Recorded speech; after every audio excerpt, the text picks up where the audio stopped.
And now all of a sudden, no kids are ever playing outside. Video game consoles are like the new, have taken over, and iPhones or whatever. And then go another 10 years and geez, man, when you drive through neighborhoods, like it looks like a ghost town. Like it looks like no one lives anywhere outside of the overload of cars in the driveways. And I mean, you can see some people still upkeep their properties, but majorly it's run down. Things are outdated, stuff's falling apart. If you don't have some sort of organization, like we have HOAs, subdivisions that you have to pay an extra fee every month, but they make you do a bunch of things. You have to keep your property up. You can't have trash in the yard. You can't have extra vehicles. You can't park in the street, et cetera, et cetera. But I mean, most subs aren't like that. And to live in one of those, you're living in this crazy conformity of a thing as well. And you have to pay extra, and there's a whole extra political atmosphere to that. And I mean, all of these things have just grown and expanded, and it's gotten to the point that everyone's together yet completely segregated. Right? Yeah. And that's Well, what I I'd say, see in the cities. No one greets each other. No one cares yeah, because no one has any connection to anyone anymore outside of the digital means. mhm. Sorry, I didn't mean to cut you off. Go ahead. No, it's interesting. I mean, like I give an opinion, but I don't know if it's a biased opinion. I don't know how much of this is my own baggage, but as just a general opinion, like I was thinking there the other day, some of the lowest skullduggery and some of the lower kind of aspects of humanity that I've seen over the years I've encountered in the workforce. Like I'm in my mid 40s now. I've been working since I was 13 years of age in a million different jobs. And some of the how do you say, the low regard that people have for each other, especially colleagues, when it gets to one-upmanship and the inner workings of the politics of various jobs. Oh, Jesus, I've seen some low class shit, like, to be honest, that would You really talking test about you. like kids or coworkers stealing each other's lunches without remorse and I'm, cutthroat stepping on each other to take jobs and yeah, this kind of shit. Like, I mean, we have a stock phrase in Ireland, Miss such and such is going to throw you under the bus. yep. So Usually a lot. this kind of culture of throwing people under the bus, like I don't really remember that being so heavy. But then again, maybe I'm naive. I remember my dad talking about it, who's a retired cop, and he told me the culture in the police in Ireland was absolutely fucking atrocious. Like it was like they promoted the worst kinds of fucks you could possibly imagine, got promoted up through the ranks to the stripes, to the sergeants, Yeah. superintendents. Like some of the stories he's told me are just absolutely unbelievable. These guys were like sadistic, dangerous, toxic individuals who were like running this whole organization. But I see it in construction as well, which is it's a ruthless game here. I suppose it is everywhere, But you see, I don't know myself if I'm being biased or unbalanced in these views, because you can think of a lot of nice people you've met as well along the way, but who are nice in spite of the sort of overwhelming imbalance of the thing, in spite of it. Not, they've managed to maintain some sort of but like I think those people are run under the wheels, really, because the machine, generally speaking, favors kind of psychopaths. I know it's extreme terminology, kind of. I was thinking the I same got a thing when you said question that. for you. Yeah. I got a question for you, Zilberg. Do you have unions over there, or what's considered unions in like construction and welding and things like that. Yes and no. Yes and no. In certain metropolitan areas, there are strong unions, but I think generally speaking, there is no union that I've seen. I haven't seen anything unionized. It's, Okay. it's, I don't know what to tell you. I just think of scoundrels of the lowest class of just unimaginative Machiavellian shit, that behavior that you can possibly think of to get ahead an inch over their fellow man or woman. And it's just No, I don't we have that here. We have that here, and a lot of it actually forms in the unions because, like the construction industry here, a lot of it is union, and the people that run over everybody end up being union organizers, like Obama was supposed to be, and they just run over everybody to get there. They will benefit the whole time they're going up, right? Like yeah. they will work the side jobs when they're laid off. They will break all the rules. But then when they get to be a union organizer, they tattle on everybody that did that and try to get them fired and their benefits cut and everything else. I Well, know one of those people. the feeling Yeah. I have about it here, Linda, is the unions were bought out a very long time ago, and they were decimated. Like there's no power. There's nothing to look out for a worker here. I mean, from what I can see, again, it's just the opinion of one individual, but I don't see, like, the more of a bootlicker you are and a backstabber you are, the better you'll climb up along. In a lot of cases, not all cases. I wouldn't say that as a blanket statement, but in a Yeah, lot and of cases, I don't understand, at least here in America, because I've worked a lot of jobs too, because I started working when I was 16. yeah, So there's a lot of people that just, even though they're lazy workers, they're the ones that stay. And the workers that produce, do their job well, help everybody out along the way, those are the ones they let go. And it's yeah. like, this is why companies fall, because they don't keep those people. Yeah, I mean, that's exactly what's going on in corporate America, and pretty much all of it at this point, since most of it is corporatized. But yeah, I can attest to Zeal, like what you're describing. I work with these people every day.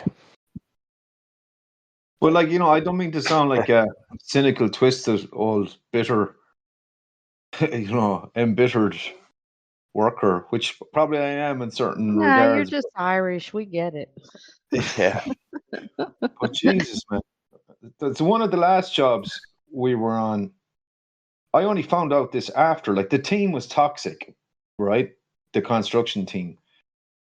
And you know what they were doing? They were building a pharmaceutical factory to manufacture a cancer drug under the banner, and it was a Chinese firm, pharmaceutical firm, FIRM. And this was in kind of COVID, coming into COVID, and like every once in a while, you see this black helicopter out over this facility where we were building, and it's the Chinese guys have come over to check out how the construction is going on. They're in the chopper, and all the rooms in the prefab buildings, the temporary buildings, all have Chinese names, like the Wing Zhang room, the Jin Hu conference room, the whatever suite. We're all Chinese names all over the place, like in Chinese letters, which I thought was interesting. But the team was toxic. And like, Jesus, man, you had two female safety officers, for starters, that were at each other's throats. They wanted to actually kill each other. They could not get on. They couldn't stand even the thought of each other. They could not be in the same room. They were out to kill each other because one of them had gotten a slightly senior bullshit role title over the other one. So one was like a safety advisor and the other one was a safety officer or some bullshit like that. That didn't mean anything. But they'd taken it very personally, this role differential, and one of them had power over the other, and it was causing Two females bickering. I don't believe you, Zeal. I do not believe you. Well, it was a Yeah, rare that example. sounds like a Very Zio rare. problem, not a real world problem. Would be a very, very rare example. Actually, the day I took the job with that particular firm, I was in the head office and the phone went off, and the guy who was the head of safety, one of the girls was ringing the office going, I could overhear, like I'd just taken the job with the company, and this phone call comes in, and the guy, the head of safety, picks up the phone and hears herself on the other end of the line going, I'm going to walk off this fucking site right now. That fucking bitch, she's a fucking beep, beep. Expletives. And he's trying to calm her down to get her to stay on the job. And that was before I ever even shut up on the job. And then I found out after, like, the contractor was getting paid for every personnel operative that they had on site. They were actually making money off the client. Now, I don't understand how that works, but that is the truth. So, in other words, if we give Silas or Reagan a job down there on the salary, sir, for like whatever, 50, 60 grand a year, they're getting an extra 5 or 10 grand a year just to have you there. So they're kind of operating as a shadow, what do you call it, job agency kind of type deal. I subsequently found out there was one particular engineer down there who was a horrible bastard to deal with, an aggressive lunatic, a kind of a psychotic flick of his temperament. Every once in a while he'd go off on one. I found out after he was on cocaine on site the whole time. One of the female safety officers was having an affair with the the head foreman. I found out subsequently. The main agent, who was the real American Psycho, this guy was just, his eyes were dead, and he'd say hello to you, his eyes were dead in his head. He had like 500-yard stare.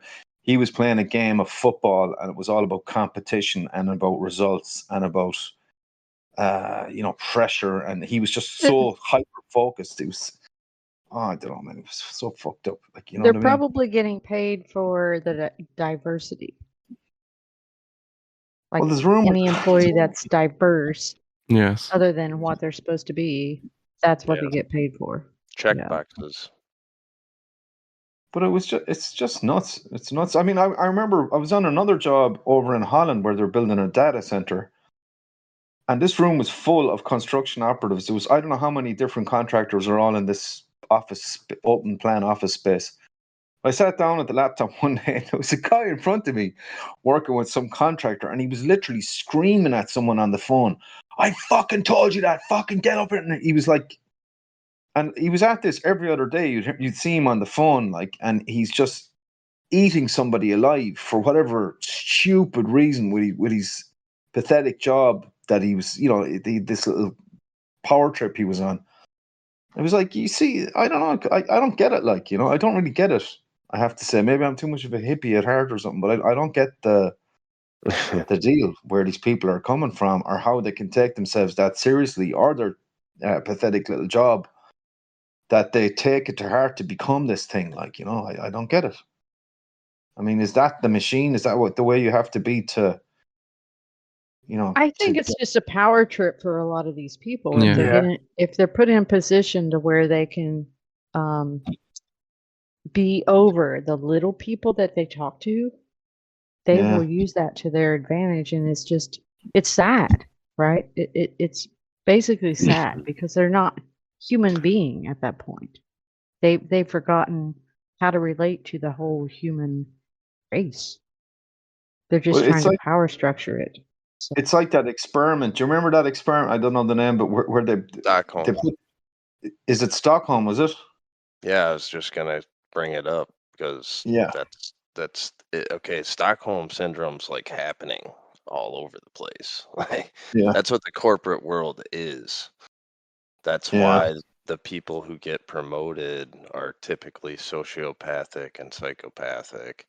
That's why it's this dog eat dog world thing of who has more power over the other, when if you really know anything about living, no man has power over another. Yeah. Right? So that's what it is. The entire structure and hierarchy is built on the Stockholm Syndrome idea. And that's where it's like whatever that one FBI director said, when we can say whatever and everyone believes it's a lie, that's how they can release a book and a movie called Stockholm Syndrome. And nobody Mhm. really even understands what that is and what they're describing in that experiment. Right. They love their captor, the people Yeah. beneath him.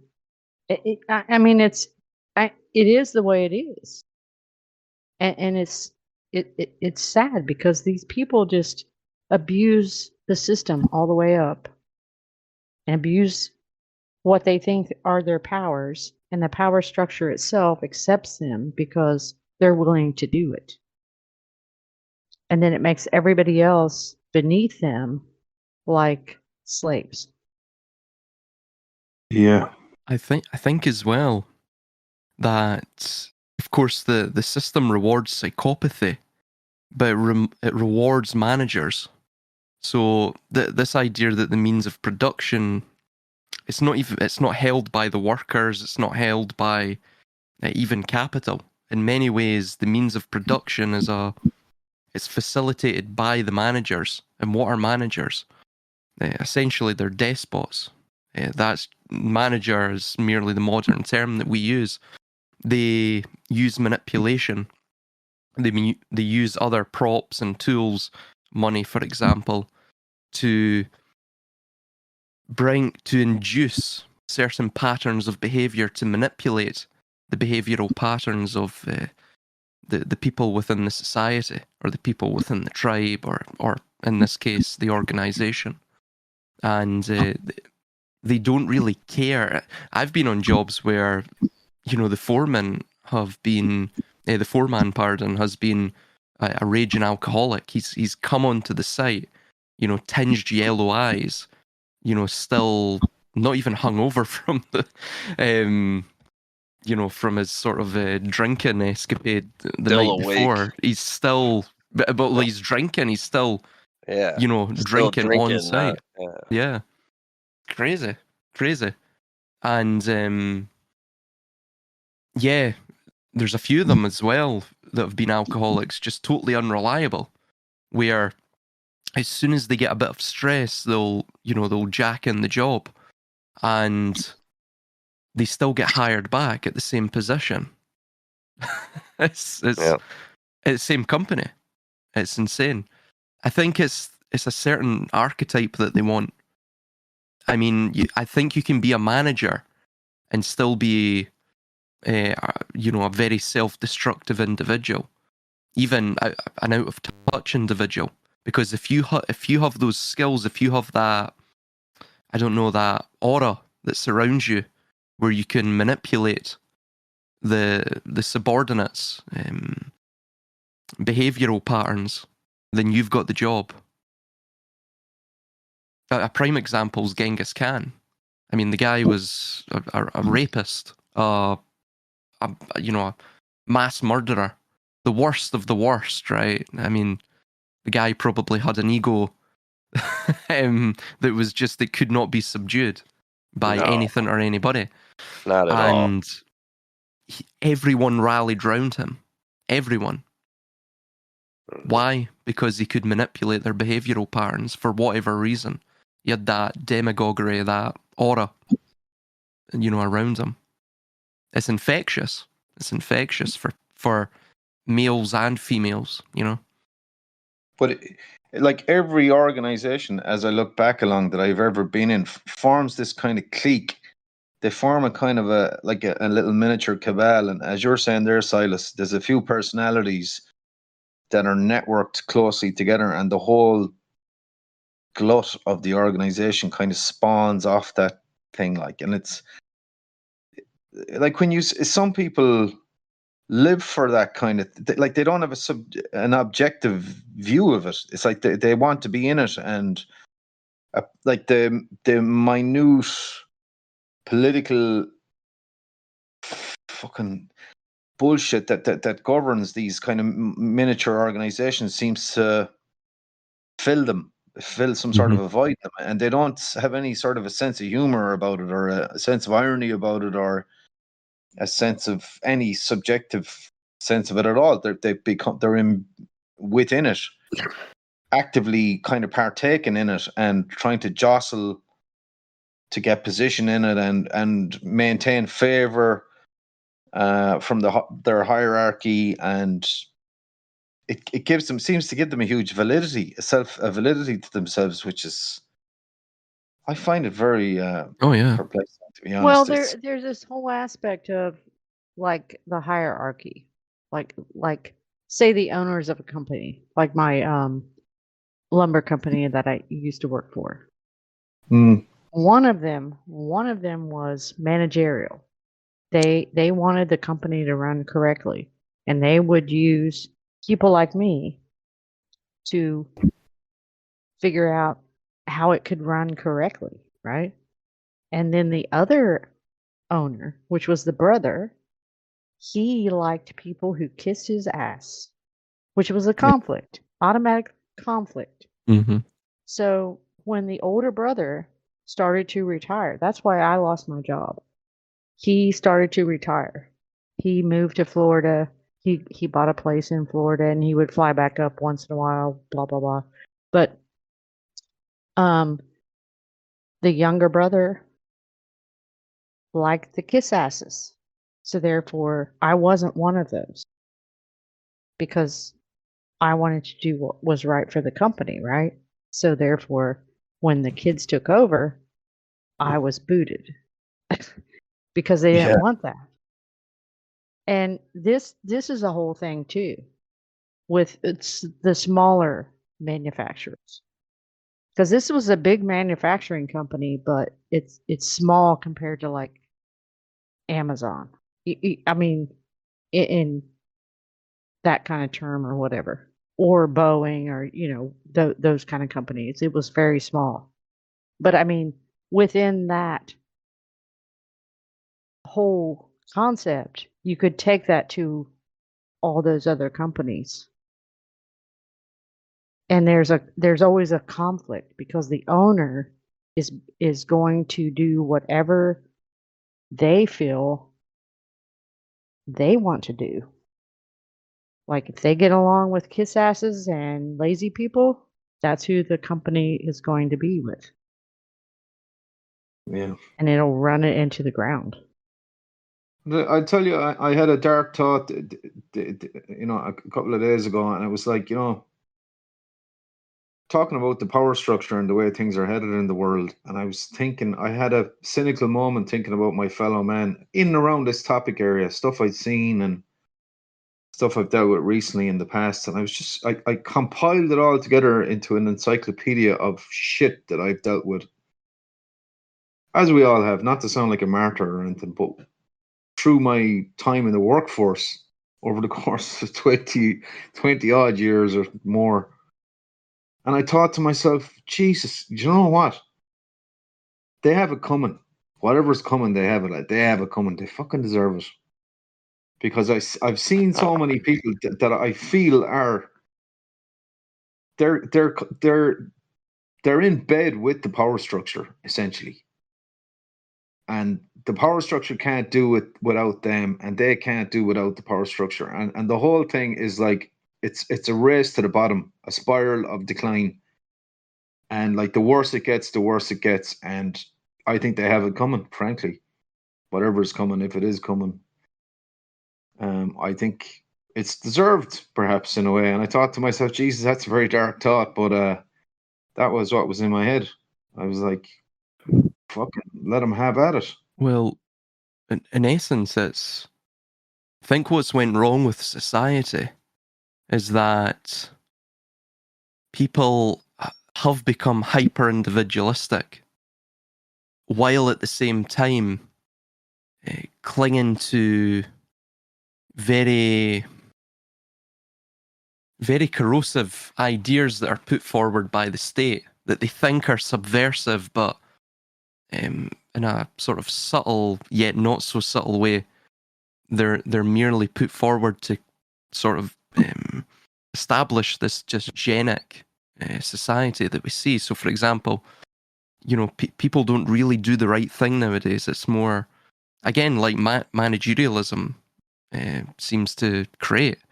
And like we see within these various companies that we work for, people tend to do what they want rather than what is important or right for the collective, or even just for themselves as well. So, I mean, you're finding a breakdown on that level, and yeah, I think this really all stems from the breakdown of the family too. Not even families, but the breakdown of relationships. There's it's a total collapse. It's all about me, me, me. Again, instead of thinking about the wider tribe or even one's family, there's a great deal of greediness and But I think, self-centered, selfish behavior. well, I think it's some of it. It must be the nature, the competition of the machine, Silas. To like, it brings out a horrible side of the survival instinct. Like, if there's only one slice of bread left in the room and we're all starving, and I steal that slice of bread, and I'm prepared to put up with the guilt of watching somebody die while I live because I stole, it brings out that horrible aspect of human behavior, maybe, and it kind of breeds it, I think, a little bit. But again, when you're viewing these things, you have to be a bit self-critical and say I said to myself, am I being a bit too cynical here now? Is this me going off on being a Well, you conspiracy? having that awareness alone, in and of itself is just something that kind of separates you from most other people. They don't even think of stuff like that. Having that extra counter intuition, I guess you'd call it, just it gives you some sort of balance or understanding, and so that you It's like don't this become too situational cynical. awareness thing, Reagan. You've come to a conclusion, and you have to ask yourself, well, is this conclusion correct? Like, it's like the pilot flying the airplane. Well, I think this way is straight and level. I don't think you've come to a conclusion if you have to ask yourself, is this conclusion correct? Yeah. Well, then you're into the never ending. Like, I can never come to a conclusion then, because how can you finally answer the question? Because you've like, okay, I've my baggage, my ups and downs. I'm applying that to my reasoning of the situation, and I can never really fully answer: is this the true, accurate depiction of what is, or is this merely me bringing in an element of my own baggage or bias? So, like, you know what I mean? At some point, I know, Zeal, but sadly, like, my answer is that you'll get those full answers when you pass on. yeah, maybe you're right, man. Yeah. Because we're on the wheel, we're in the system, we're in the cycles, we're moving, we're on a Yeah. quest. There's questions. It keeps just going and going and Yeah, but going. I think there's a possibility we might get the answers if we ask the right questions.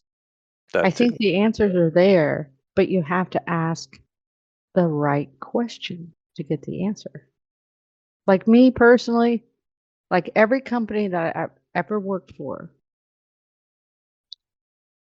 I've been loyal to. I've never done anything to harm the company, but yet I still got fired. You see what I mean? It's like that is me as a human being. That is me. That is my internal compass. Like I am never going to hurt somebody on purpose or hurt a company on purpose. But yet I'm the one that always ends up getting let go. I mean, why is that a thing? Because they don't want that. They don't want that because that goes outside their box. You're not robotic enough. Yeah. That's the thing with the managerialist system. Because it takes on almost the similitude of a machine. If you don't fall into the sort of motion, the operation of the machine, if you don't take on the characteristic of the machine, then you're not trusted. It's almost like that scene from Inception where Leonardo DiCaprio enters, what's that?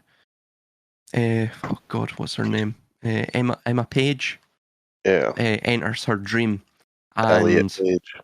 yeah, Elliot Page enters her dream, and all of the other sort of NPCs, the normies, the figments that she's created to protect her subconscious, once it detects that Leonardo DiCaprio is not meant to be there, it attacks him, seeks to delete him. It's in a similar sense, that's what the managerialist system seeks to do. Another thing as well, the way that jobs and professions and all of that, especially in the corporate structures, are changing. Even just general companies and administration work, is that because we are at the cusp of this quote, quote, AI revolution, a lot of the service sector jobs are going to become automated, or that's their hope at least. So the way they're treating employees, it's beginning to reflect that. And for example, right after COVID, a lot of people did not want to work anymore. They didn't want to do that sort of, 40, 50-hour grind every week, just sort of subsisting in a state of wage slavery. And there was a real decrease in the productivity and because of that. So what companies were really across the board have sought to do is they have done strategic mass layoffs.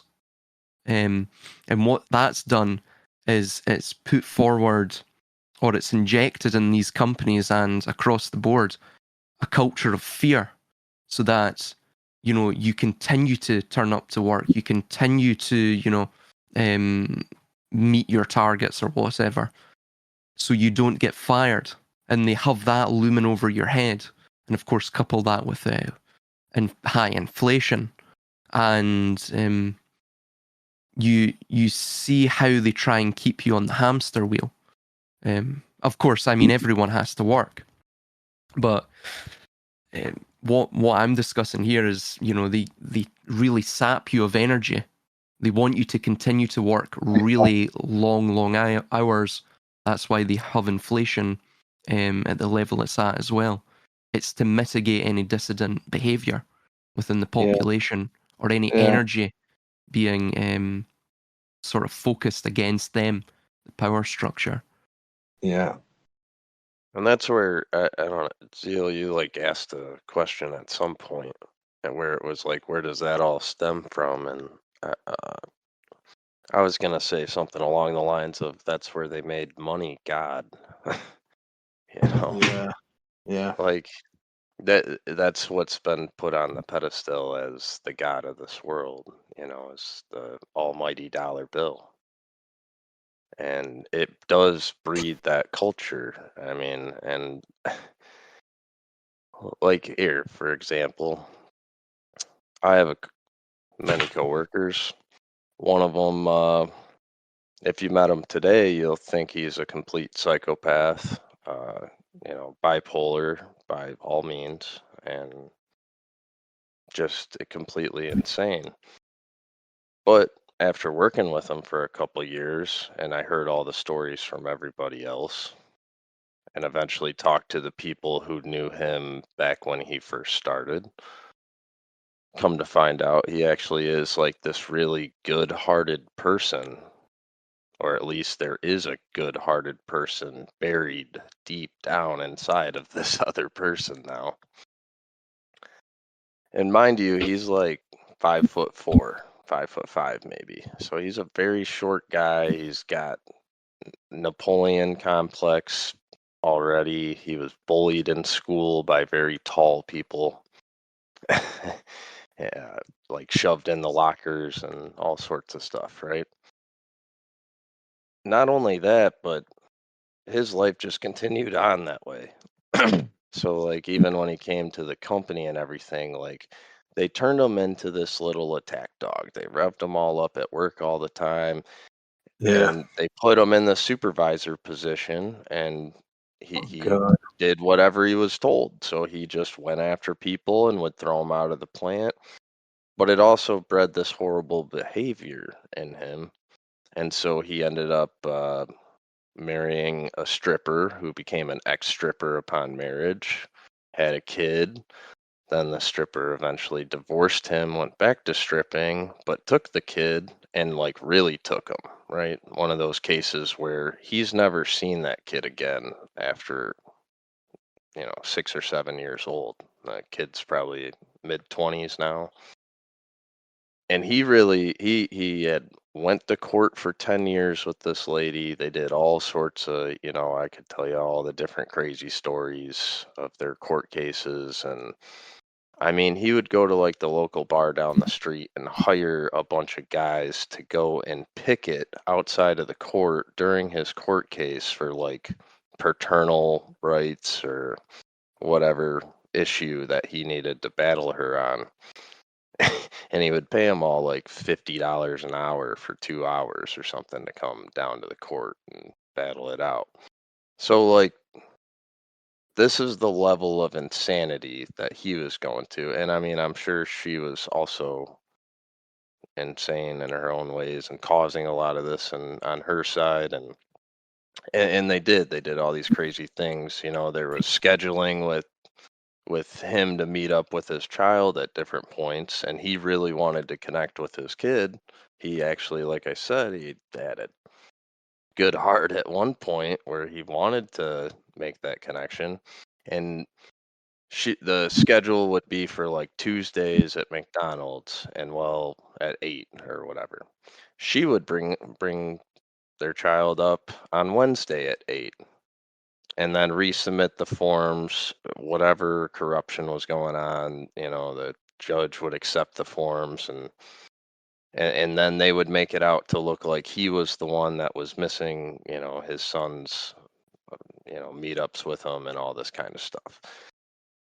Then on top of that, at Ford Motor Company the whole time, this guy's been here at Ford at the same plant for 29 years at the exact same position that he hired in at. He has a bachelor's degree from like a well-known university for engineering. And they've dangled that job title over his head multiple times, over and over, every couple years. And so, I can only imagine what this guy was like, in high school or his 20s or something compared to what I met him at. You know what I mean? Mm. And like if you really sit him down, he almost has like those weird moments of clarity for like 20 minutes and he'll have this straight conversation just like we're having right now and talk about all this stuff and how he really wants to connect with his child still and all these other things. And then it's just like, a snap or a click and he'll just be right back on fire in this power trip because it's the only thing that he has left in life is this supervisor position at Ford Motor Company. Because everything else has been stripped from him, and he probably was a pretty decent person at one point. And that's just one story, Zeal. There's 100 more just sitting at the plant I'm at and thousands more at the others. And, Yeah. it's just like, and when you talk to him now, like all he talks about is how to get more money. This is a single guy who commutes an hour and a half to work one way every day because he has a nice house way out in the country that he had for his family at one point. That's all he's got left with his boat. And he's still he's paid off, he's good, he's making money. I work with like 100 other people like that where they're like millionaires. They have no reason in the world to show up to work anymore other than they like working or they like what they do or whatever. But for the most part, they just want more money. That's what they'll tell you. They'll say they don't have enough. They'll tell you about all the gold they have buried all over the state and all the false gold they have buried and all the other stuff, but they still don't have enough money. So have you ever asked them who they're going to leave it to when they die? Like Yeah, where I mean, they can't take them with them. a handful, Linda, but some of them are like those private type of people where, I don't fear for my life. I'm just even when they tell me about the stuff, it's like I really don't want to know. But when I have asked, I mean, some it's they have grandkids or kids and stuff, and that's great that they've worked like Yeah, but crazy. I already told my kids. I told my kids, I'm not becoming rich just to give you a better life when I die. That's not my goal in life. And they Right. agreed I mean, because it's I see that as worthless, right? Okay, your kids are living their whole life waiting for you to die so they can become rich. I mean, that's insane. That's just insane to me. And But also, a we've lot of seen. yeah. Sorry, Linda, go. No, go ahead. I was just going to say that I mean, there's so many people that I know that are just waiting for their families to die so they can get rich. Yeah. And it's insane. And also that overabundance, that abundance that you get from inheritance, in the long run, it doesn't really do you any good. We've saw how overabundance has changed not just the United States, but look at the entire West. Yeah. It didn't breed spirituality. It didn't breed You know, an ascendancy beyond even this allure of power. It only strengthened it. It's like what you're saying, It, Reagan. They don't have it bred anything greed. else. Bred That's what greed, it yeah. bred. I mean, that's all it is. And all these people that still want more money, even though they have everything, right? That's yeah. just Mhm. greed. It's just But greed. it's like the value has gone out of, like, even around here now, even in that construction game. Like, I talked to a recruiter, who finds jobs for people, and he's running his own little company here, just locally. A guy I was in school with, and he told me he needs to make 45,000 euros a month for his company to break even. Now that's Yeah. a decent enough salary, a yearly salary. So he has to make. And I said, "Are you for real?" I said, "You have to make that in a month." He goes, "Yeah." And I said, "What the hell do you need that money for?" And he goes, "Well, I got to pay 4, 5, 6 Taxes. people, recruiters, and I got to pay this and I got to pay that, and just to come out at zero, not -5, Mhm. just at zero, I have to make 45 grand a month." And, like, one of the jobs I was on recently, one of the companies, they're a kind of global household name company, but they were looking for somebody, a safety officer, to stay on. So the guy said to me, "Look, would you be interested to stay on for 6 months or so?" And I haven't heard from him since, but they may be in touch. I don't. But he said, "Look, it's 700 euros a shift." And I was looking at him going, "You mean a week?" And he goes, "No, I mean a shift." I goes, "Are you for real? 700 euros a shift?" "Yeah." And he goes, "It's a 6-day week, by the way. We'll need you for 6 days." So that's 700 by 6 is 36, 3,600 euros, I assume, before tax a week. Yeah, that's So, called hush money. it's what? It's called hush money. It's nuts. It's fucking nuts. But it's I said, called hush money. That's what it's called. I'm sure it is. We're paying for your discretion, right?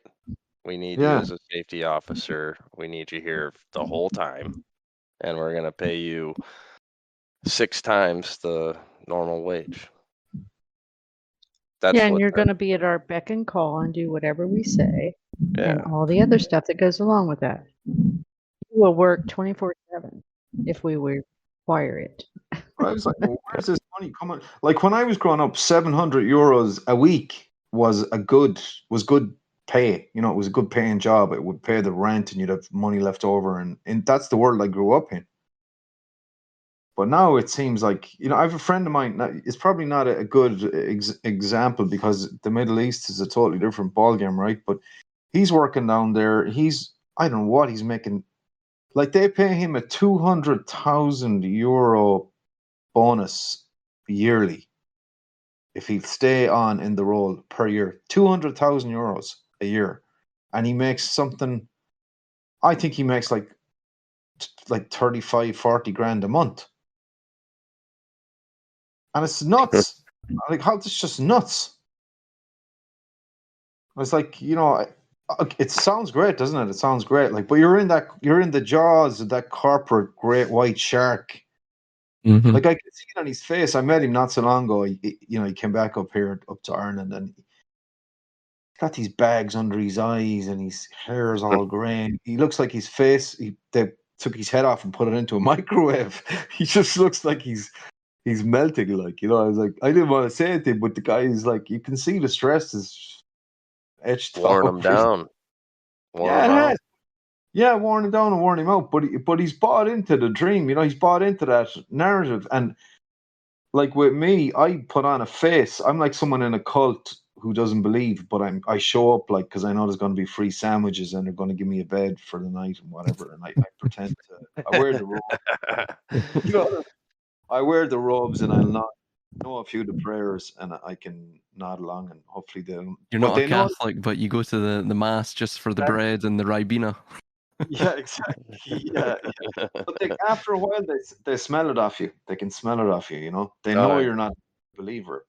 But it takes them a while. It takes them a little while, but they spot you eventually. Always, like they always spot Well, you. they get the initial dopamine hit when you're first there, and it's like, new recruits. Yeah. And then But then you're just eating all their free bread, and they're kind of like, well, he's not really doing anything. I think it's hard to sniff you out. yeah, they get me. They get me. Always get me after a while. And it's weird kind of stuff. It's I don't know. I can't like the safety thing is like schoolyard. It's like something you'd see like 6-year-old kids. Like there was this guy down on one of the jobs, RoboCop. They call him. He's a Romanian safety guy, and he had these huge, like the WWF wrestler mirror sunglasses that they used to wear back in the 80s. Do you remember that? Yeah, They were like yeah. skinny sunglasses, like they look totally stupid. But he had a pair of safety glasses that were like those WWF mirror sunglasses, and he was walking around the site. This dude was built like a brick shithouse, big muscular dude, and his arms kind of extended out. He couldn't keep his arms by his side; they were out like 2 foot away from his waist either side. He's like walking around like a chicken or something, and he's The Romanian Hulk Hogan. Yeah, exactly. Oh, yeah. And the boys were calling him like RoboCop. Oh, here's RoboCop, because he's walking around with the sunglasses. The shades are covering half his face. But anyway, he was stopping the work. Stop the work. Why? You've no barrier around the steel. You're supposed to have a barrier up there. You've no edge protection. Stop the job, right? So the next day, someone's working with a machine, and there was no banksman back behind the machine, helping the machine to reverse. And he goes, stop the work. You've no banksman. You have to have someone there to reverse the machine. There's no one there. Someone could get. So the next day we come in and RoboCop's gone. There's no sign of RoboCop. So we're like, where's RoboCop? Oh, RoboCop got fired. Why? Because the fucking job is 15 weeks behind schedule and he's stopping the work. So they got rid of him. So RoboCop, yeah. that was it. RoboCop got the bullet for doing his job. So oh man, Bullet can't kill RoboCop. You need a rocket or something. Joking. Sorry, Reagan. You can just fire him. Yeah, just get rid of it. Just another number. I had a safety incident this week, right? And like for my position, that's a nightmare because I have to do all the work, but yet we have safety engineers and labor relations and human resources and all these other people that when I don't do any of the paperwork right for each one of those departments, they send me a bunch of hate mail telling me how I didn't do their jobs correctly, Right. right? Yeah. Luckily, I have a like counterpart kind of person on the day shift that we have that can actually go handle the meetings and stuff, because there's no way we could even actually do our jobs without having this extra person to go and do all the meetings all day, which when we have some safety thing like that pop up. So the guy wasn't wearing his bump cap. Most of my team hasn't been wearing their bump caps while they're in the cell. Bump caps are like kind of these, they're kind of Yeah. like mini versions of hard hats, right? Yeah. So we've had very lax rules with safety for a long time because it's been so hot and heavy over in the final assembly area. So all the other buildings, everyone's been a little laid back, haven't had any violations for a long time. So it's rare in a corporate plant for that to even happen. Well, now the bump caps are back in stores because this guy was doing a job that's not even his job and all this other union nonsense, but whatever. He's getting the work done for us, and he smoked his head on one of the robots, cut it open, Oh God. and he was a trooper, right? Like he just didn't call anybody, but he also didn't leave, which typically is what you should do if you're going to try and avoid all this safety nonsense and just go get it checked out. And, as long as you're okay and Yeah. no big deal. Otherwise, it becomes a global nightmare because it goes company wide. Like it goes to every single facility in North America, like immediately. Yeah. Timing. Oh, Yeah. God. So, so this guy just hit his head. I would say he nicked it pretty bad. Had a little cut. The problem is he hit it right on, right in the top area of the skull. So it just bled like crazy, and all his extra blood went all over the floor. And it happened to be next to an operator who's very loud. He likes Right. to report things. He's very proactive, and he got very concerned. Whole thing blew up. All the managers knew within a few 30 seconds. I mean, when I got the phone call from the supervisor over there, the area manager was already calling me, you know, Mm. and it was just like, and that was like, I was blindsided. I just got on days this week. It was a total nightmare, right? And so, like you're saying, with all the safety stuff, that's basically all I just did the last couple days was dealing with all that nonsense. And what's really messed up about it is I had to go write that guy up and give him 3 days off of work, right? Right. Because he hurt himself on the job, you know, Yeah. for Yeah. like, and the bump cap thing, to me, it becomes, for me, it's actually a violation. I mean, you're blocking a part of my peripheral vision with bump caps and hard hats. And with the Yeah. work that we're doing, you have to see those robots and everything. And the real cause of the incident was that really loudmouth operator who called out the whole thing was distracting my worker while he was doing the work, Yeah. Yeah. and he Yeah. bumped his head. And you see, like it's already become this whole nightmare during this week, and we're going into shutdown, so there's going to be like very little to no management around for the next 2 weeks. Just projects going on, lots of contractors and safety stuff going on. Yeah. But we're going to come back after the next 2 weeks, and it's probably going to be this huge, they're going to have stacks of bump caps at the doors when you walk in, handing out flyers with all the information on it, why you need to wear all of your PPE, right? Give you a whole bunch of other stories about the other people who died somewhere in Yeah. the world. Horribly. Yeah. I mean, it's a whole fear campaign for, selling PPE to me. So again, a big global management company, and there was an incident on site where a track machine was lifting a water pump with a chain, and there was an operative on the ground would say hooking the eye of the chain into the water pump chassis to lift it. And there was two guys, one guy on the ground, one guy in the digger, as we say, in the machine.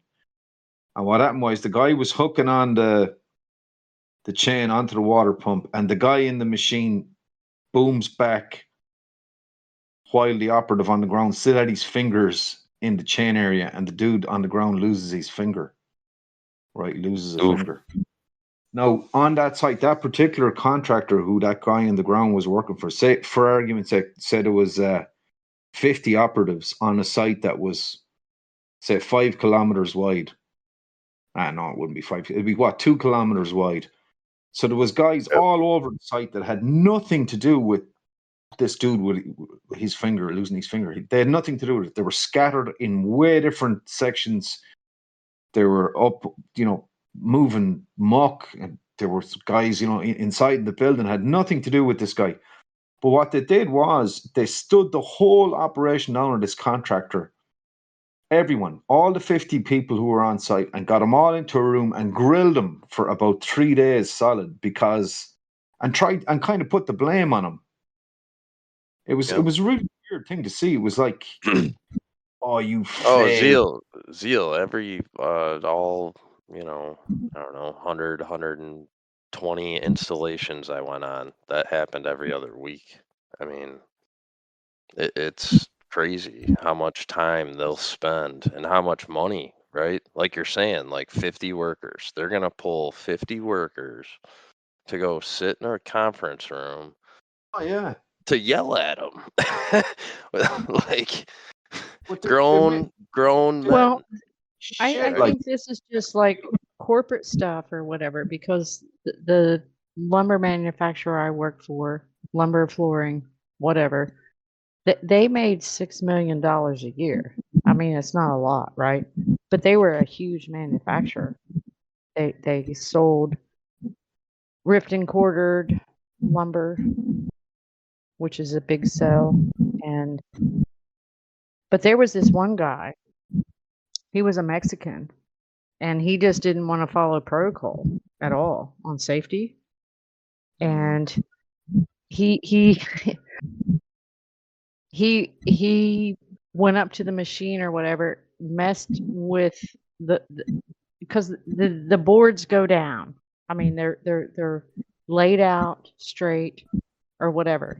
And there's protocol to follow, because some of those boards can get stuck or whatever and fly out on you. And he just didn't follow instructions.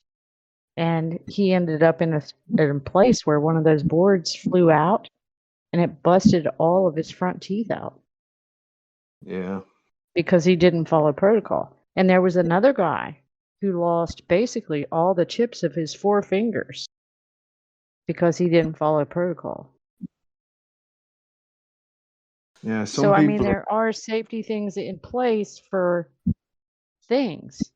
And if people choose not to follow those safety things that will save their life, that's on them. Yeah. That's the But problem. I mean, yeah, there's overkill in big corporations as far as punishing everybody for somebody else's mistake. I think that's terribly wrong. I don't agree with it. It's like, take that person aside, lecture them on what they did wrong. Don't involve the whole company, because everybody else is following the rules to not get hurt. And they made everybody they killed the morale with the whole crew, the whole contractor. And I was like, why? Like, I'm supposed to be the safety guy, for that contractor. I'm like, why the fuck are they pulling guys who have nothing to do with this down here to make everyone feel, like a piece of shit, like, because somehow you're responsible for what some guy did down the back of the building. It's got nothing to do with these people, you know what I mean? They're doing there to do a day's work. But I don't know, man. It's like 1984. Some of the health and safety stuff, Well, a lot of it is Mickey Mouse. A lot of it is just absolute Mickey Mouse. Like, I get the thing, Linda, like you're saying, that some people are just, there's a protocol. Obviously, follow the certain things you don't do. and people still do stuff, stupid stuff, But I don't know. I don't get it, man. I see people walking in behind diggers. These are engineers and people who are supposedly qualified, experienced people, and there's a digger slewing back and forth, and they're walking like they're begging for trouble, walking right by the track of the machine. The driver doesn't see him, and you're like, you're almost afraid to say it to them because you don't want to insult their kind of. You say, are you retarded? Like, Insult their intelligence. Yeah. well, you assume they're somewhat intelligent. You're like, why are you walking in behind the machine? Do you want it to? Do you want to get rolled over? Are you suicidal, or what's wrong with you? My favorite one is where you have the site managers and directors walking across site, excavations, holes everywhere with their hands in their pockets. That's that's my favorite one. They do it all the time.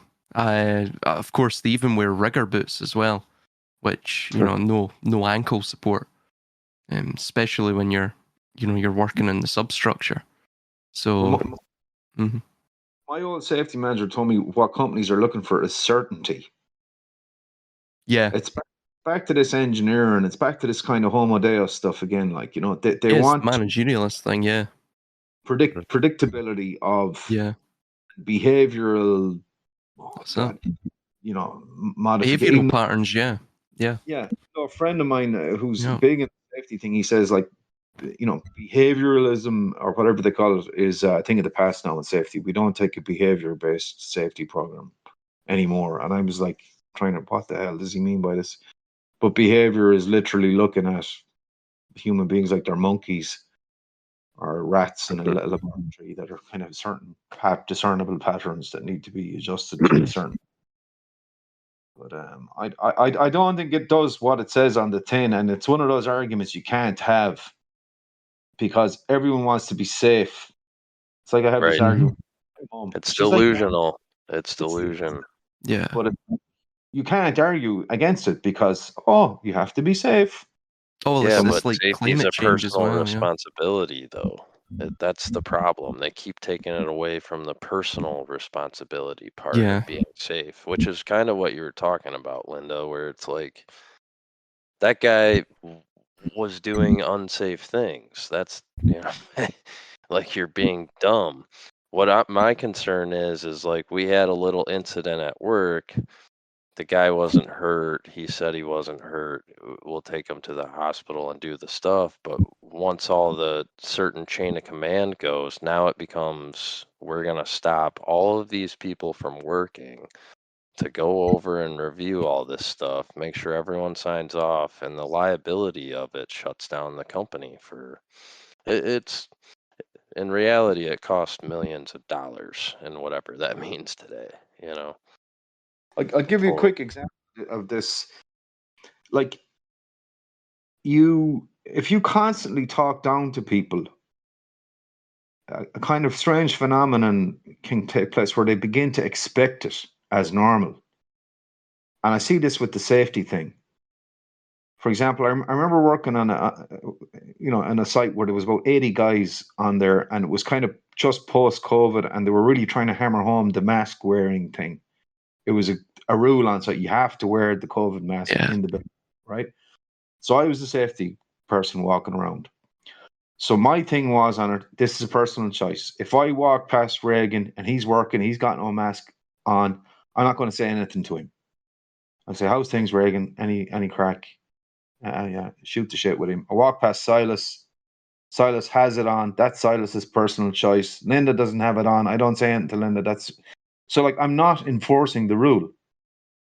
But the signage is everywhere and everyone knows you're supposed to. So like the point I want to make is some people will say, the safety guy doesn't give a shit. Why? Because he's not pushing the mask thing. He doesn't care. So they expect you to police them because they're used to it. They've been habituated to that kind of thing, and they need it. They need you to hit them with this bullshit rule and remind them. They need you to tell them. And if you don't, if you try to be diplomatic in your head, you're trying to be diplomatic, or you're trying to play the bigger, be the adult here, and give them the benefit of the doubt, they view it as a weakness on your behalf. Yeah. And you're not looking out for their safety. Exactly. And this is where this bamboozles me altogether. It bamboozles me altogether. Like, for example, there's two guys on site the other day. We had a thing. Oh, someone's threatened somebody with a hammer. Are we going to call the police? And I said, no, don't call the police. Let me talk to the two guys. So I went down and talked to the two guys. I said, lads, I'm doing you a big favor. I said, I'm keeping a lot of fucking heat off your backs. I said, if you want to kill each other, do it outside the gate. I don't want to hear any more about fucking hammers or anything else down here. And they said, look, sorry about that, man. We got a bit stressed out yesterday at the job. It's not going to happen again. We're both okay. And I said, that's fine. Forget about it. But like, the kind of intimation is, if you're not calling the police, they're viewing it as a weakness on your behalf, because they're used to you. They need you to enforce the shit with them. And this is like, because people have been, how do you say it? They've been sort of institutionalized by all this stuff around them. The health and safety thing being one example, like an unarguable example, because everyone needs to be safe. Mm-hmm. You had to get your vaccine. It's for your safety. Yeah. It's because you don't make anyone else sick as well. Come on, Oh, guys. this is it. Yeah. I mean, So- safety's always been like this. Yeah. Sorry, man. Yeah, no, sorry, but they've been conditioned to just need it. Mm-hmm. I Submit think to- as well. Submit to authority. Everybody's conditioned to submit to authority, so they look for that authority figure to make the decision for them. Yeah. So they don't Yeah, have but to it's take- it's don't have to it's take almost like they've responsibility. outsourced their whole ability to Totally. govern themselves. Exactly. But this is why this is part of the game. Actually, I think they It's have getting they all have this going. reinforced- yeah, it's a parental kind of nanny state scenario where they, number one, the job can't move because it's a whole bureaucratic mechanism around safety. Full stop. Not just safety, but all bureaucratic mechanisms. It's stagnating human capacity. And number two, it's undermining and making minions out of people, mindless droids who are incapable of just basic reasoning, because they Well- need the guy in the hat to come down and tell them. And I'm like, Yeah, but you know what? This is just part of the scheme, right? Because 2020 was the safety part of it, right? 2020 was the safety part of it. 9/11 was basically the threat of Yeah. the safety. So they've been building on this, and it's probably going to go further. I don't know what it's going to be, but it's going to go further. Well, you could As far argue, as- for example, just slightly outside the box, organized religion did a similar thing with spirituality. So you Absolutely. didn't have to have any sort of a Yes. spiritual or philosophical or a viewpoint of yourself or the greater picture, because they just handed it to you. Oh yeah, I mean, if you believe in a religion, if you're going to church every Sunday, you're saved. Your safety is, That's safety still. yeah, it's Safety, yeah. Yeah. Culture. Well, I was also going to bring up insurance, right? Like insurance. What is insurance? Safety. Yeah. It's the same with that. That ties in with the health and safety as well, because you have this litigative culture where Liability. it's just total liability. You see it with celebrities a lot. So, for example, the reason you have these celebrities, or one of the main reasons that they travel around with bodyguards, is for liability purposes. It's also to provide them a litany of witnesses in case they get into any issues. And another thing is they will always, you see that with Keanu Reeves. He does it. If he takes a photograph of someone, he doesn't touch them, and he makes sure his hands are visible in the photograph. Right? Again, it's things like that. It's because you have a highly litigative culture, especially in the US, but it's quite bad here as well. And so that ties into all of that. But ultimately, it's like what you guys are saying. There's a behavioural aspect to this, that they are ensuring the malleability of human behavior going forward, that they're minionizing people. And in many ways, the predictability is not tied to the productivity. The productivity is merely like taxation, which is the sort of measurement for productivity, is merely to it's not a measurement of productivity in terms of what of goods produced, but of behavior altered.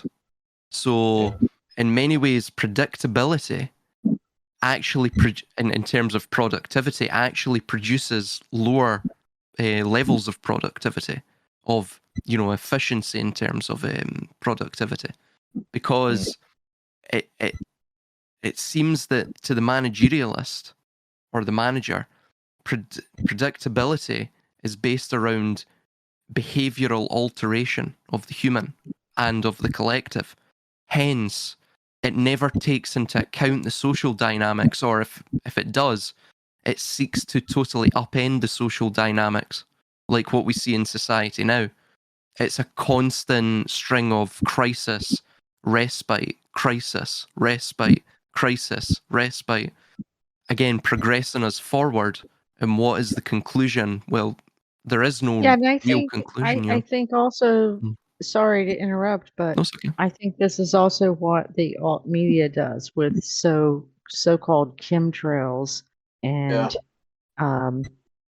black goo and all the other stuff that they come out with that we're supposed to fear because our safety is involved. Yes. I It's the think it same with all food comes as back to well, isn't it? safety.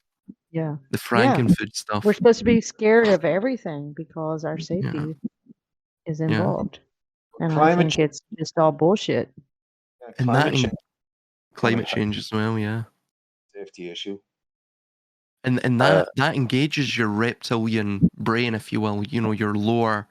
It's like what everything that they do, you see it on the rainbow flag. It's inverted. The red is at the top, so it engages your root, if you will. It engages the base instinct of you, the lowest common denominator behavior, is exhibited from this safety, threat, fear, that type of idea. Safety is a code name for control of fear. Control. Yes. It's a code word. Well, I was Yeah. I mean, if we had the bot in here right now, play the safety dance because that's a good song. we do have the bot in here. Not the correct bot for the music though. Music bot. No, I always thought SAFE was an acronym for Secured Asset for Execution. That's true. Well, that's Yeah. what, like, in the FBI, CIA movies, right? Every time they get the person or whoever they're trying to protect, they're always, we're going to keep you safe and secure. And in the call out ones, they tell you if if they're saying they're going to keep you safe and secure, it means they're going to go kill you. Get out of there. Mm-hmm. Yeah, And take you to the safe house. Yeah. That never ends well. Right. They're going to get everything out of you and then dispose of you. You're just an asset, But they create the fear, and then you want to be safe. So you want the savior to come and take care of you. Mm-hmm. The fear takes over. You don't think logically at that point. Ladies and gentlemen, I'm going to clock out early here from work. I'm going to sign off, even though I'm supposed to be at work for another 2 hours. I'm going to sneak out. And if one of you people can sign me out at the end of the shift, I'd appreciate it. Right, yeah, doctor's note. Yeah. Reagan, Yeah. can you clock out? Clock you out. Just fake a safety injury, and they'll send you home with pay. Just be safe, Gilbert. Yes, stay safe. Safe Yeah. travels. Watch out. This twist on what looked to me like a cable, and it's actually my leg is really sore right now, so I'm going to head home. You know, we're gonna have to write up some physical therapy for you then. And I might talk to the doctor. I need a doctor's note because this could get worse. A lot worse. Don't give us a bunch of paperwork now. I think it happened. It happened in. There's no CCTV as well, Regan. So there's no point checking the camera. Nice. Okay. Good night, all. Good night, all. All right. Have a good Yeah, night. good See ya. night. Night, man. I think I'm going to head off as well, guys. Good discussion. Okay. Take it easy. Have a good You night. too. Bye.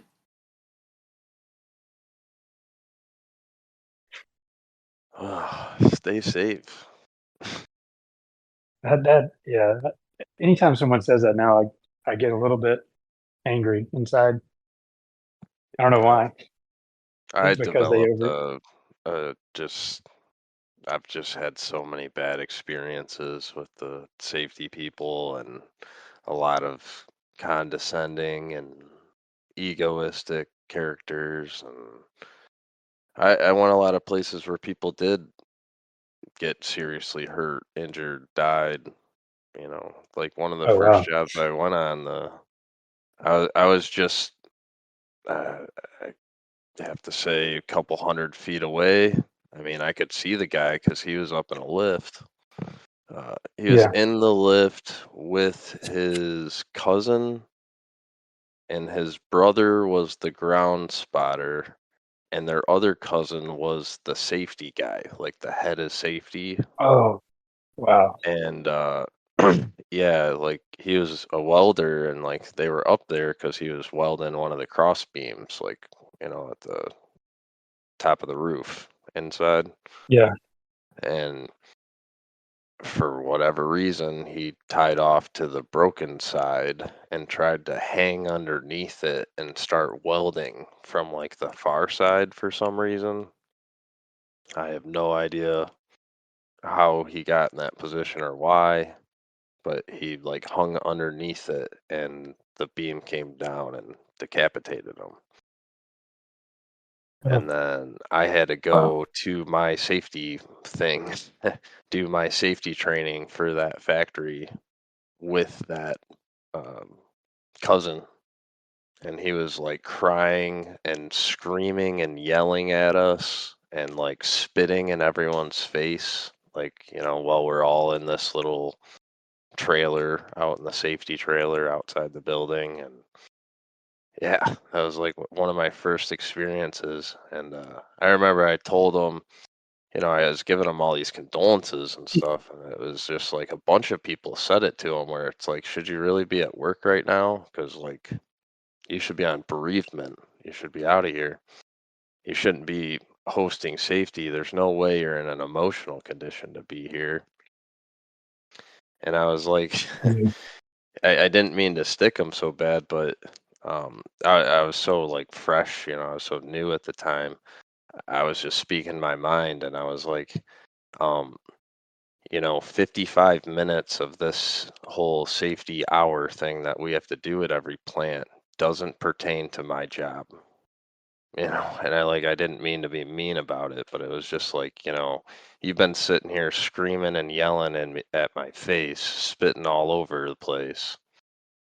And I don't go in any lifts or go up high, wear safety belts. Like I'm an engineer and I'll be in the offices and running around on the floor. I might go in the cells at most. They go over all our stuff within the first 5 minutes of the meeting. Yeah, but don't you think that this is part of whatever is um, going on with society these days is somebody else is to blame? No personal responsibility for anything? That's my problem with the whole thing, is they're taking away the personal responsibility behind it. They keep screaming that they need to hold somebody accountable all the time. And that's basically like a glorified way of saying we need to point the finger at somebody every time something happens. And they can't like just accept the fact that you're in a dangerous environment. You're accepting that you're coming into this dangerous environment. Here's the resources and equipment and tools so that you don't hurt and injure yourself. please be responsible. When it happens, we'll have to assess each case as an individual case. End of Right. story. And this is why I bring back nature into this whole concept, right? Of personal responsibility. Because nature doesn't have any of these benefits. They don't have safety advisors. They don't have any of this shit, right? If they get themselves into a mess, they're responsible and they know it. But humans have been trained out of that. Right. They no longer accept their responsibility. And it's a complete delusion. Like that's where, to me, all these people who do all this stuff, like they're wearing goggles. Like they're just programmed. They believe it. It's been in all the stuff since we were, in preschool. They were doing all the sort of safety stuff and programming, and right, they would make you be quiet by doing a series of claps or having tones, or they would make you sing a song to make the whole Or, class shut up. or ring a bell. Yeah, I mean, like all of it is, and then you're on a Ah, system, a 9 to 5. humanity has been tamed so badly. Yeah, Is all I got to say. Domesticated, right? Yeah, yeah, domesticated and tamed. Why that? I mean, I think that humanity in the wild was probably more logical and knew the risk that was involved in hunting and fishing and all the other things that that were there. And now we've been like bred to just accept that we're not responsible for it, somebody else is. It's I mean, it's amazing that we've come this far. Is all I got to say. oh yeah, that's why I think, um, I mean, at least what history is out there for the Native Americans and stuff, I think they were doing pretty good for the most part. There probably was like some tribalism and extreme groups and things that happened, and just like in any society or country, nation, or landmass with a bunch of people on it, like it's just there's going to be all the different personalities and things going on, and stuff happens, and that's what that was more accepting of the natural way, and people being in their natures and going off into their groups and doing their things, and the groups attacked each other, and some battles happened and stuff once in a while, but for the most part it probably was more like natural. And then now that we're in this time of what we're calling this peace and tranquility, and we're all in the golden age and super smart now, I guess. When you look back at that, it looks super gruesome and brutal, and that's the way they sell it too. Like they don't want anyone to know that that was a good period of time in humanity, if it existed that way, you know. Right, and within all the humanity stuff, right? They never bring up nature as being brutal, right? They never bring up all the things that get killed on the highway, all the wildebeest that get killed by lions. They don't bring up any of this stuff that happens in nature as a just a way of life. It's just a thing. It happens.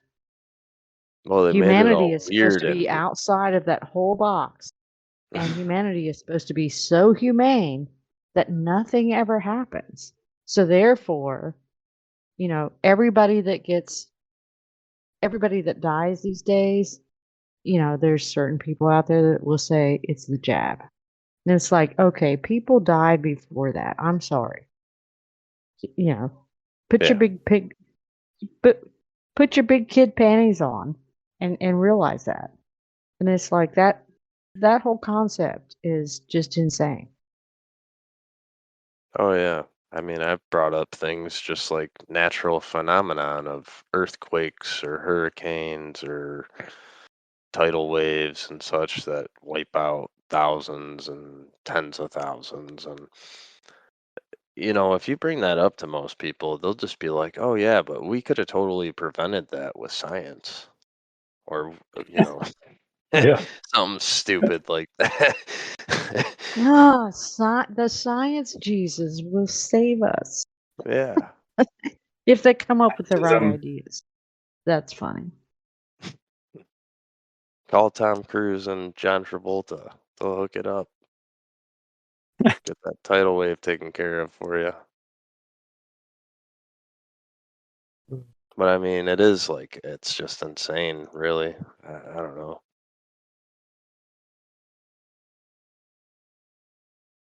Brought this stuff up to my parents and things before. It's always an interesting conversation. Because it's like they know, but they just accept it. Yeah, I mean, I used to talk to my mom about religion because she was high into religion, right? That's how I was raised. And I would Mhm. talk to her and be like, it's all just metaphor for the sun, you know? And I would tell her the Jesus story about, he came to a crossroads and all that stuff. And he looked at himself and it was like, and I mean, she would listen, but then she would revert back to, oh no, that's not how it was. He was a, he was a man. He was a God man, basically. Mhm. Yeah. Well, he's the savior coming to save you. You know, it's all back to Yeah. that source. And I always ask her, I mean, this is why I was always in the battle with my whole life is because I asked her at one point, this is when I was young. I was like, if Jesus died for all of our sins, how does anybody sin still? Hmm. I mean, this was as a kid, and she could not really truly answer it to my benefit. But she was like, you are born a sinner. And I was like, how are we born a sinner if he died for our sins?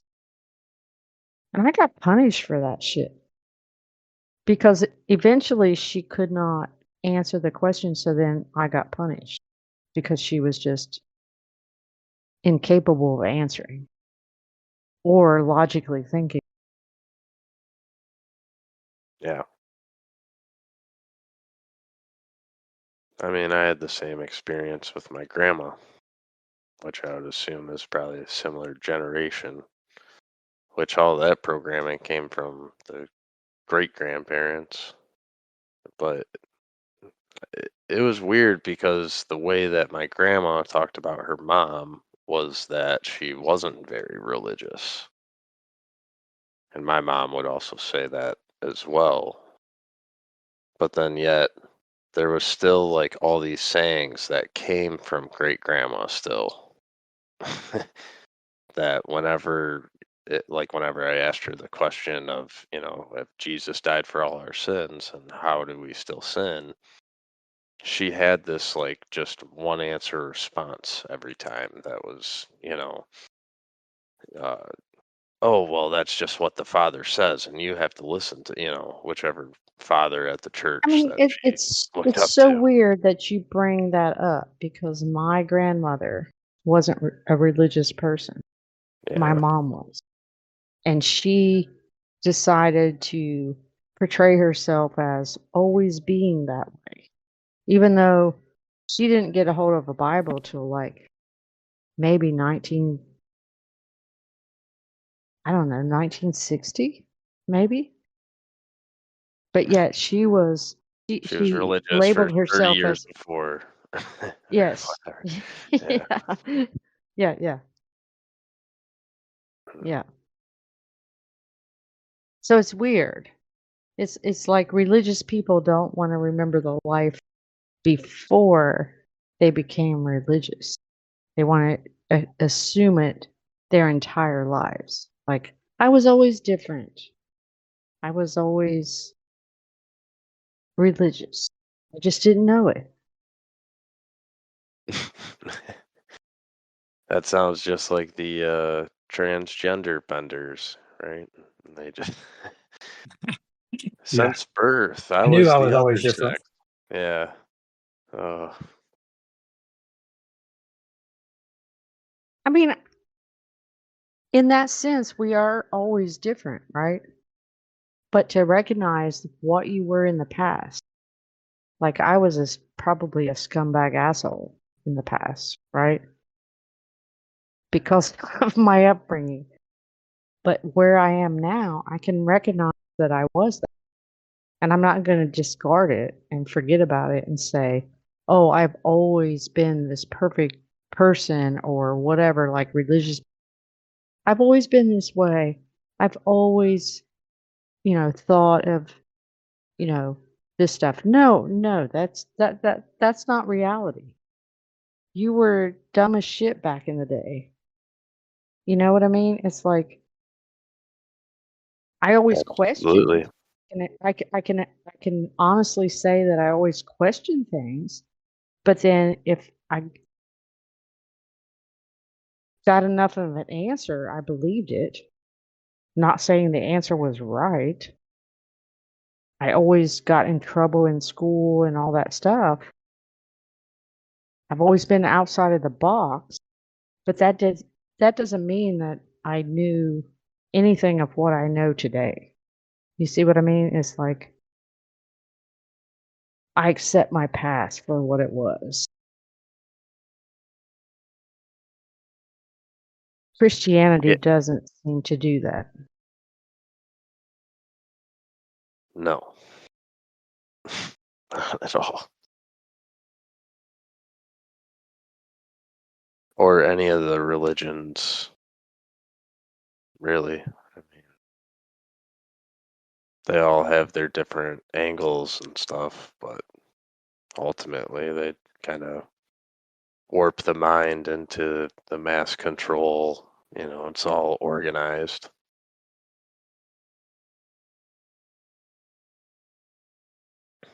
I mean, even like when you start to look into just the smaller ones that aren't as big, you find out why they're not as big. I mean, like Jehovah's Witnesses or uh, Seventh Day Adventists, Mormons, all these other smaller, minute kind of religious circles. I mean, I've met a lot throughout the years in different parts of the country and stuff, and there's good and bad ones. There's different things, but just learning about them was very interesting, and like their whole belief system. I mean, they're just programmed in an entirely different way from anyone who's a part of like the Abrahamic religions, like they just have these Yeah, and I more posted refined, a long things. yeah, I posted a long time ago somebody that broke all of it down to where um how the religions formed and they broke off from the main religion of the day and they just kept splintering because they Yeah, didn't actually believe all that stuff. And I mean that's what it is today because religion is not a thing. And that should tell everybody it's not a thing. It's just if you don't believe truly 100% your religion, then you shouldn't be there. You're not religious. You should go your own way. Spirituality is completely different, in my opinion. Like, you don't know what it is. You're not claiming to know what it is, but you know something's there.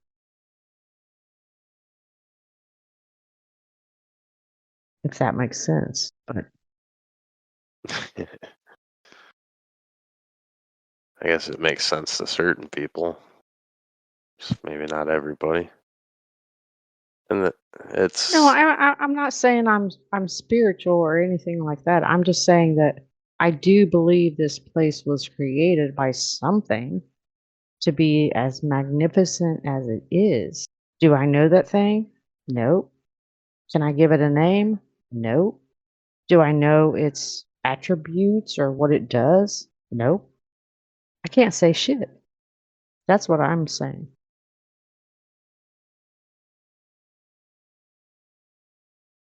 Well, and I agree. I don't ever really try to define it. I think that's the problem, is everyone's always trying to define it. You want to grasp it, but it's not something that you grasp. It's the intangible. It's not, Right. you know. Right. And once you know, once something tones it down to this is what it is, and then everybody believes that, You you killed might it. as well be living on a globe because NASA said so. So, Well, and you kill that thing. You've now made it something to destroy or conquer or oh yeah, have, yeah, or, you yeah. know, you brought it to the material fully. And yeah, and then it's all false idol worship in a sense. Kind of funny that they do have that in all the books, like, don't do this, but that's like exactly what you are doing. I always thought that was one of the biggest ironies while sitting in church, where they're like, don't worship false idols, but it's like you got this guy hanging up on a cross right behind you. Yeah, we're worshiping the death of the idol too. It's Right. not that we're No, worshiping the life of this, worshiping the death. right. That's like, it's like he's bleeding. He got blood coming out of the holes where the nails went into each of the arms and feet. Like, what? uh, Or worshiping anyway. the the leaders of the church, the pastors, and the Yeah. Yeah, but they're elders, No, whatever. that's worshiping his sacrifice for their sins, even though they were born sinners and they will sin the rest of their life until death, and they have to somehow make up for it in their death and be judged, and they might go to hell still. So, isn't that a Yeah, story? that's the guilt. That's the guilt and shame angle. yeah, and you can't do it Never good by enough. acts alone or faith alone or gifts alone or what. Just goes on and on and on. Yeah. Yeah, one of the strange sects that, well, I mean, we have like a lot of the different groups, in a major city, of course, but um like I didn't really hear about them all too much, and like being in the Catholic world, and then 90% of the various family members I have are in different sects, right? Different, like Baptist, Lutheran, whatever.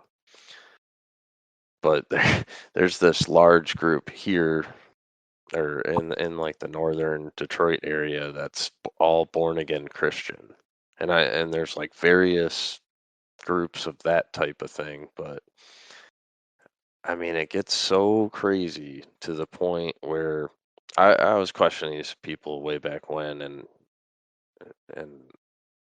without even thinking about it back then, it was just so amazing that these people were doing what they were doing. The fathers or preachers or whatever of these churches were actually requiring for you to become a born again Christian and join their church. You had to take out a second mortgage on your house. You had to donate 10% of your wealth straight out of your check to the church. You had to, usually, if you had like 3 family cars, you had to sell one or donate it to the church. Um, Oh, wow. yeah, I can't even remember. Like, there's a couple other weird things they did. I mean, the church basically owned most of these people's homes, after so many years. And they just say, yeah, that's like they're basically like buying their way into heaven is the whole thing behind it. And that's where you get a lot of these there's like these OnlyFans models and porn stars that are now becoming like Christians or Catholics or whatever. That's what they're subscribing to is like the born again Christian way, where you have to like donate a large portion of your wealth to the church, throughout your life to like pay off your debts. And the church actually tells them that like they are virgins again, and that like the fathers can come and bless them, and it's they Do they get keep their their OnlyFans virginity. account? Yeah. They probably make more money than the religion side. Oh, I'm sure they do. Especially the ones converting right now, because it's all hot and new and fresh, and Yeah. it'll blow up, and the first ones will make millions, and a bunch of others will follow. They'll make hundreds of thousands, and then it'll just go down. Yeah. Just give up everything. You will own nothing. Yep. Yes. Oh yeah. Part of that agenda. That makes sense. Famous words from Klaus Schwab. This is such a weird name. He's not a real person.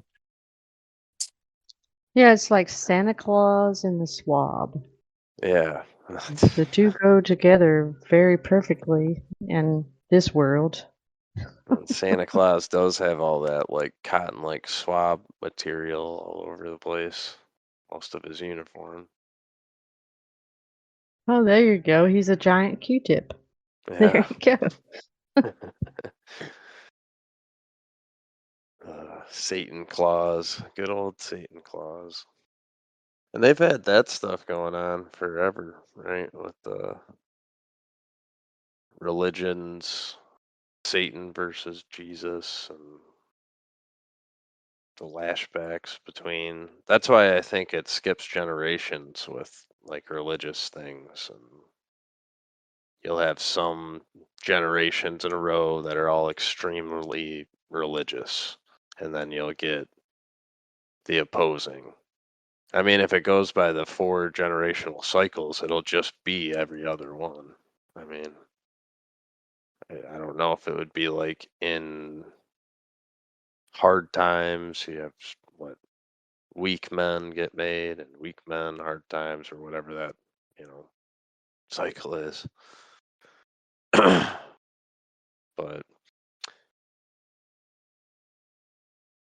because if it was your grandma's generation, man, I'm all messed up now.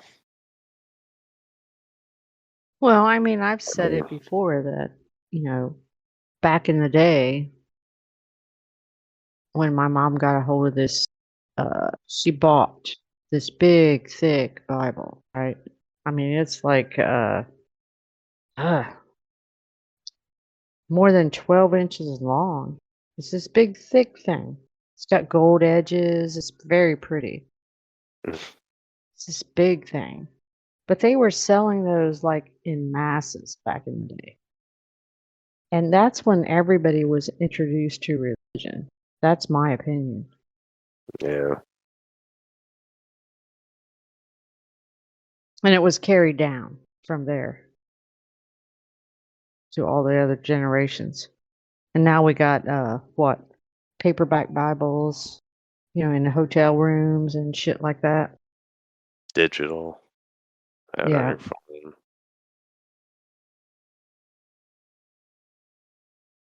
Yeah, no, I mean it's I can't really tell what our history is. I don't think anyone really can, with all the book burnings, rewrites. Who knows what they're pushing out now? Yeah, but I don't even know if they did book burning. I think they That's what I introduced mean. it all to us. Yeah, I mean, I think what You we just have don't know is anything. no, we really don't. Right. We're Yeah. like at scratch, almost all the time, even with all the stuff we think we have. Like Right, you and I can't think need the to. only things that we can know for sure is what happens in nature. Like if a lion kills something, that's real because we saw it happen. Well, and our personal experience of the last, like 100 Yeah. Yeah. years, like What we're we talking observe. about. Yeah. Yeah. Well, and you have your relatives that, it's at least some secondhand experience, or you're at least personally experiencing the stories that they're passing on and things like that. So it's like you have your relative like personal history of the world and your knowledge of it and stuff. It's maybe not as good, but it's something. I think it's better than some random teacher in a classroom trying to tell you what happened somewhere in the world 5,000 years ago. You know, And that the world formed from nothing and expanded in space. It was a big explosion. Big Bang. Yes. Yeah. You, But have you you know guys what? I seen mean, the? that whole story of the Big Bang, I believe, is metaphor, because we were created from a Big Bang. It's called the sperm. So it's all metaphor. They don't know anything beyond that metaphor. They're just making shit up.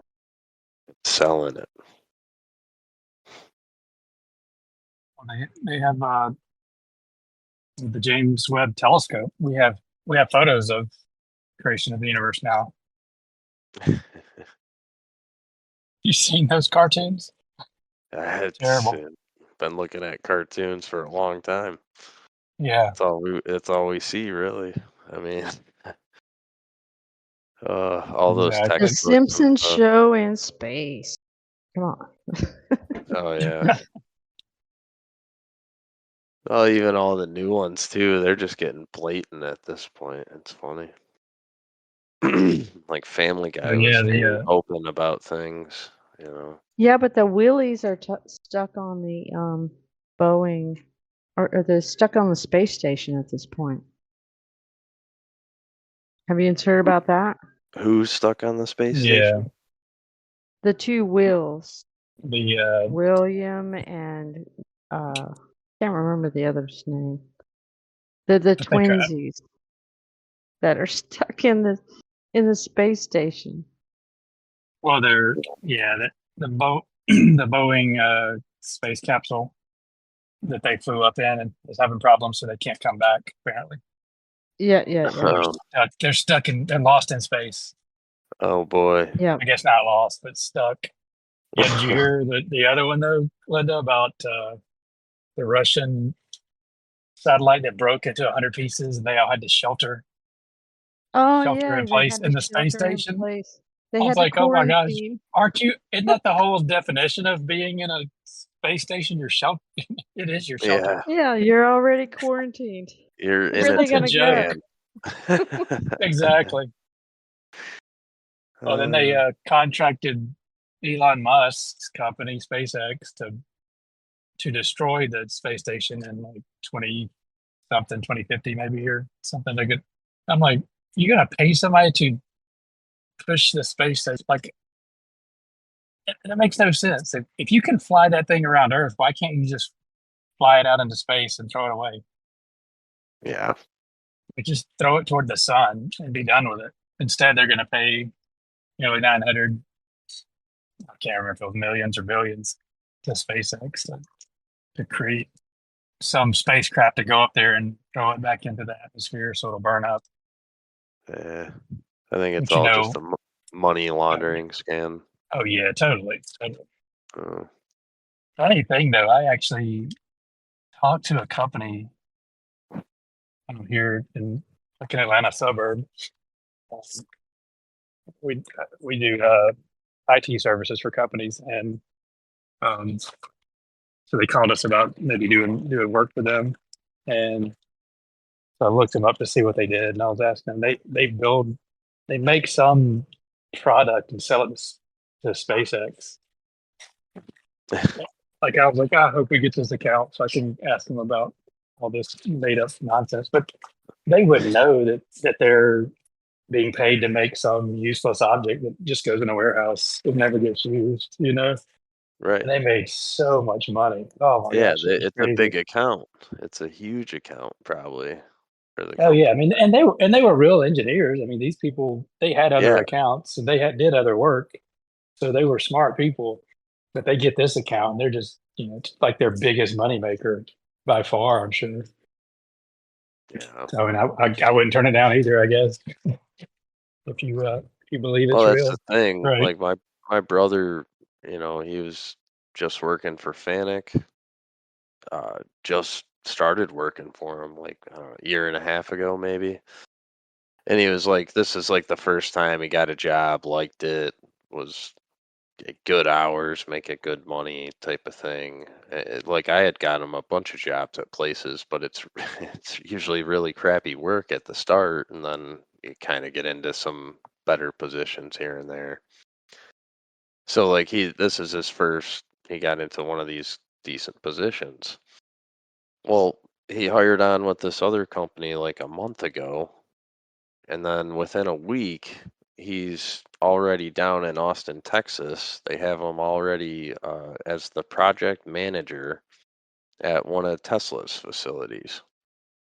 And he's 9 years younger than I am. He's 24 years old.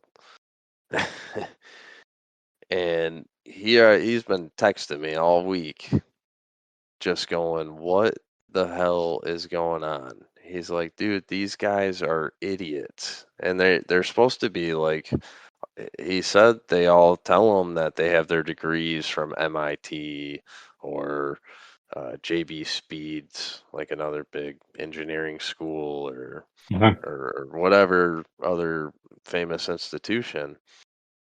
And these kids don't know anything. I mean, and it's just like the dumbest stuff. Like they're basically all just managers and supervisors. Like maybe they did go to these schools and take some classes or something, but they've like, to him, the way that he described it to me was these people have never been in a factory before, and yet they're Oh, like because they're the just right out of engineer. school. Oh yeah, they're like Yeah. everyone's right out of school. And I mean, I saw a bunch of the startup projects because I was still installing a couple years back, right when Tesla was making their new S3s or S4s or whatever. And a lot of my integration contractor houses up here all had a lot of those sub-assemblies. And like Tesla was buying robots that were already 20 years old and used and putting these brand new Tesla vehicles together with all this really old used equipment. Generally, I'm not against it totally, but the equipment's lifespan is like 10 to 20 years with regular maintenance. They're Oh, like on okay. their deathbed. Yeah. Like all my buddies were calling me complaining that they were like buying components they never even heard of to replace on these things because that they're totally toast, like they're burnt out already. And that's what they had at building the brand new Teslas. That was their brand new install lines, were all these old robots. It was like, so my brother's down there at some facility where they're doing similar stuff. He said the equipment's newer, but everyone that they're contracting in is all these kids fresh out of school who knows? Like sometimes they got 2 weeks of training, sometimes they've been, with the company for 4 years. Like you just really don't know. But and that doesn't even really matter. I mean, you could be with the company for 4 years and still not know Do anything. not really know what's going on. Yeah, so I mean, I ran into it even 10, 15 years ago when I was starting out, and it was very infrequent, and those people generally got fired or they got moved somewhere else or, things happen. Nowadays, they're just bringing them in and they just keep sending in people. It's all just warm bodies as long as they can get paid for it. Companies will just keep throwing bodies at stuff. And yeah, it's insane. These guys are supposed to have their doctorates and all sorts of stuff, but yet, I mean, these guys they can't do like basic life skills, like doing You your think own about it, they've been, laundry. yeah, like they went to high school and then they've been in college for what, 8 to 10 years almost. They really don't have any. Sometimes. Yeah, like you said, they don't have any life skills. They just have You know what school, Tesla have is an education. anagram for, by the way? Yeah, What? you put it up Tails. before. Tails. Tales. It's all a big story. Yeah. Yeah. Well, and that's what, like, they're just building a bunch of junk, just like SpaceX, the Boring Company, anything Elon's tied to. I mean, that's all just right. And he's like the re-envisionment of Tesla. Yeah, he's like the god to engineers. They think he's I bet you he's not that special. smart. I bet if No, you he's, had a I Yeah, and bet conversation, he's also relate. yeah, He also has an aspect of himself of a Willy Wonka yeah. because he bought Willy Wonka's house. He has a chocolate factory and all this other I stuff. think, yeah, I think he's a total just a stooge or an actor put in power Oh to yeah. to serve a purpose. Probably like Well, similar to like Bill Gates. I don't know that these people are really geniuses. that's who I was gonna say. Was it? Well, Even because I grew Steve up with Jobs. him. Like yeah, Gates and Jobs is like all we were fed in high school, right? Like that Yeah, was or exactly. He's a elementary even. genius. Yeah. Yeah. They make $30 million an hour. It was always like, well, what are you gonna do with $30 million an hour? You know, like that was the selling point they were trying to give us in school to be like Bill Gates, when Microsoft Yeah. was like at its peak. And it was like, what? It's like, I want to make a lot of money and be happy and have enough to live and survive and do things and stuff and not have to work to death. But this whole $30 million and Steve Jobs, Bill Gates, and every other person that we can bring up in the tech world started out of their garage. Yeah. Everything started in a garage. Yeah, their mom's garage, or like they always show the one where it's like, yeah, here's Steve Jobs' garage, and it's like inside a hangar. It's Yeah. got like jets in it and stuff. Right. But I mean, yeah, it's just like we get told these stories, and my dad's a IT guy. He's done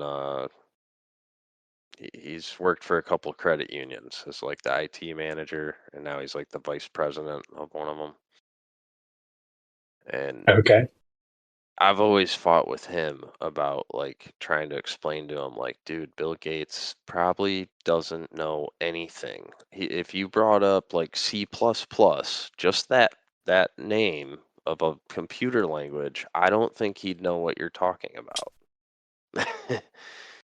And he's like, no, no, they've tested him. They've brought him on live TV and like made him do stuff. And I'm like, exactly. I'm like, they brought him on TV and made him, dude, Because TV's real. Yeah. that's all scripted, you know. And And why would, my dad's all for like when 9/11 happened, he didn't believe it Mhm. from the day it happened on. Really? Wow. Yeah, he was out right away. He was like, nope. He had to be real quiet about it. He told me Mhm. and like my mom Wow. after a time and like a year or two into it, right?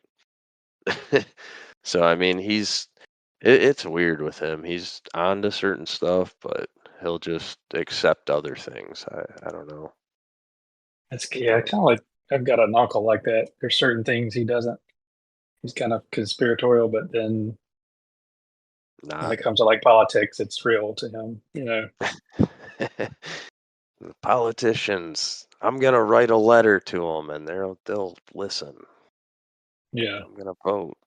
Yeah, Yeah, but that's it. yeah, That's gonna work. That's gonna work for us, right? Yeah, but yeah, I couldn't help it. I had to watch a debate last night. I couldn't.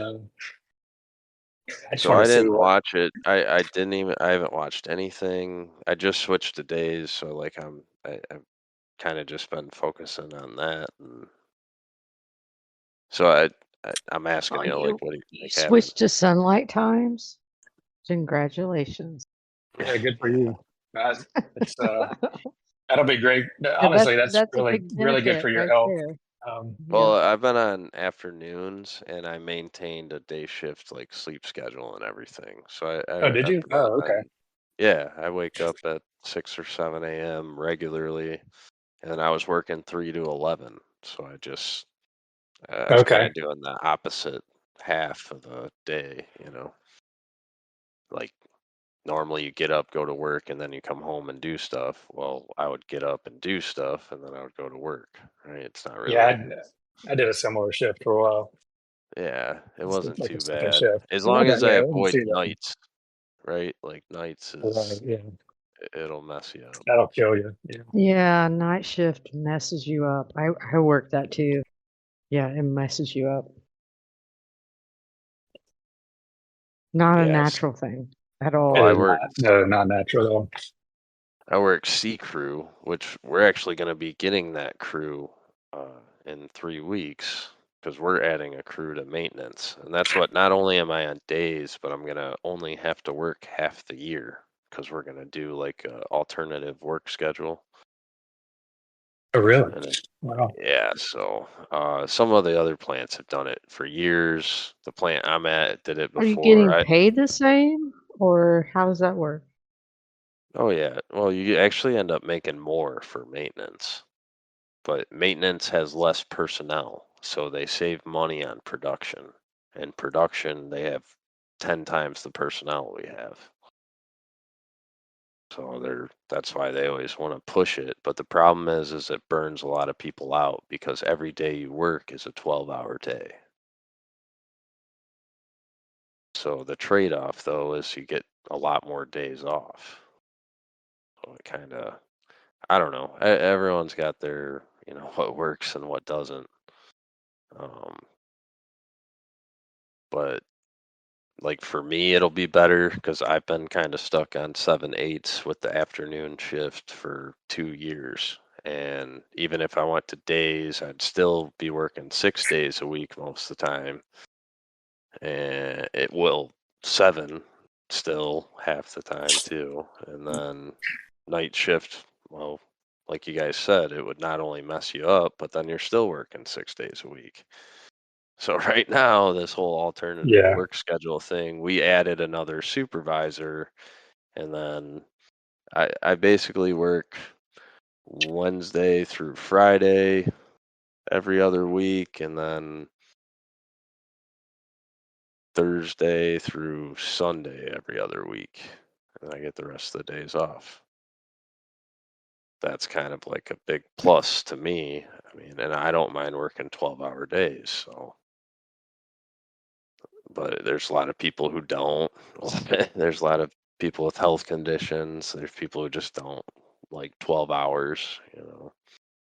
But there's all sorts of changes coming, and I'm hoping to get back in engineering anyways, and then I would get it put on a whole different kind of shift with that. I might be able to work my own schedule, which would be even better. So, Mm. who knows? My brother-in-law used to work for Ford here in Atlanta. He was the plant down here for years. So I like to listen to your stories because I've heard his for years about the plants. Well, see, I worked at them all, right? Like I've been at uh, Chicago Stamping, Kentucky Truck Plant, Louisville Assembly Plant, Kansas City Assembly, Buffalo Stamping, uh, OHAP, Avon Lake, Toledo, Oh wow, it's been all over. well, and then all the ones here in Michigan except for 2. But that's just Ford. I've been to a bunch of the GM and Chrysler plants too. My mom's like she works for the Secretary of State.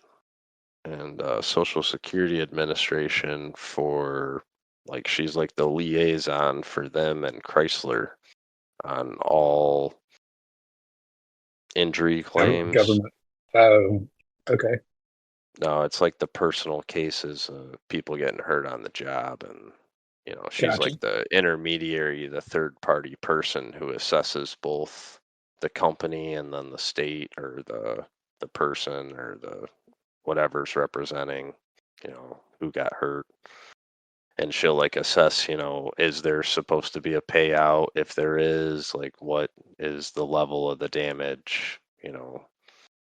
She does all the psychology and all that stuff. Gets pretty wild. So then with her, like, I was going and working at places around her area just because she knew people and I could kind of get my foot in the door a little bit. But it's practically impossible to get a job unless you're actually related to somebody. Oh, So, yeah, I'm like one of the few people ever to get hired into Ford, and I don't have a family tie. it's funny you say that because that's how he got in. His uncle worked there already. Yep. And he got him in the door. Oh, 99% of the time, it's Yep. family. And that's what, like, usually it's the family members who are the crappy workers who sit around and then they get promoted out of damage because they're doing so crappy at whatever positions they get hired into, but then they're kept because of the family relation. They get promoted out so that they stop causing problems in the area they're in. Oh, gotcha. Yeah, it's like the most messed up nepotism system. I mean, and it's at every company. It's, all the corporations have all sorts of cliques and family ties. And I mean, it's not just family, it's like our last plant manager that only lasted 2 years. I mean, she had two babies with two Ford directors, not married, just had babies with them. Just like these weird, Interesting. yeah. And we've had, so from 2015, I only got to this plant in 2020, but from 2015 to now, there's been 5 plant managers. The last Wow. 4 of them got walked out for embezzlement, giving their family members free vehicles. I mean, Holy cow. stealing money, et cetera, et cetera. All 4 of them are quality directors down at the Ohio and Kansas City plants now. Oh, so they Like, just got transferred essentially. yeah, but they got like walked out of our plant in handcuffs by like the FBI or the marshals or something. And then they're just That's funny. transferred down. Oh yeah. And there's all these stories of them like throwing chairs and desks and phones and screaming at, kicking officers and stuff. And that's like the plant manager when I got hired in. He, like, his background was he was an ex prison guard for like the Jackson County prison here in Michigan. Somehow they made him the plant manager. I was just like, what? So Interesting. you saying you got a bunch of crisis actors? Yeah, pretty much. Yeah, my But it brother-in-law really would, is. It really yeah, is. he would tell Yeah. me stories of stuff that would happen. And I was like, oh, I guess they fired that guy. He's like, oh no, they gave him 2 weeks off with pay And because he the came union back. gets involved. And then they come back. He's like, yeah, they sent him home for 2 weeks. I was like, what? Yeah. Oh my I could gosh. I That's could tell you crazy. how every court case goes on those with the union. That the answer every single time is stress of the job. Yeah. That's it. Yeah, because these guys were out during their lunch break smoking weed and got caught. Yeah. I was like, and they said they were, yeah, it was stress induced, and They were trying they to need relax. time off.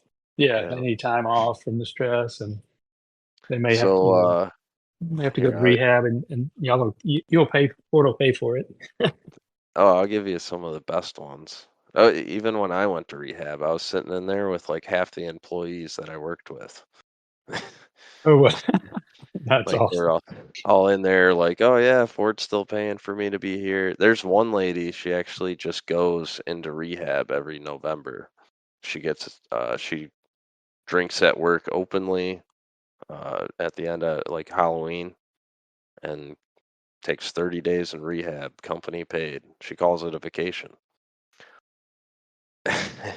But one of the better ones is I guess it's more shocking. There's lots of shocking ones, but a Kentucky Yeah. truck I think was the most interesting, where there was this lady who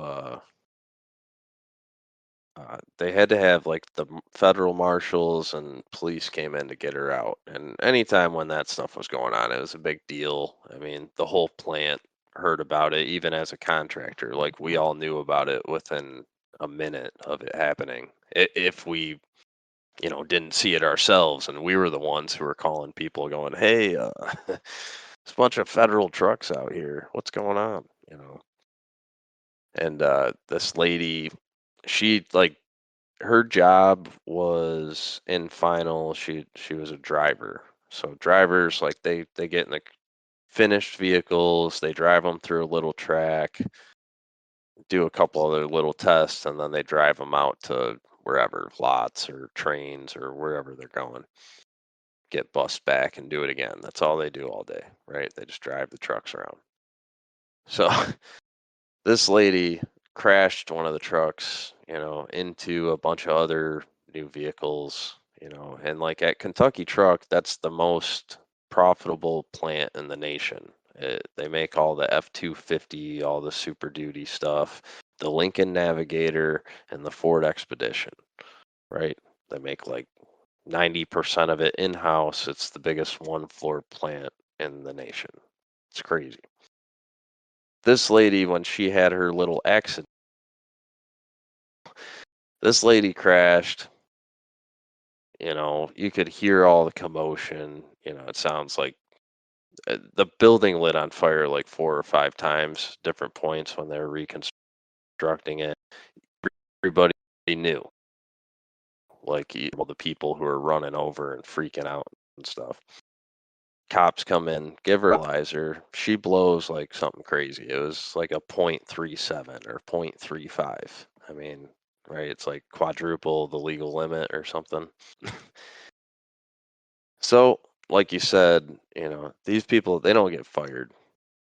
This lady got 30 days in rehab. She was right back to work on the job.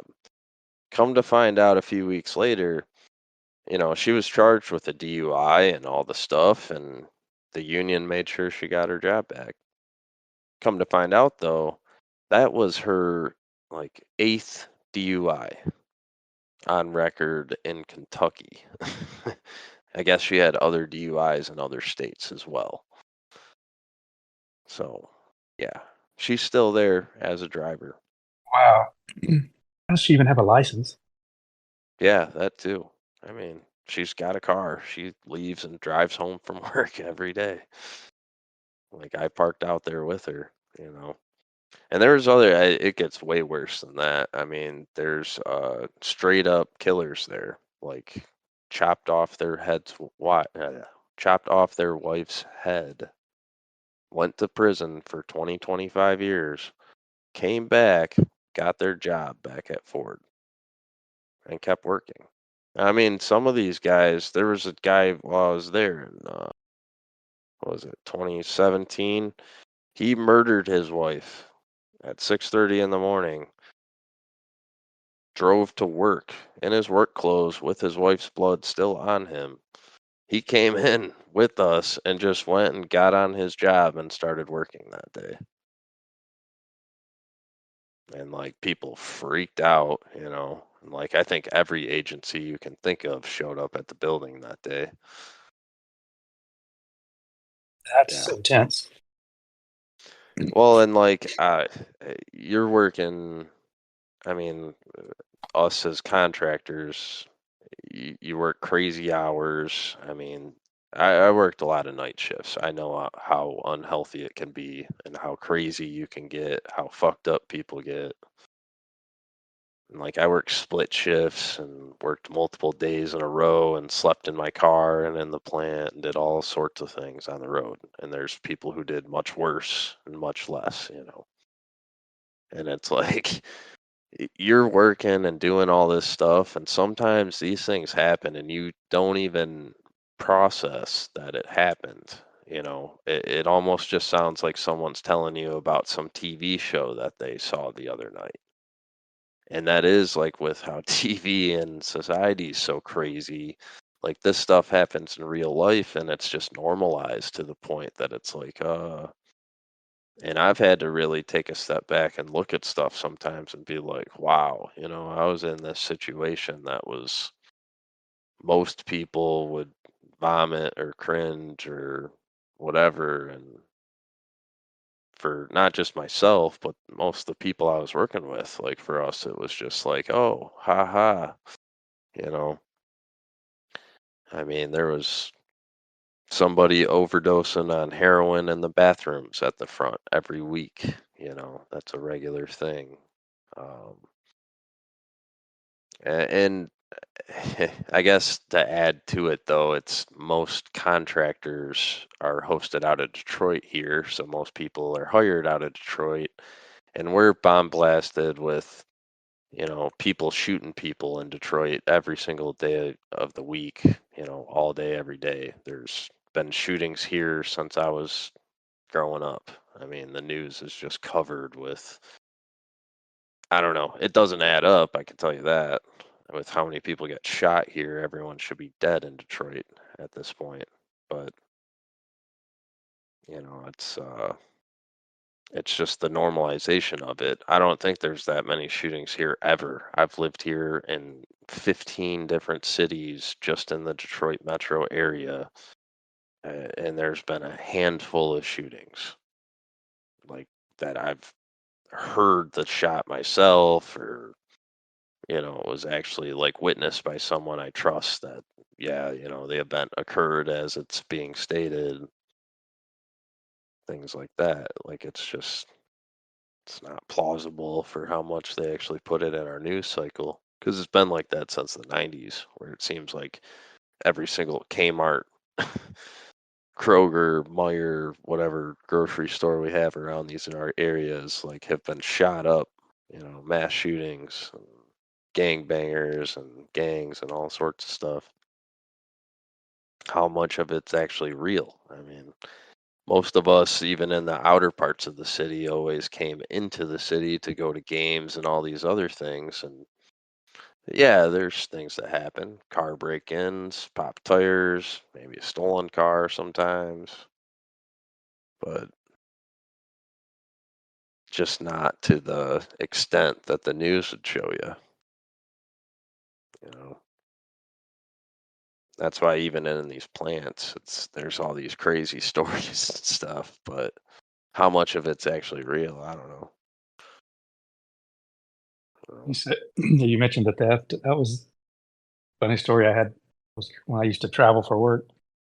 Came out of my hotel in Detroit, and my rental car was on blocks. Someone had stolen the rims. Yeah, I mean, I was it's like, it I was happens. just like, all you can do is laugh. So I was like, what do I do? Like, I'm out of time. So I just called the rental company. They're like, oh, oh, that happens all the time. We'll just bring you into the car. Yep. Like it was no big deal. I didn't bat an Yeah. eyelash. I was like, okay, see you in a little bit. It was pretty funny. Through the mid 2000s, it was airbags. Your windows would all be Oh, busted and all your airbags would be really gone. Well, interesting. so I don't know if that's like some weird psyop or whatever was going on, whatever was being tested out, but apparently the street value of airbags went up to like $500 per bag. So that became the thing to steal, right? That's the high-priced, easy I have item. never heard of people stealing airbags. That's new It, to it me. was it was Well, a there big was thing in Detroit. I did have two different cars that had an airbag recall, and so I had to take it in, but I had to schedule the appointment because they're like, we don't have any right now. Like, we've got them on order, and because there's a shortage of airbags. So I might kind of believe that story. That is Because so you Yeah. think weird. about when Because you I had recall this like millions Honda. of airbags, that could create a shortage. Yeah. That's so weird because I had this Honda that I kept for 17 years, and it had an airbag recall on it, and I never did do it. And the 17th year or whatever, I mean, there was this guy that came to my house, and he's like, "I'm from Honda. We really need to fix your airbag." I was like, "You want to do it?" He's Came like, to your "Yeah." house? Wow. Came to my house. Yeah. I mean, they sent me all kinds of stuff, and I just ignored it the whole time. And I was like, "If you want to fix it that badly, come to my house and fix it. I'm not taking it anywhere. If you want to fix it, fix it." And he did. He came to my house and fixed it. Nice. Because I'm not falling for all their bullshit recall stuff. Because I think it's just insane. It's like, I had that Honda for 17 years, and that existed from like almost day one, that recall, and I just Right. ignored it. It was like, Yeah, never that had a was mine. problem It was with a it. Yeah, well, because never you had never a had a problem with it. yeah, they Yeah, don't deploy. That's the problem. yeah. So you have to have a wreck to find out if it works or not. I don't think you want to find out that badly. So, but yeah, mine was a Honda recall as well. No, this recall was, it could go off in midair. It It could go go off. off Go at off. any time. Oh, gotcha. This is Okay. any time. Oh, yours was that. Yeah, Okay. this recall was just like it could go off at any time. Trying to put the fear factor in there, and I just ignored it. Well, and like, like, Funny. Linda, Yeah. this is where I worry about the standardizations that we've done, because it's like, right, I was on the welding and joining side, so a huge part of my job was all safety and all our, you know, w- safety welds are like the most critical welds on the vehicle, and then there's the other joints that are this and that, and there's sealers, there's structural sealer, and then there's just the sealer that stops your car from leaking, right, and getting wet or rusting or whatever. And like, with all that stuff, I just lost my train of thought. What were we talking about? We're talking about the airbags and safety. Oh yeah, And you the said airbag. standardization, and you start talking about welding. Well, because we have all these rules and restrictions that we do, like, we test all the welds every day, every shift with all these different things. But in all reality, like, we overkill everything with all the safety stuff so much that, like, we have to have the safety welds. There's really only a couple. There's like, maybe 20 on a vehicle. Sometimes there's like 50. It just depends on the vehicle and the design.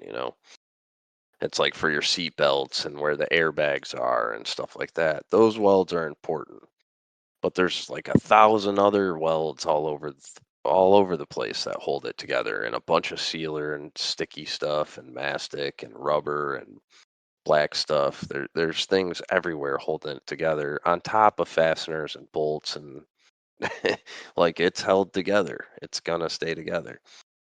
But they freak out and do these recalls because we're like missing X amount of these regular welds on something.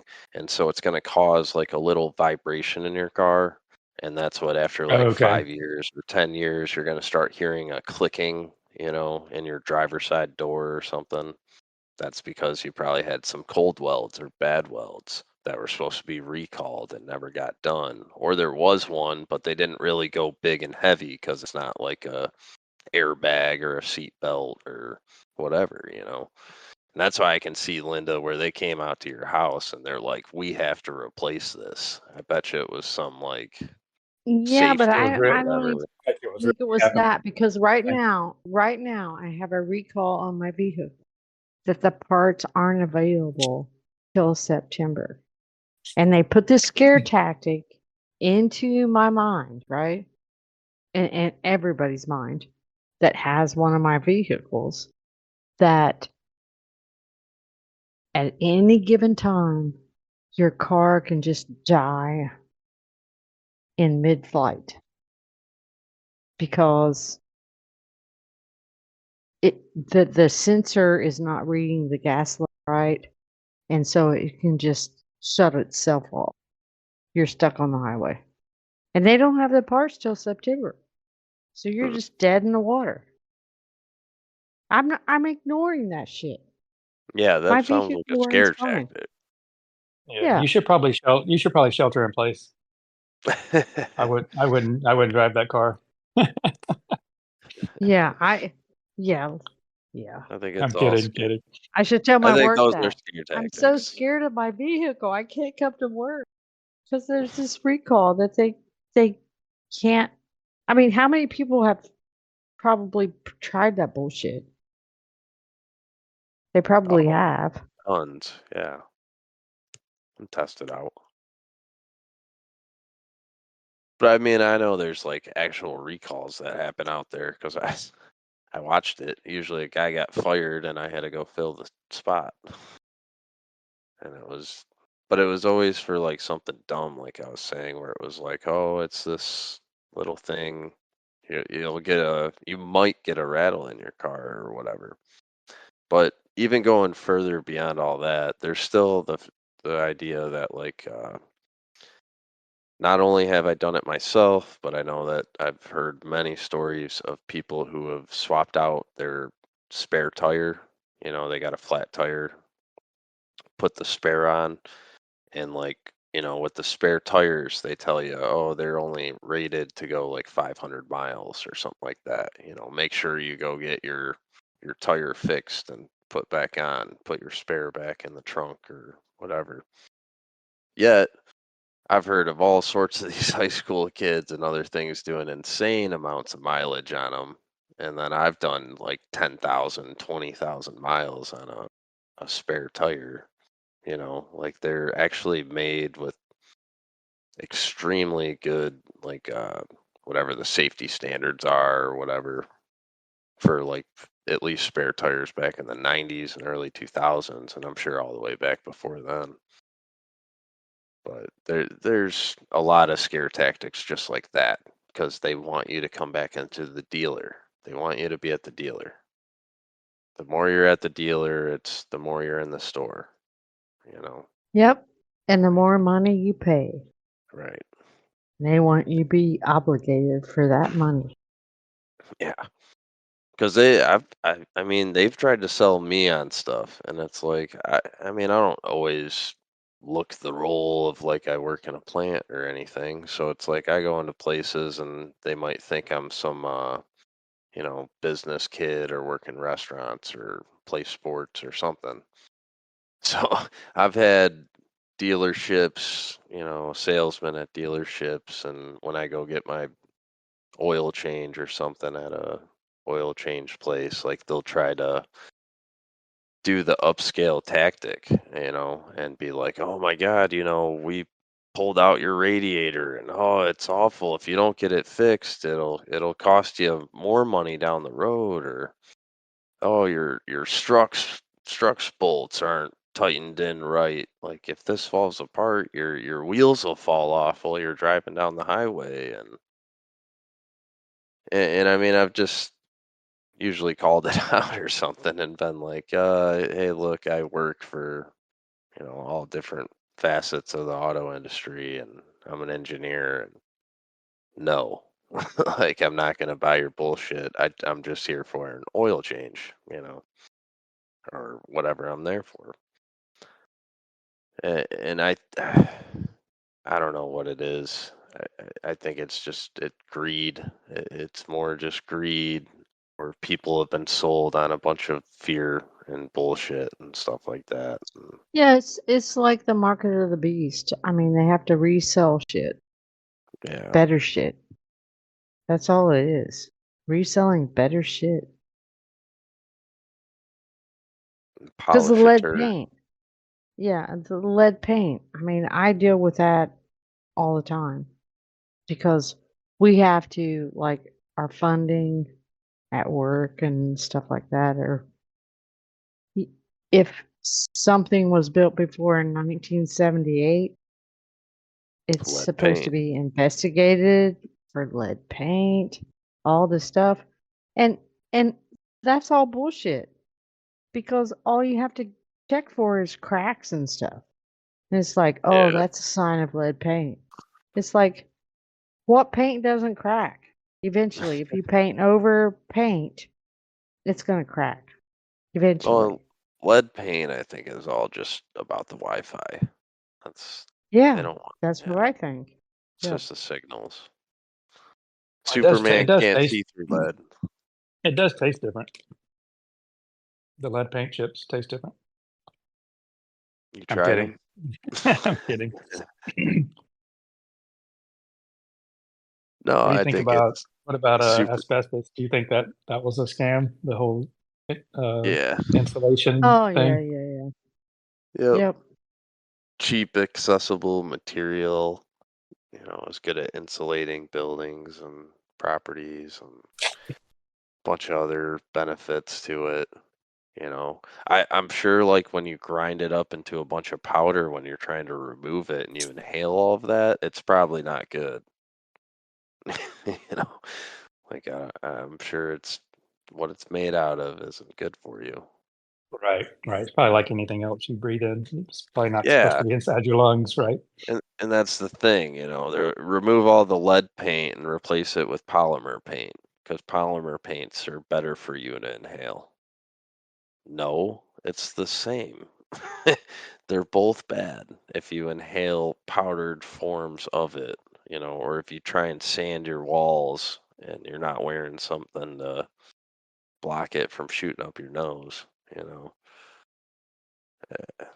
It's just ridiculous. And I'm So sure it who is. benefits? Is it like the lawyers and the construction companies and the paint companies? Like, because you Yeah, have to do it essentially. you add more middlemen. Yeah, It's job creation. yeah, makes sense. Yeah. Yep, that makes sense.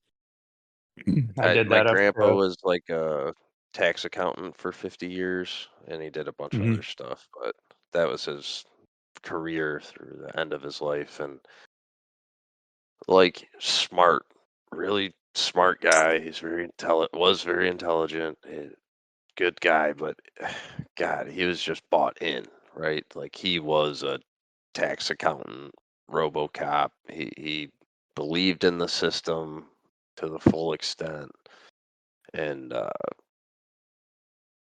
it like I can't describe the battles I would have with him, near the end of his life. And it's not like I'm proud that we were fighting about stuff, but it was just here and there because I would just have to push the truth into him, or what my truth is, I guess, right? He was one of my closest elders growing up and everything. So it was just one of those things where it was like, I really want to, he was one of the people I wanted to change the most, right? Wanted him to see my way or whatever. But we would have battles about all the different stuff, even with lead paint or asbestos or the internet or taxes or whatever. And like, I don't know what it was, but it was in those generations, those years when people grew up. Like, when they hang on to something, they don't ever let it go. Yep, It's just, agree. it was funny with all the lead paint stuff. I would bring up all the other things. Like, I overdosed on his high blood pressure medication because he would leave his pills out, and his pills looked like candy to me when I was a little kid. And he had to take me to the hospital to get my stomach pumped all the time. But then him and my grandma would freak out if I went and sprayed the beach with, the Roundup with weed killer barefoot. But I would just do it with the wind, right? You just stand behind the Yeah. wind. It's never going to blow on your feet. If I'm wearing shoes, it's all going to soak in my socks and hit my feet. And now I'm going to run around in it all day. But the logic, like they would always argue the opposite logic of whatever programming they were told from CNN, MSNBC, ABC, right? Yeah. Same people came from the generation that none of that stuff existed, and you just listen to your common sense. They Yeah. What actually happened? program those people. Yeah. I guess every generation has its own. It's just a different programming, right? Well, A I think it different was type like of. radio. They had radio, which was a Yeah. wireless signal. I think it affected people, and they did a bunch of studies, which I say they and studies, and I don't even believe in 99% of that shit, but I can only If assume you, there if you is a bunch believe of truth. if you believe the what is it, the official story, this is what they say. They say, right? Right. Well, But I some mean, of it's it's like, they can't all be propaganda, right? I mean, no, I think there's truth in everything. yeah, Because if there isn't a little bit of truth, if they tried to sell an absolute total lie, I think just the nature of the world or universe or whatever, like, we wouldn't agree with it. It wouldn't sit with anybody enough to like actually allow them to like it in any way, to develop that, like, what is it, the victim hostage relationship or whatever. Like there has to be an ounce of truth, something that the person clings on to, that sees that little bit of good in the person that's over right, them, right. you know. What is it, 99 truths to sell the one lie or something? Yeah, Some saying I've heard before, which kind of makes sense. Yeah, if someone lies to you all the time, eventually you'll quit listening. 99 balloons. 99 red balloons. Yeah. Yeah. No, and Every that's time I that's think of balloons now, I think of that the the Chinese satellite balloon that came out, I guess, a year or two ago. People were like, "Oh yeah. my gosh, what is this? China's spying China's on us." I'm coming. like, "Oh my gosh." I was like, I They're just thought it sending. was cool they actually showed a Satelloon, but nobody had any problem with that. I was like, "You realize these are the satellites they tell you guys about that are in space?" Yeah, Yeah, but this is And this is the problem. They can sell the masses anything, right? I know, right? Yeah. Well, they well, don't have to that's sell it. They just have to make up a story, and people now that image is in their head. like, I thought that was kind of what they were revealing through Hollywood with Anchorman 2, because Anchorman 1 showed a bunch of bullshit behind the newsroom in the first place, right? But in the second one, I think was where he goes through his little downfall depression, and when he's coming back on the rise to like get his Anchorman spot back, he's the one that starts doing the live broadcast of like a police chase. And then with the classic, Will Ferrell character, it's all misdirection, but it's like his little police chase skit is like he's describing the dude as like, he's just making shit up. He's just going, "Oh yeah, we're finding out the driver is 6'7". He's black. He's, you know, wearing gang tattoos, blah blah blah. And then like when they catch the guy and pull him out of the car, he's like, "Oh, come to find out, it seems that he's a 75-year-old white guy, senile, Huh. being chased down or whatever."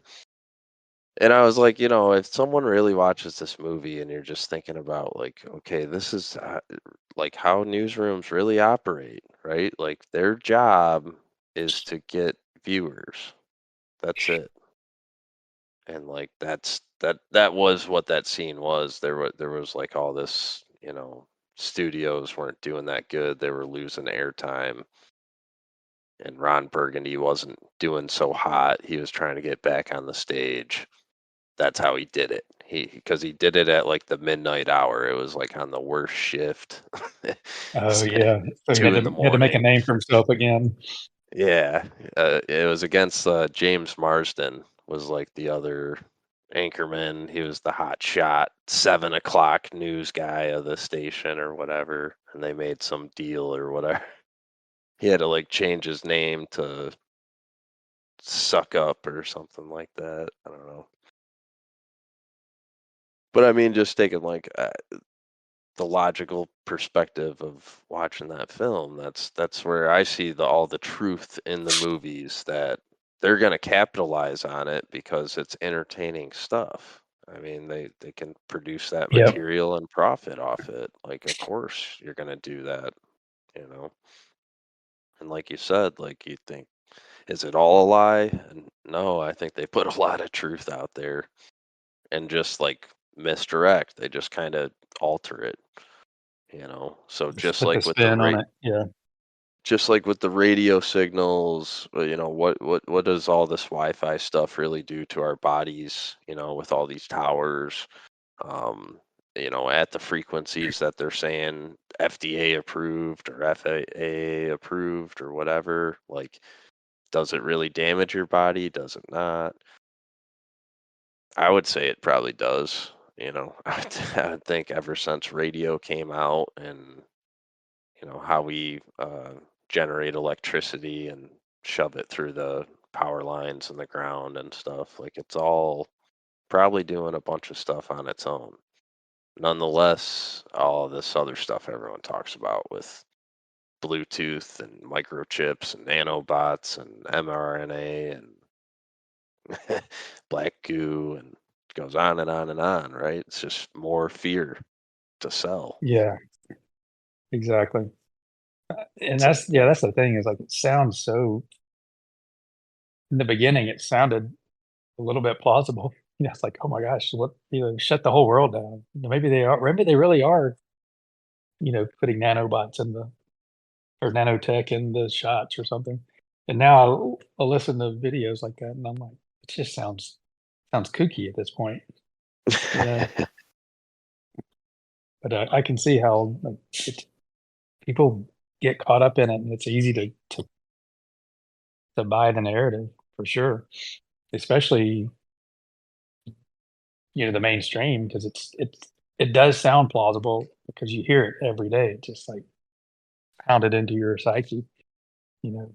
Like you were talking about Detroit, and it's the same with the Atlanta news. It's like somebody's getting shot every night on the news, yeah.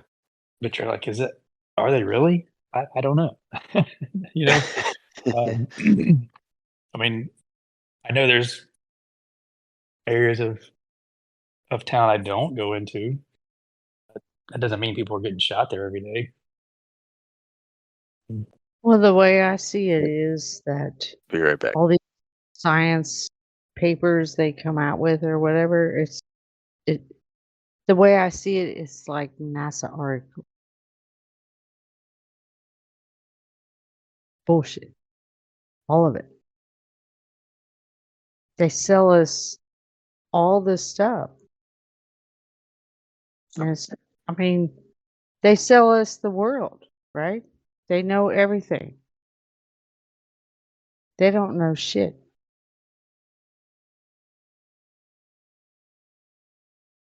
Yeah, you're right. They do. They do know. I think they have so much data. They know what percentage of people will believe a story that they put out there? I wouldn't doubt that for a second. I'm gonna go, guys. Been a All great right, Linda. chat. Yeah, good talking to you. Yep. Yep. Enjoy your weekend if we don't talk to you again. All right. See you later. All right, good night. Still there? Yeah. You cut out for a second. I don't know what that icon was. Oh, Was that's that, my headset's off. I said I'll be right back. Oh, that's what that icon means. Okay. I Yeah. knew it meant something like I knew you weren't talking, but I didn't know Yeah, no, that's like that was ears different. off. That's different than mute. That means you can't hear. You gotcha. Okay. Yep. I do that just so like you guys know, like I can't hear you. Ask you a question or something. Yeah. Yeah. Yeah. Linda said Because she I was used to gonna just take off. mute myself and then I'd like go to the bathroom or whatever. But And then people people think are you're like still talking to you. yeah, Yeah. that's funny. So when I meditating, he's always talking on a headset, and he would always have to stop and answer a work call. So he'd put himself on mute so that Mhm. like he can't hear anything, also or Gotcha. whatever. That makes sense. So then I started doing that, right? Because I was like, yeah, that's probably so people know, you know. How do you do? Because I don't see an option on mine. It's Or do the you have to have a special headset to no, do it? I'm just, I mean, on the are you on a computer or are you on your phone? No, I'm on the phone, so maybe that's the difference. Oh. You have to like no, you can do it on there too. Cause You I can? Okay. usually talk on my phone. Yeah, looking at it right now. You have to like hold something down. You like hold the thing down, the off-air chat Mhm. or something. Oh, I probably would have to like join on my phone to see those Gotcha. options. Yeah, there's something you have to Yeah, hold I had a big down and then one it's there. called deafen. Oh, deafen is the button. Okay, yeah, I did see that Yeah. when I pushed if I hold down my icon, Yep. it pulls up one and you can click deafen. That Yeah, makes so if sense. you hit that, that icon pops up and it'll like your phone will stop. You can answer a phone call or like do whatever. Oh, cool. Okay. hmm Yeah, no, learning all these little things definitely helps a little bit.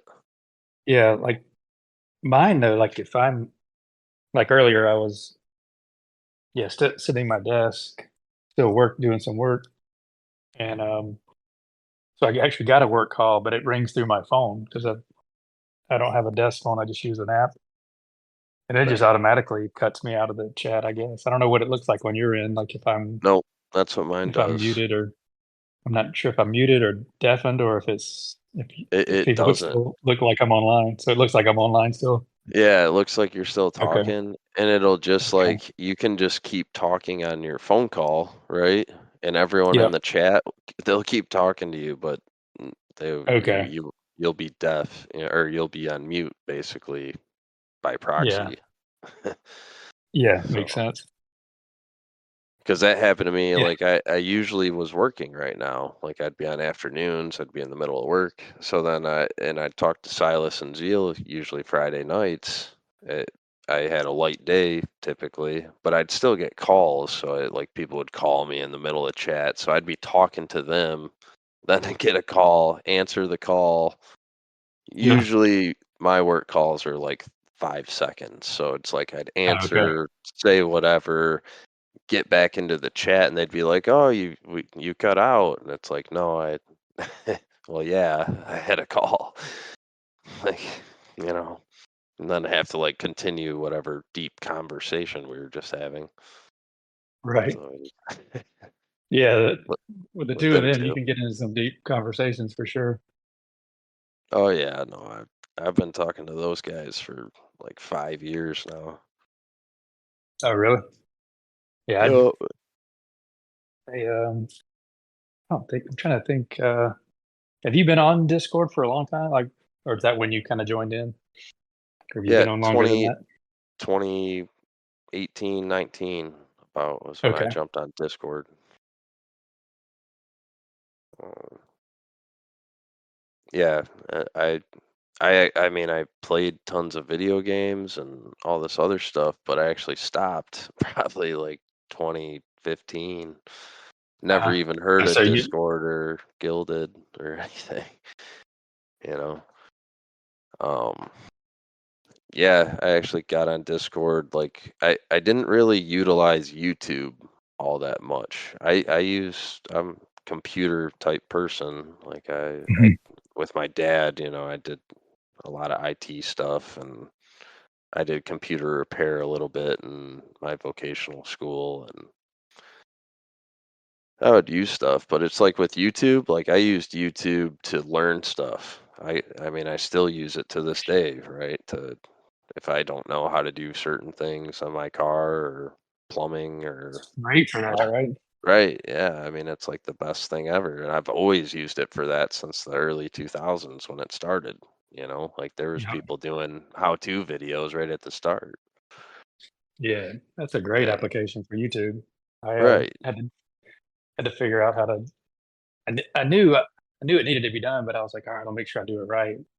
Clean the compressor coils on my air conditioner, and I was like, I don't want to pay some HVAC guy $200 or $300 to come out here and just clean it.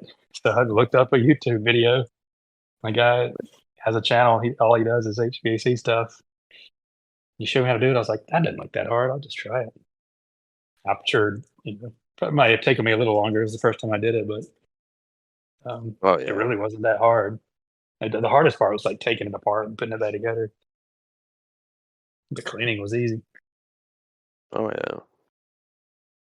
but yeah, But it was. no, I was using YouTube for just that, and then it Uh, was actually my ex, was kind of like she had the YouTube Premium, and okay, and I mean, I didn't understand the premium because I was like, well, you can just watch all this stuff no matter. The premium was just no commercials, which you can now get with certain browsers, anyways, right?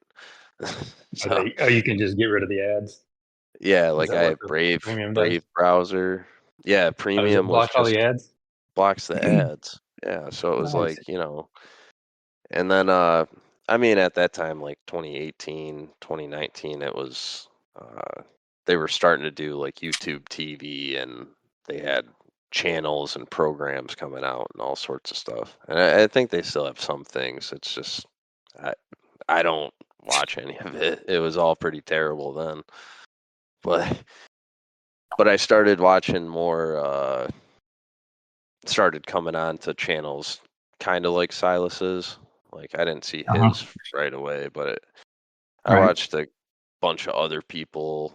Even back in like 2012 and 13 and stuff, I had originally listened to like Faco's original like radio casts and Oh, wow, stuff. that far back. Okay.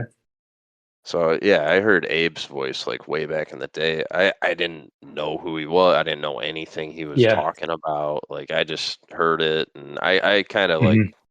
I was in the alien stuff. I was in the conspiracy circles of you name it. Like I've read lots of books, but Yeah. I listened to Abe's stuff at that time. I don't even remember what they were talking about. I just knew the Probably boys. probably 9/11. Yeah, Pretty much yeah. back then, And, because I think that's what he said got him started. and anything with conspiracy circles almost rounds to 9/11 at some point. Yeah, Some definitely. they, but Yep. um yeah, in like 18, 19, I actually was getting uh, not so much religious. I already had that from my grandparents are extremely religious, Catholic. And I was just getting into it, like actually digging into the questions that I had through all the years. Like I never really like Okay. outside of reading some scriptures here and there, I didn't like really look into it all that much. I just always it's a control system and I didn't want to be a part of it. That's you know, I decided to live life and went the drinking route and did all that kind of had some fun and whatever, right? Yep. But uh, no, it was weird because I got onto Discord with all these like religious circles. So I was in all these Christian Okay. servers at first. Then it was all within a couple months. I do things as fast as possible. So I joined like 400 or 500 groups. I had probably 400 to 500 YouTube channels I was subscribed to, checking on every day. Um, and all of them started becoming more like Gnostic, the Essenes, the these other like spiritual groups and stuff. And that's where like I kind of ran into Silas and uh, Zealberg. I forgot who else. Oh, Critical Sinker. I met way back then. And Uh-huh.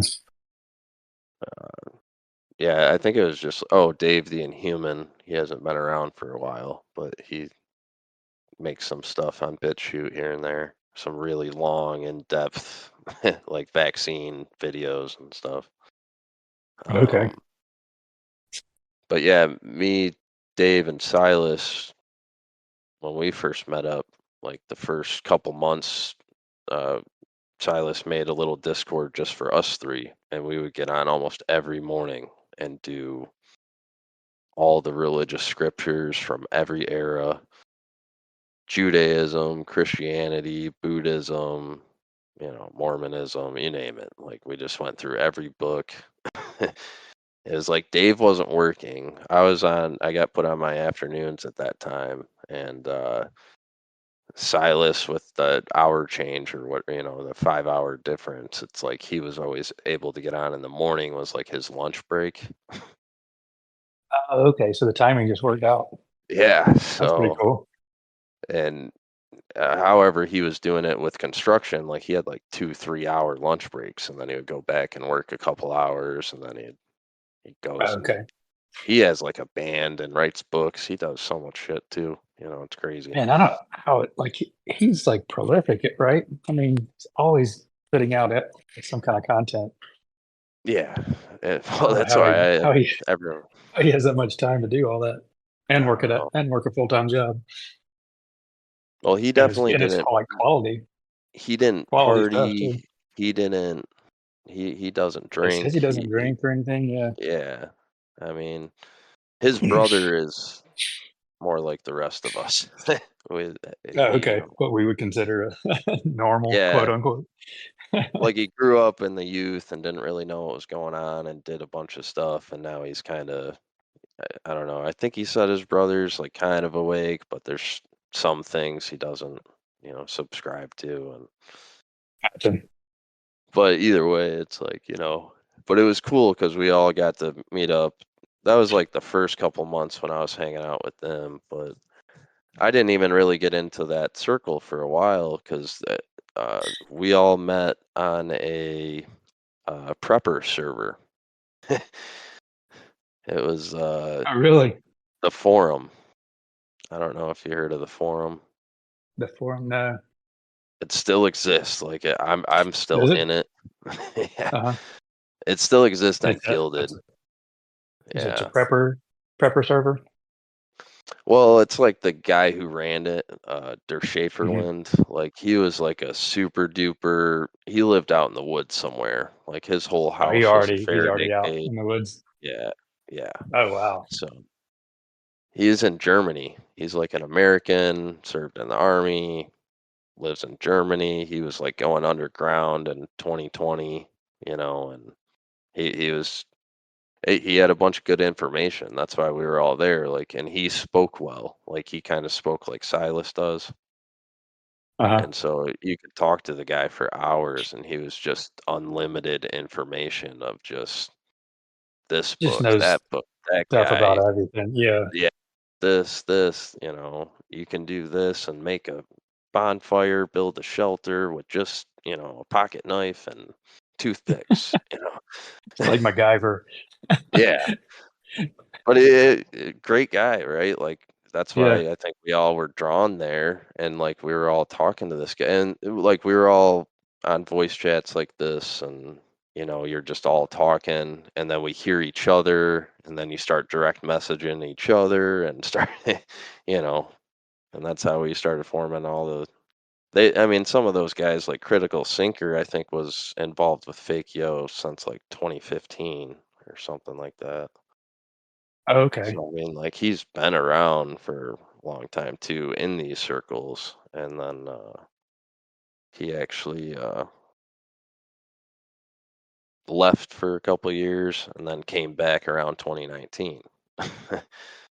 Okay. That's when like he was kind of going into other circles. He kind of got away from Faco. It kind of went into more of a what it is today. Not that it's like bad or anything, but I kind of see it as like it's more of a production. Abe's kind of that's what he wants. He wants it to be like a radio show. It's like a show more Yeah, than anything. I relate it to the Like it's WWE. Yeah, exactly. Like it's like, you know, I don't know, it can be annoying sometimes for sure. Yeah, But it's strange. It's oddly entertaining in a way because there's some people that have some good information. And so it's like, but man, I right. don't want to wade through 10 hours of nonsense to get, one nugget of information. Yeah. Um, Or have it's, to sit there and talk to certain personalities for however long just to hear whatever person you want to hear speak in the room. yeah, exactly. So it's that part of it. I don't know. I get kind of get tired of the audios for sure. Um, But yeah, no, some it was people that I've made connections with on there that's been good. So yeah. that's kind of That's what I think it's great for. like I wouldn't have got to this server without being on that server. And that's the thing that I was kind of going with, where like I joined all those other servers as research, but the one I came in on was Repo Man 64. I'll never forget. That was the first Um, one. yeah, and he's some Florida guy. Uh, I think he was 64 years old at the time. That's why that was. Then he's a repo man in Florida. Oh, really? Okay, I thought it was a play on the movie. That was a Nope, good '80s movie. that's what I thought. That's what I was thinking Yeah. too. And no, he's like basically street preacher, right? And started doing Oh, it is on it? YouTube. And oh yeah, I mean he does it out of his garage mostly, and then he like does go in the street and does things, preaching the word and stuff. Um, but he was like asking questions and stuff. He was asking questions about the Bible, and he was Uh-huh. putting it out there for people. He had like 300 people on his server, and when I Holy jumped in, cow! Nice. yeah. Yeah. So, and I was talking with all these people. So I joined all the other groups through those like 200 or 300 people. That's why it started off so religious for me at first, and then it Oh, eventually got because into they like, linked you to all those. oh yeah, yeah. So then, but I mean that I was most active on that repo server for a long time with a lot of those people. It's just the first server you're in, it was just the first of everything, and it was like a good interaction. Like I had a lot of good conversations with people, and um, it was funny because they always like were asking me to be a moderator and to like do all this stuff, and I was like, I'm not religious. Like I don't, I don't even subscribe to half the stuff that we're doing.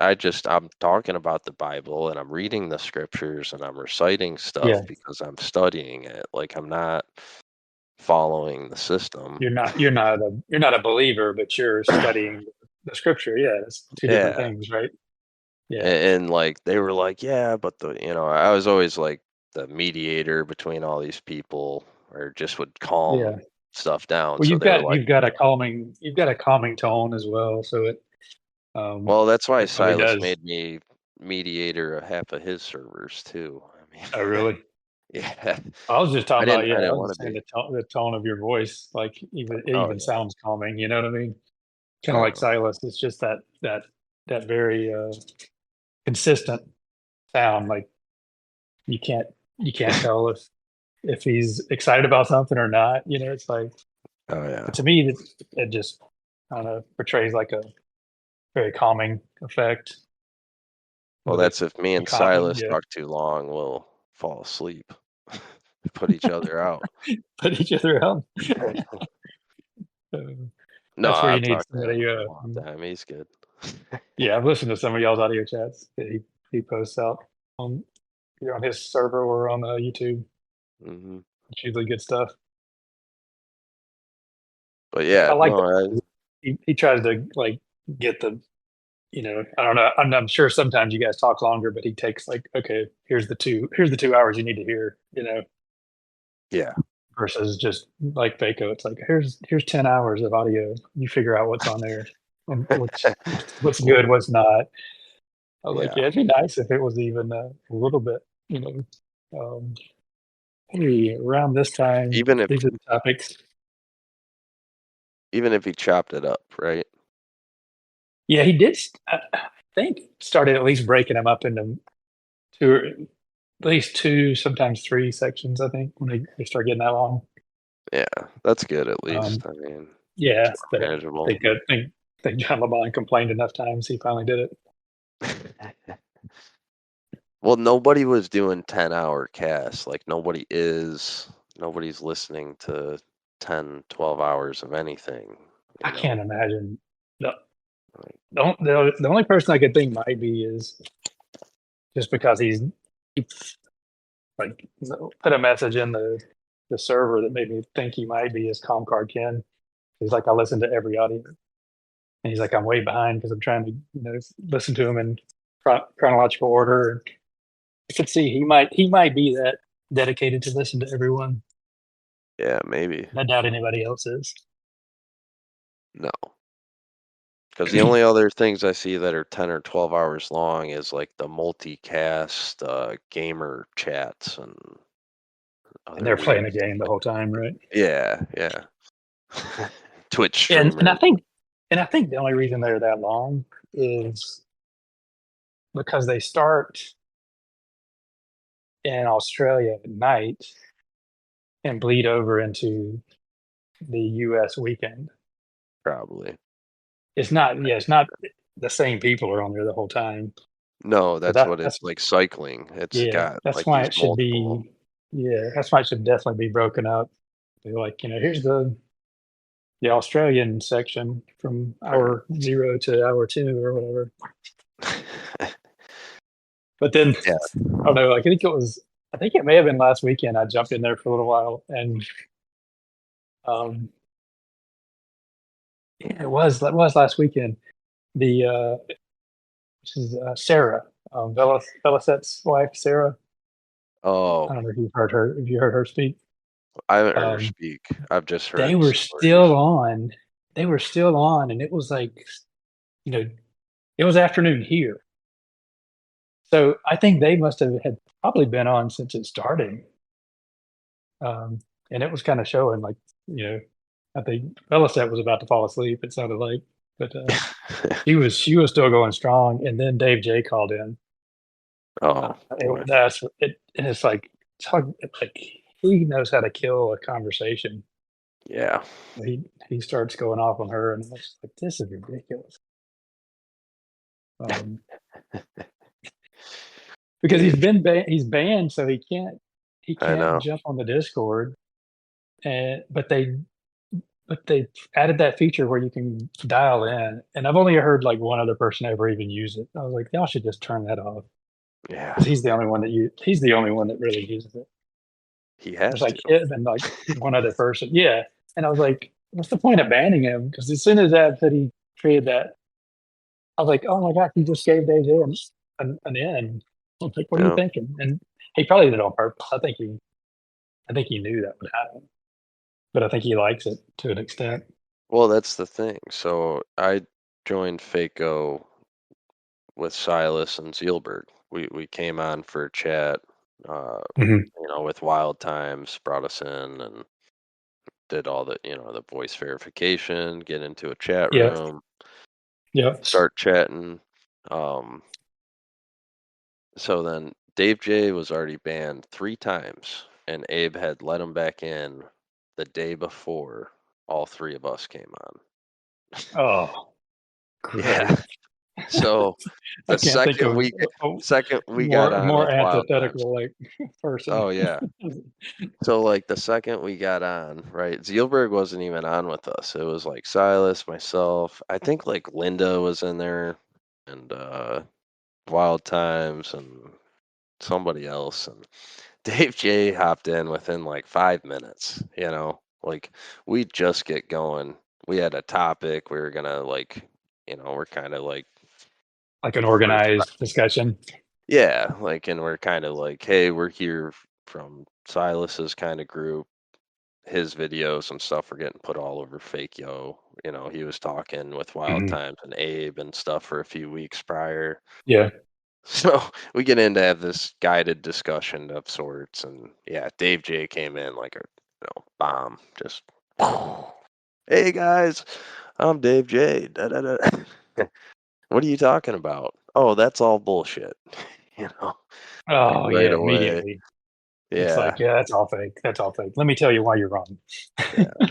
All the That pyramids, is all of them they're just constructions of paper mache. All of them. I've been there. It's just wood holding up paper mache. They're not. If you look at the back, like he just went oh my off. god. Like that's not what he That started is with, but he was. yeah. But I can imagine like it doesn't matter what topic it is. He'll tell you how it's fake. Yeah. Nobody died, right? And all the wars. Everyone's alive. Yeah. So my I came up with a saying: somebody died, somebody got hurt. just just to piss him off. Because it was me and the meditating. Uh, we're talking one night, and I think JLB was in there. I can't remember if Dave J was. I don't think he was. Yeah, because he would have had to call in. I don't think he was in that one. But we were just both asking the question, like, well, surely, like, you know, are you guys really claiming that no one ever dies in a war? And meditating and I were like, what? We're not saying that we believe the narrative of the whole war, but just that there's claims that no one ever died. And that was Right. that whole, well, you weren't there, you didn't observe it. And I was like, well, I have a friend that was in the Gulf War, and he told me stories. Oh, he's lying to you. I'm like, what reason would he have to lie to me? This is the guy that was like my best friend in high school. Like, I could tell like this. He didn't want to tell me the story about him shooting at people. Like, I was like, it wasn't Right. like it wasn't like a grandiose story. It was kind of like he was really didn't even want to talk about it. It was I was asking him questions because I wanted to know what it was like. Um, but it Oh just yeah. got. I mean, he and I both later were talking, like, and just said, you know what, we're never gonna win that conversation. Not that we want to win No. it, but No. they're just everything's fake. And I'm like, okay, I can't agree with that because it's never to them. It's you can never prove it because you weren't there on anything. So I'm like, well, yeah, that's true, but at some point you have to believe something. Like, what do you believe then? I was like, everything. Are you saying you were in a simulation then? Because you're saying everything's fake. You know, I Right. don't know. It just kind of you just go in circles, and that gets annoying. Well, that was And that I was, whole first conversation with them that we had, where it yeah, was just like circle after circle. Um, and Silas does his thing where he can just he was playing on Dave the whole time. oh, So that so is then one thing I was we were thinking just was I was listening. like, I'd love to hear those two have Oh a yeah. conversation. I'm like, because he couldn't. But then again, it would be that whole like I'd feel like it would go in circles, but I'm sure Well, it he was could Silas could have fun with him. logic and And illogic, just back and forth, right? Just yeah, yeah, it would be kind of funny for a minute, for sure. But yeah, because Silas, like I'll be listening to some of his stuff sometimes, and I'm like, wait a minute, does he think this is real? And then he's like, but then this is the narrative we've been told, and I'm like, oh, okay, okay, because it almost sounds like he's like telling buying you in. it's real. Yeah, but he's like, but you have to you don't have to believe these stories, but you do have to deal with them because they are in the, they're in our world, and everybody else believes them. So we need to at least talk about it, Well, that's and like that's with where I was. his. Have you seen any of his stuff on like the Zodiac Killer and George Hodel? And I started listening to one day, and I think I had to get back to work or something. yeah, So I didn't he get very posted far into it. he posted some, very long, well written, like proofs that it's George Hodel and Hodel Jr. So it's like a father and son who are the Zodiac killers and Okay. Okay, that history was the of it. background. Okay, yeah, I Yep. remember hearing those names when you said that. I didn't know that they were father son. Is Yep. And I think they were both like um, suspects among the like multiple other copycats and other suspects that were out there and stuff. okay. And Is that the one? Is the Zodiac the one that was in California? Maybe. yep, Okay. yeah. Okay. Yeah, then I'm Summer of thinking of the right. Yeah. '69, I think, is kind of based on it. And there's a couple others. Then there But was yeah, I think there was a movie called Zodiac, right? yep, As yep. well. Okay. Yeah, that's the one I'm thinking of. Okay. Yeah, that was a I creepy think it was story. it's like I don't know, Robert Downey Jr. is like the detective or something. It's Thank you. somebody Yeah, who it might be. Yeah, yeah. somebody you recognize.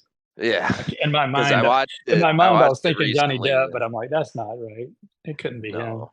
But Robert Downey Jr. sounds more likely. Yeah. But yeah, no, I mean, Silas's whole analysis is here's who it was, because they like he openly got away with it, and that was kind of part of the, getting off on the whole thing is Hmm. being a prime suspect and getting away with it, right? And still getting away with it because it was Yeah, like a. I guess they were in that time frame. They didn't have, you know, there wasn't the data sharing of computers and no, um, interagency cooperation and all that. So it you was all probably could get snail away with mail. stuff like that. Oh yeah, Yeah. there's no DNA. They didn't make up the DNA stuff yet, or They hadn't the made up set. DNA yet. Yeah. Yeah, they That's didn't one I map the want human to. mind. I want somebody to. I, I mean, I don't believe that DNA is real, but I haven't seen anything that's like can convince me. Oh, here's why it's fake. Except the Right. whole premise of it just sounds fake. Well, what's funny is like that's where Dave J's argument always applies. Like you're not there. You can't can't see at the atomic level or whatever, and like all this electron microscopy or whatever, it's like how much can you trust this equipment? I mean, Yeah, I don't think you can because everything that I've read or seen about it is you basically would have to destroy, I guess, the evidence to get to even see it under an electron microscope, right. because you have to put so much stuff into it. Like by then it's all dead and it's just like this is the remnants of what our process did to something and we magnified it and we're showing it to you. It's And like, we're showing you well, the okay. fragments. It's like the Yeah, fragments of it the though. fragments of something we just exploded with Right. electrons. Or, yeah, This I is don't know. what makes It up does sound like you. nonsense. We can Well, identify you from this even the or anyone system else. though, it's like the electron microscope.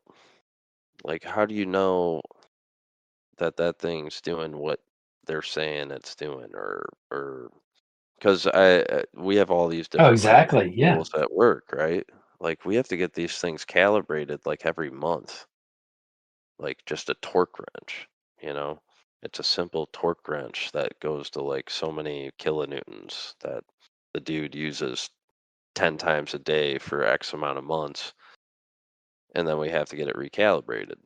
And it's like these electron microscopes, it's like not only is the process questionable, but the device itself. Like, how do you even know it's doing anything like what you say it's doing? You know, That's a good question. What do you calibrate that against? Right. Right. That's what I mean. How often? It is. How much does that cost? Because our calibrations cost like anywhere from $5,000 to $20,000 for Holy simple cow. tools. I know, I That's got in the just, wrong business. yeah. Man. Tooling is where all the money is. And that's the thing though, is with the tooling at the medical levels and the secret super military levels and stuff, like, are you kidding me? What's the cost? How often do they do it? I know the military cuts budgets like crazy. They'll just skip a calibration, you know, save 20 million on the defense budget or whatever. Like that's the Oh yeah. testing for everything else too, the PCR and all the other medical That's tests. That's why yeah. I question it all. It's like, how do you know it's doing what you're saying it's doing? How do I know you're not just making stuff up and telling me when there's these spots it means this, and when there's not spots it means this? Well, Like, and half of the blood tests that you get from the doctor or the lab, they just create, you know, they create a range that say this is the normal range, and if you're outside the range, then you're abnormal. It's right? not. It's and some of those are just arbitrary numbers, and they'll change them sometimes. They're like, Yeah. oh, we're not getting enough business. Let's slide that scale a little bit. We need to sell some more blood pressure medication. Yeah, that's a great one because Hmm. like because normal blood pressure, I think, is has changed over the years, but also like what's normal for me is probably not normal for you. Like people are Right. different beings. I don't think there's you can just say, oh, this is a normal blood pressure for everyone.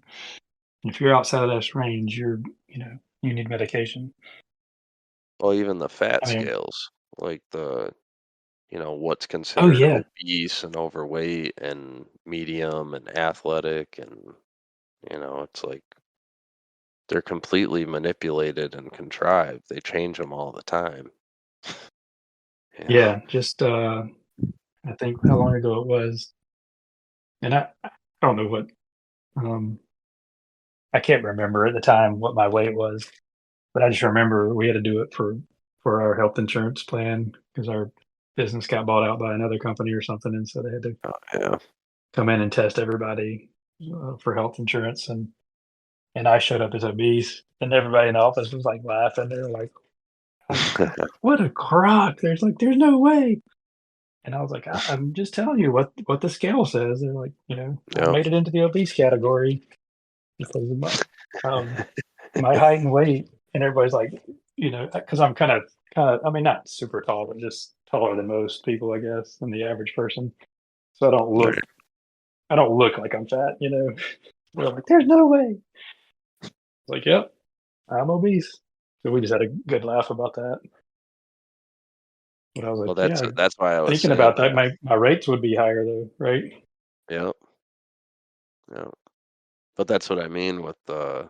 Um, I had that same thing happen to me. I'm not very tall. I'm just under 6 foot, but uh, how I hold my weight, and I think it's just our family. A lot of my family members, we all look very skinny, but there are some of them that they're really overweight, and you can't tell. Like it's just all seeds into your calves and thighs and stomach, and it's even. It distributes very Right. even. It's just yeah, it's just your like a lean mass, I guess.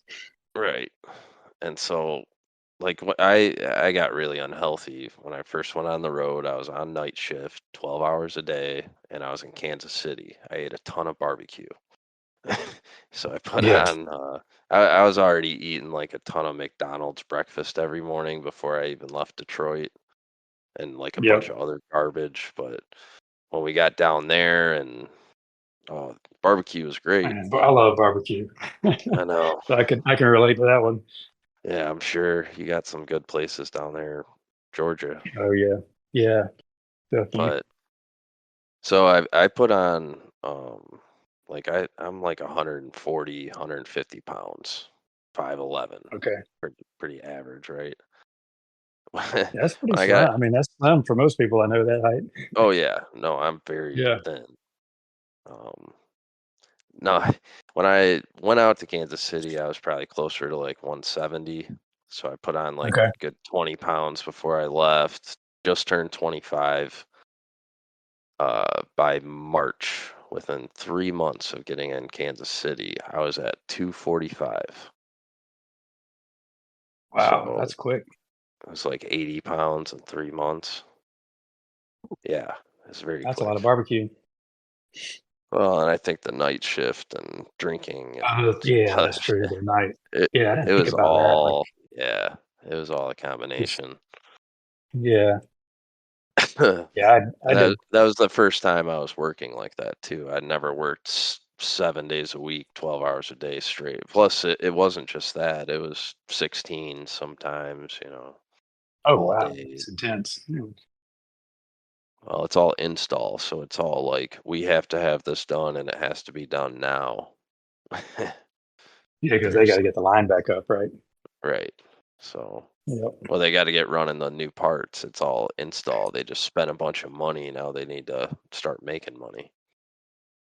Gotcha. Yep. And that's what they'll spend more money to make it fast. So they'll be like, yeah, stay over. We'll pay you double. We'll pay you triple. You know, it gets crazy. Oh, so yeah, and you're like, okay, yeah, I'm young. Well, I'll and take then that we're money. already, Yeah. or I'm not anymore, but contractors, you already make a ton of money in per diem if you're doing it right. Per diem's all tax free travel Yeah, money. yeah, because you don't have to spend it all, but you still get it, right? Yep. Nice. So then they start throwing in the, double time, triple time, throw extra hours, do this, do that. It gets very lucrative very quickly, but it's very unhealthy. And I mean, most of the time, and I did it too. Like I don't drink any of the stuff anymore, but like I was sucking down Red Bulls and Monsters and drinking lots of coffee. And Oh yeah, yeah. I mean, I did the same thing.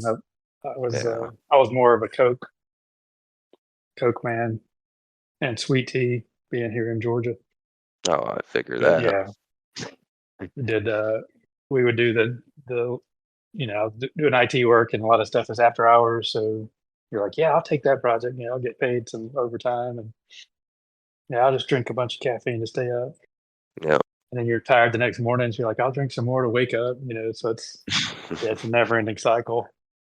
Yeah. Um, yeah, I gained a ton of weight. I've got a picture of me from like right before my wife and I got married, and I was like, "Oh my gosh, I look like a different person. My face is just so fat. It was bad." I quit getting on the scale, so I'm not really sure how much how high I got. It was Oh, yeah. not pretty. Well, it freaks you out, Like Yeah. I always like because the family genetics and most of my relatives that were even out of shape just didn't look out of shape. So it was like, it won't be that bad. And then what bugged me though, and what freaked me out and kind of turned it around at some point. Um, I went to put my work boots on and I couldn't reach like going straight over from a seated position. My Hmm. gut stopped me from being able to reach my Uh, foot with my boot. that was the one that got you. You're like, Well, okay, that's well, enough. I had to like lift up my leg and put it on sideways, right? And I was like, Yep. yeah. I went to like the gym, got a membership that day, did the gym stuff for a while, and like I played sports all through my youth and all that, so I was already you know accustomed to it or whatever. But Right. getting into it on your own, that's a little bit different. And then I don't know, there was some point where I realized that even like heavy exercise, like at least heavy lifting, heavy weights, and trying to get the big muscles, like that's all a huge scam too. It's just you're just gonna destroy your joints quicker. Yeah, that's not good for you. Yeah, Like the that's not a. CrossFit, I always knew was bad because it was like you're doing this high intense, high heavy weight, blah blah blah. Like you're definitely killing yourself. But there was some point along the way where I was like, yeah, this is just I'm hurting more all the time, even though my muscles look good. Everything is still like painful, just like being overweight. And that was with Yeah, overweight too. It was a little more painful. I don't know if you experienced that as much, but I got lower I back guess problems I. already, so Yeah, I think I just ignored it. I think I was in pain because I didn't like I realized I was overweight, so I started running, and then I was like, okay, maybe because you know I haven't done it and I was out of shape, that's why I'm hurting. But then my wife, I was telling you earlier, she has rheumatoid arthritis, and so she found this diet that's supposed to be really good for RA, and so we did this called the Whole 30. And so for 30 days, you eat really clean, and then you introduce foods back in to see how your body reacts. So after yeah, that 30 days of not drinking Coke and not drinking sweet tea, but I was still running, I was like, I'd get up in the morning, get out of bed, and my ankles didn't feel hurt, my good. knees didn't hurt, my joints felt good. I was like, this is. I was like, I didn't realize how bad I hurt. I just thought I was like, oh, that's what it feels like if you exercise too much. I Yeah, didn't realize it was actually inflammation. right. Now That's I reverted back a little bit after the 30 days, but uh, now we've gotten a lot better about what we eat again because you just you feel so much better. It's amazing how much I oh don't yeah. hurt. Yeah, but I agree with that the weight part though because like I wouldn't be able to run if I worked out with weights and got you know bigger muscles and gained more weight. I wouldn't be able to run. Like I think that weight would pound on my joints more. So I think it's better just to try to keep your natural weight. You know, um, not bulk up like the gym rats. I mean, yeah, it might look kind of cool, but yeah, not very practical. I don't think. Oh no, not at all. And it's funny you say like right before you met your wife, you're kind of out of shape, and then you've gotten healthier with her, Yeah, because and it's not. didn't have any kind of health problems until I think she was in her 20s, um, and it was right after um, she works in the school system in elementary schools, and Mhm. so every year she would get sick. But she was just like, oh, she's she'll say it's because the kids are sick and they gave her a virus or something. I'll Right. say it's because she wore herself out because she would work, too many hours and she, put too much energy into it and she just would wear herself out and get sick every year. But she had strep throat, so they said, and they gave her another round of antibiotics because she got one every year pretty much. And right after that was when her joints started just going crazy and hurting, and it just Mm. deteriorated from there. Because we didn't know any better at the time. We're like, oh, let's just go to the doctor. What's the doctor say? And that's been going on since her 20s, and she's in her, well, she actually just turned 50. So, for nearly 20, 25 years probably. Jeez. And now we started the past, I guess, really, it's been about a year now where she's gotten really strict about what she eats. We quit drinking alcohol. Um, she cut out gluten and just try to eat healthy and, drink lots of water, cut out the sugar as much as you can. And like her joints have just done a 180 almost. It's amazing how Oh much yeah. that's affected it. She's gotten off most of the medication. I'm still slowly trying to get her off that last one. I think that's going to be the biggest thing that gets her healthy. But right now, she still thinks she needs it. So I'm like, I don't argue with her. Yeah. She doesn't believe everything I believe when it comes to the medical system and viruses and all that. So I'm like, it's better so I'll just support her for as far as she'll go. But I've got her seeing at least a naturopath doctor now, and I think that's made the biggest difference.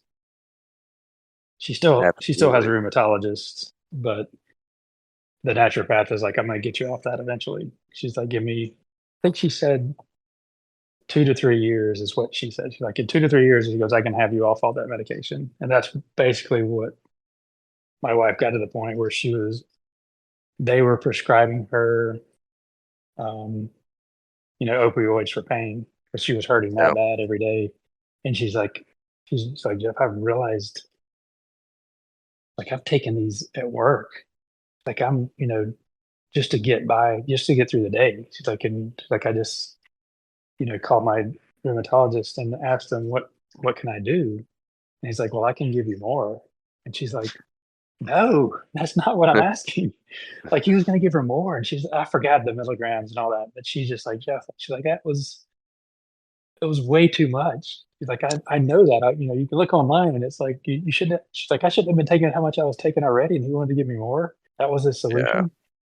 So I think she's slowly losing faith in the doctors, but Oh, I she's got a mean, really good naturopath that she trusts. my Go ahead. grandma finally gave up on the medical system. She'll be turning 90 next month. Wow, It took that's until impressive. this past year. So she's Wow. had um let's see, she took both shots and then she took Uh-huh. 7 boosters, I think. Holy cow! Yeah. So Dang, like maybe my come. grandpa took a bunch too. So he passed. I mean, he passed at 21, so shortly after, and it Mhm. seemed like it was related, just with the timing, but Right, but what um was he pretty close to the same age? he's 4 years older. So it's like he Oh was wow. just turning 90. Um but he already had health problems and he already had Right. multiple surgeries and he already had he was already gave up his driver's license. He trouble seeing, trouble, like he Yeah. was getting old. Yeah. I So mean, like that's when he, I mean, you make it to yeah, 90. That's impressive, right? and that's what she's coming up on 90 and she's kind of doing the same thing this year, and like kind of following that same pattern. Yeah. And it's not that's what I didn't care that they took the shots.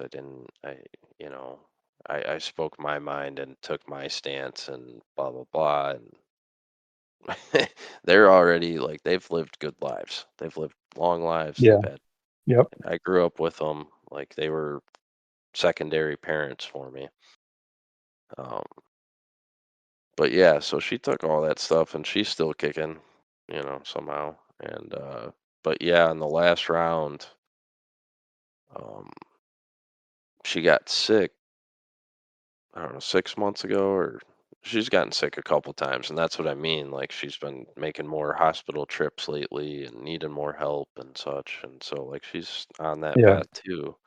And but she, the last time I talked to her, she's like, "Oh my God, are these doctors crazy or what?" She's like, and it was like the same thing you were saying, where it's like, she was saying the medication was like giving her a headache and uh, getting hot flashes or cold sweats or whatever. She was like, all these meds are making everything worse. Like, stop. And they were like, well, we can give you this. And she's like, Yeah. no. Let me She's add like, this. Let me add right. this for that side effect. And we're not going to take you off anything. We're just going to add No, another one. just keep Right. Yeah. add. And she's like, no, she's like, I don't want anything. She's like, I'm probably allergic to half this stuff. I don't. Like, just get me off of everything. And then she couldn't leave, and that was one of the first times she ever was, like, stuck in a hospital and, like, got into the situation I get into with my girl where, like, I Yep. can't get her out because they're trying to get more money. They want more money usually. There's some doctors there's doctors that are looking out for people, but I know the whole system's designed for money. Oh And, yeah, totally. Well, like it's all what do they call it? It's their protocol, but they had something of care. It's a term, but basically it's just a formula. Like it's in all the. We do some IT work for some doctors, and their EMR systems. It's just they go in, they put the symptoms in, it tells them exactly what to do and how long and how long the stay should be. This is that. Like Yep. they don't even have to think. It's all just done for them once they Well, like Idiocracy, right? diagnose The something. buttons, Yeah, yeah, yep, like, it's just a little more, like, uh digitized up than the buttons yeah, in Idiocracy, exactly. you know? No, and that's what I do in my industry, right? Like, I'm a glorified IT guy for the robot lines. Like, we're error proofing Okay, and stupid proofing everything. We're making the job super automated. We're making everything so easy that I can go pull a kid out of middle school, put him on the assembly line, and, like, it's not, and he can they figure could it run out. it. Yeah, Yeah. Most of those kids, I mean, kids nowadays with all the technology, like, they can come in and do what we're doing. Like, they can do the software side, you know? Like, gotcha. they're pretty intelligent, right? Or, well, there's just a lot of technology and all sorts of craziness going on. But But you yeah, I were mean, telling me about your grandma. grandma, yeah, Yeah, she just totally flipped finally on the whole medical everything, and she's like, I think you're right, I think all this stuff has been garbage, and they've been selling us flu shots for 50 years. right. Like, Yeah, yeah. That oh was yeah, probably the generation that got the whole thing started. Like they started hitting them hard. You got to get your flu shot. Get your flu shot. well, it was all That's the golden age. We're in the golden age, and vaccines are the savior, like yep. that was what they Hmm. got. They make so much money off that stuff. Oh yeah. I mean, well, and there's Bill Gates. We could bring him up again, and he made, openly discusses how he made 20 times more money in vaccines than he did in Oh computers. yeah, yeah. 20 to 1 return on investment, Yep. and he just It was like grinning the whole time. 200 billion to his 2 billion for Microsoft or something like that. It's like, uh, but yeah, grandma just started. She's like, I don't ever want to be in the hospital again. If I get sick and fall That's over, great. just come take care of me. Like, That's awesome. she's in a retirement community with she's not in the retirement home main building.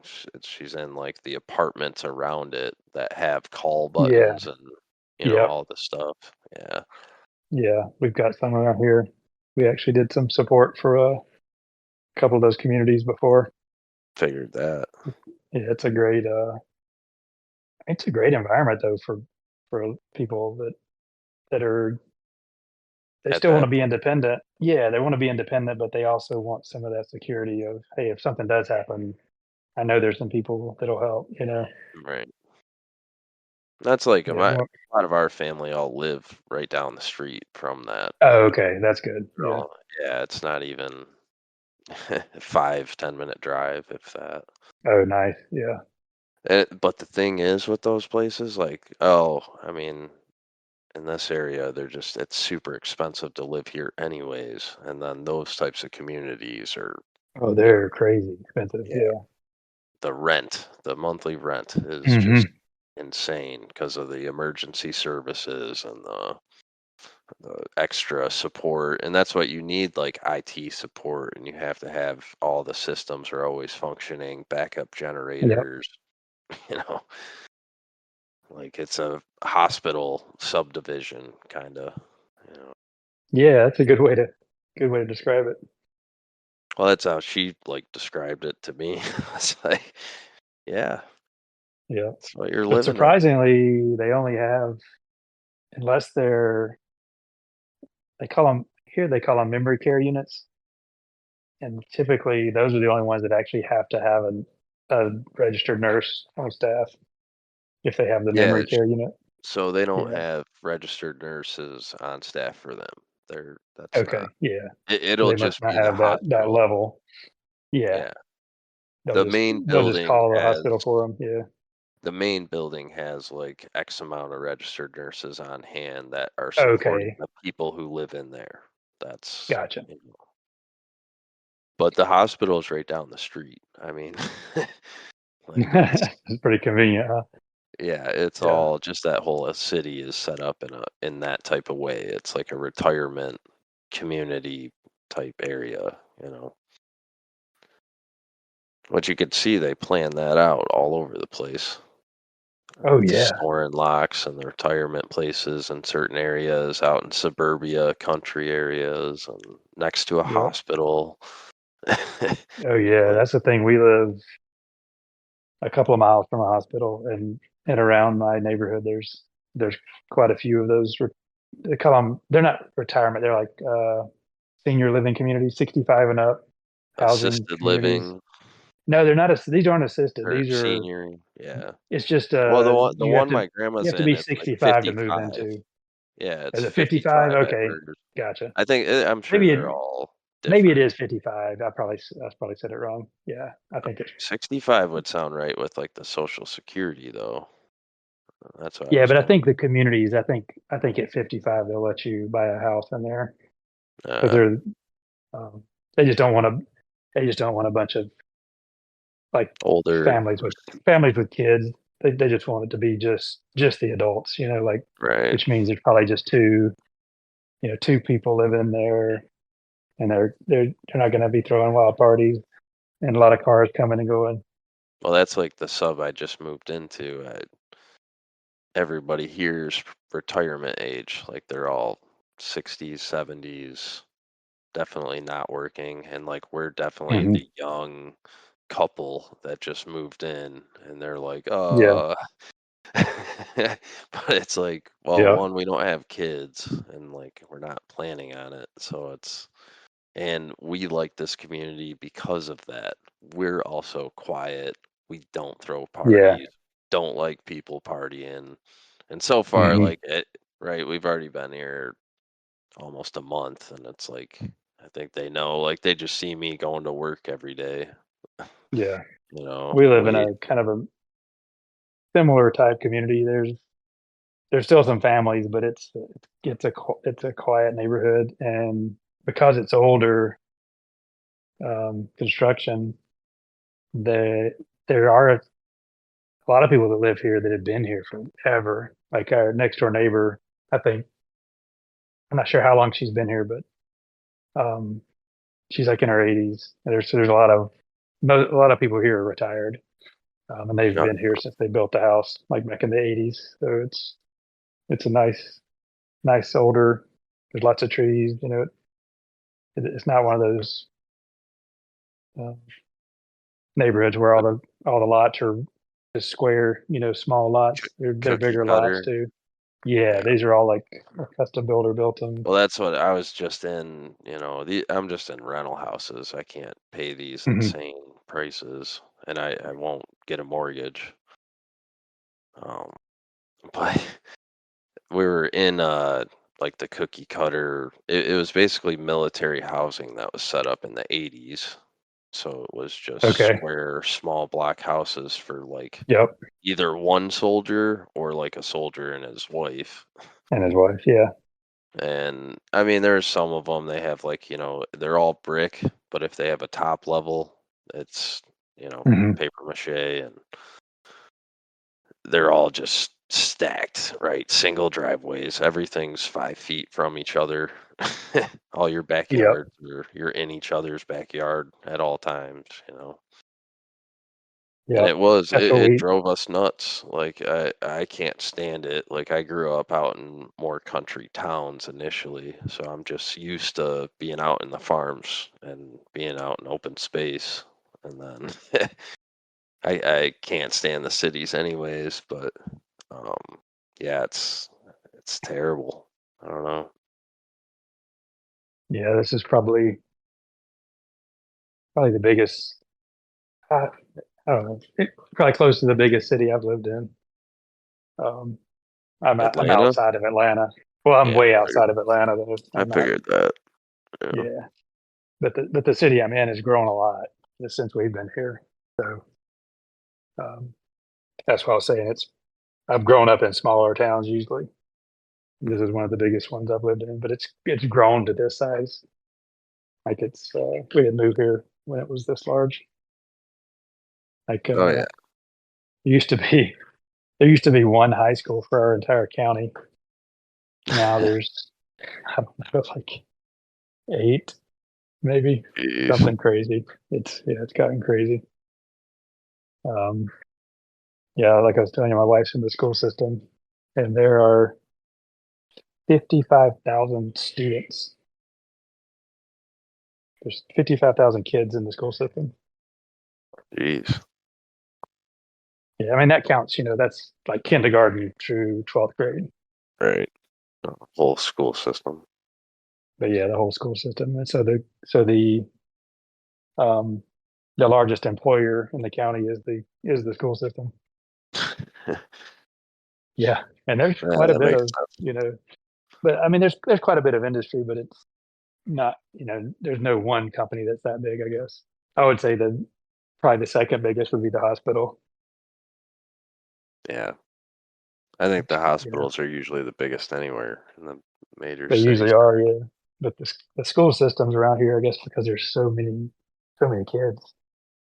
I They're think it's probably probably the same where I'm at, and I'm not like in the heart of Detroit either. Like I'm in another yeah. city, but even Are where I you grew up, on the it's south or north or west or what? Which I'm direction in, from Detroit? I'm on the southwest.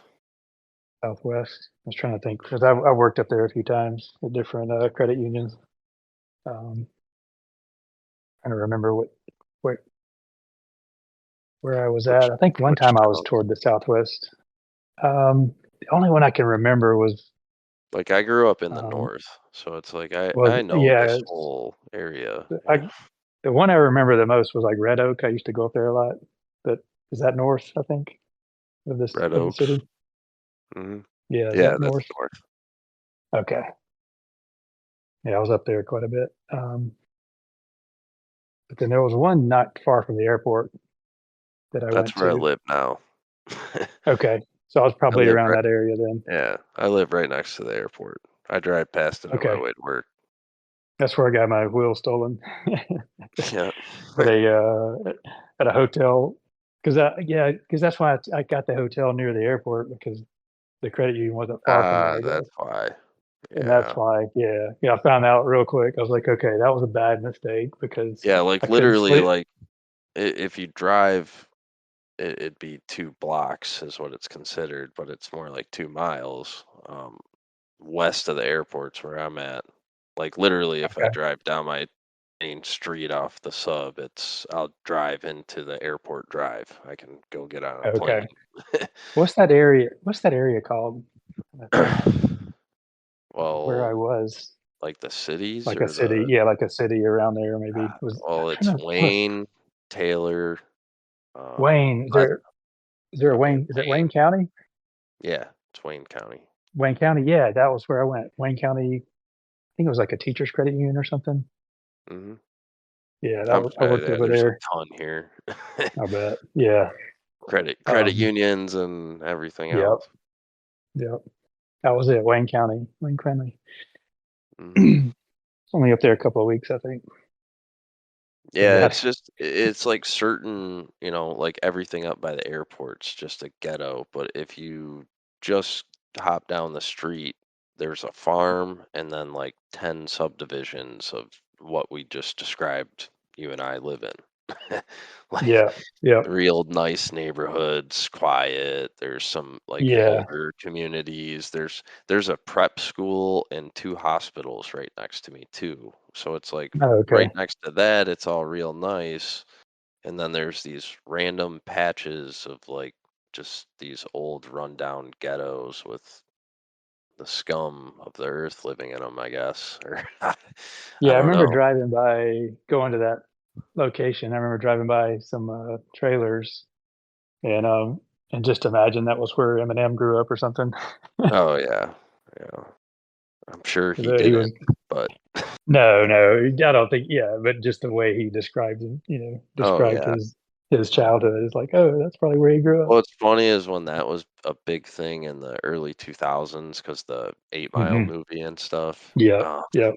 My uncle and aunt were newlyweds and bought a place on 8 Mile right down in Southfield, w- half a mile from where Eminem claims to grow up. It was all Uh, like new builds, nice neighborhoods. oh yeah, Everyone you ran into was like they all went to the prep schools in the area. They didn't go to yeah. the it He was didn't like, grow up in the hood, then oh it felt no, like. no. Like there's a trailer park over there, but there's trailer parks everywhere out here Oh that yeah, have some bad, shitty people in them, just like there's shitty people in the subs. What what yeah. difference Oh, does that's it true. make? Yeah, yeah. It doesn't matter where you grow up. There's No. Trailer people park, are I think people. you get a different they grow it's a weird community that you grow up in with a trailer park, I think. But Yeah, I I don't think know. I don't know if it's the they're the design. same. I think so. I think it's the same here. We just in the South we call them rednecks. Oh, there's There, some rednecks up here. are they still called rednecks up there too? Okay. Mhm. Michigan rednecks, same thing. It's just colder up here. Oh my gosh. Yeah, I don't miss those winters. I mean, I like it for certain things. It's just I'd rather be down by you for sure, like most of the year. You know, like Yeah, it's even it right now, like people are complaining that live here, and it's like today the high was around 90 probably, but what? it's all what you get used to though. It's not it wasn't unbearable. I mean, I went for a run this afternoon. It was probably 88 degrees. Yeah, It's it what you was get used to. 90 to 95 all last week up here. Oh yeah, now last week it was hotter, but it was a little milder today because it was pretty cloudy. It's the humidity though. That's what makes it Oh my gosh, yeah, crazy. yeah, you walk outside and you just start sweating. Hmm. Um, Because we had like it was 60 to 70%. So I mean, it was heavy, right? We don't get yeah. anything like 100 or nothing, but Hmm. on the rare occasion. But still, hot's hot, cold's cold. I Exactly. do like the winter for like you basically have a fridge outside all the time. That's nice. You can leave all your drinks in the cars.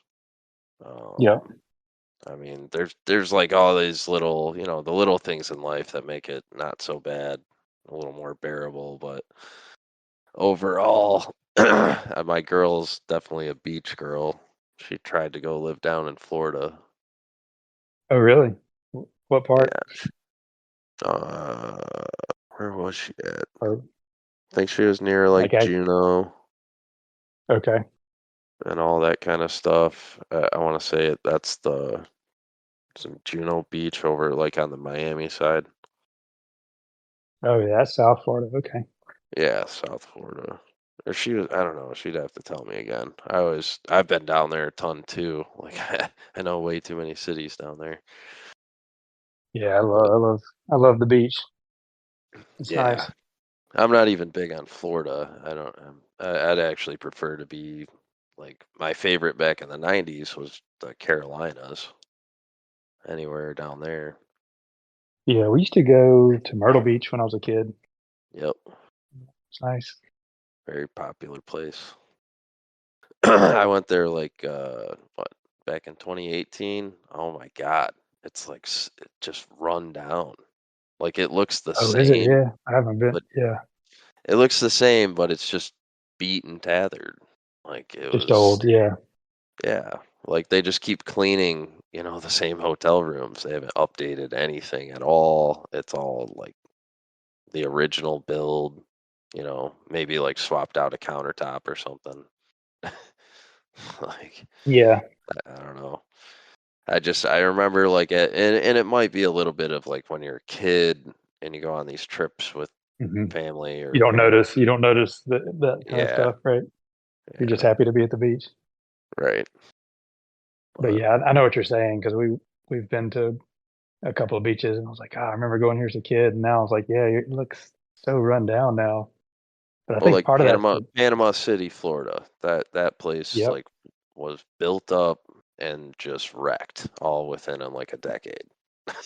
Oh yeah. We went 2 years ago, um, down there again, and they're starting to revamp it though. So it's still they're bringing it back to Cool. That's kind of cool. clean it up and build some new hotels. But yeah, there's still some of the old stuff that hasn't been revamped yet, for sure. Oh, Um, I contributed.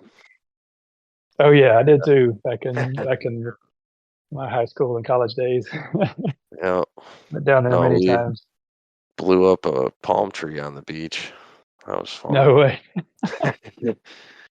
Oh yeah, that was Yeah. a lot of memories. Some good, some not so good.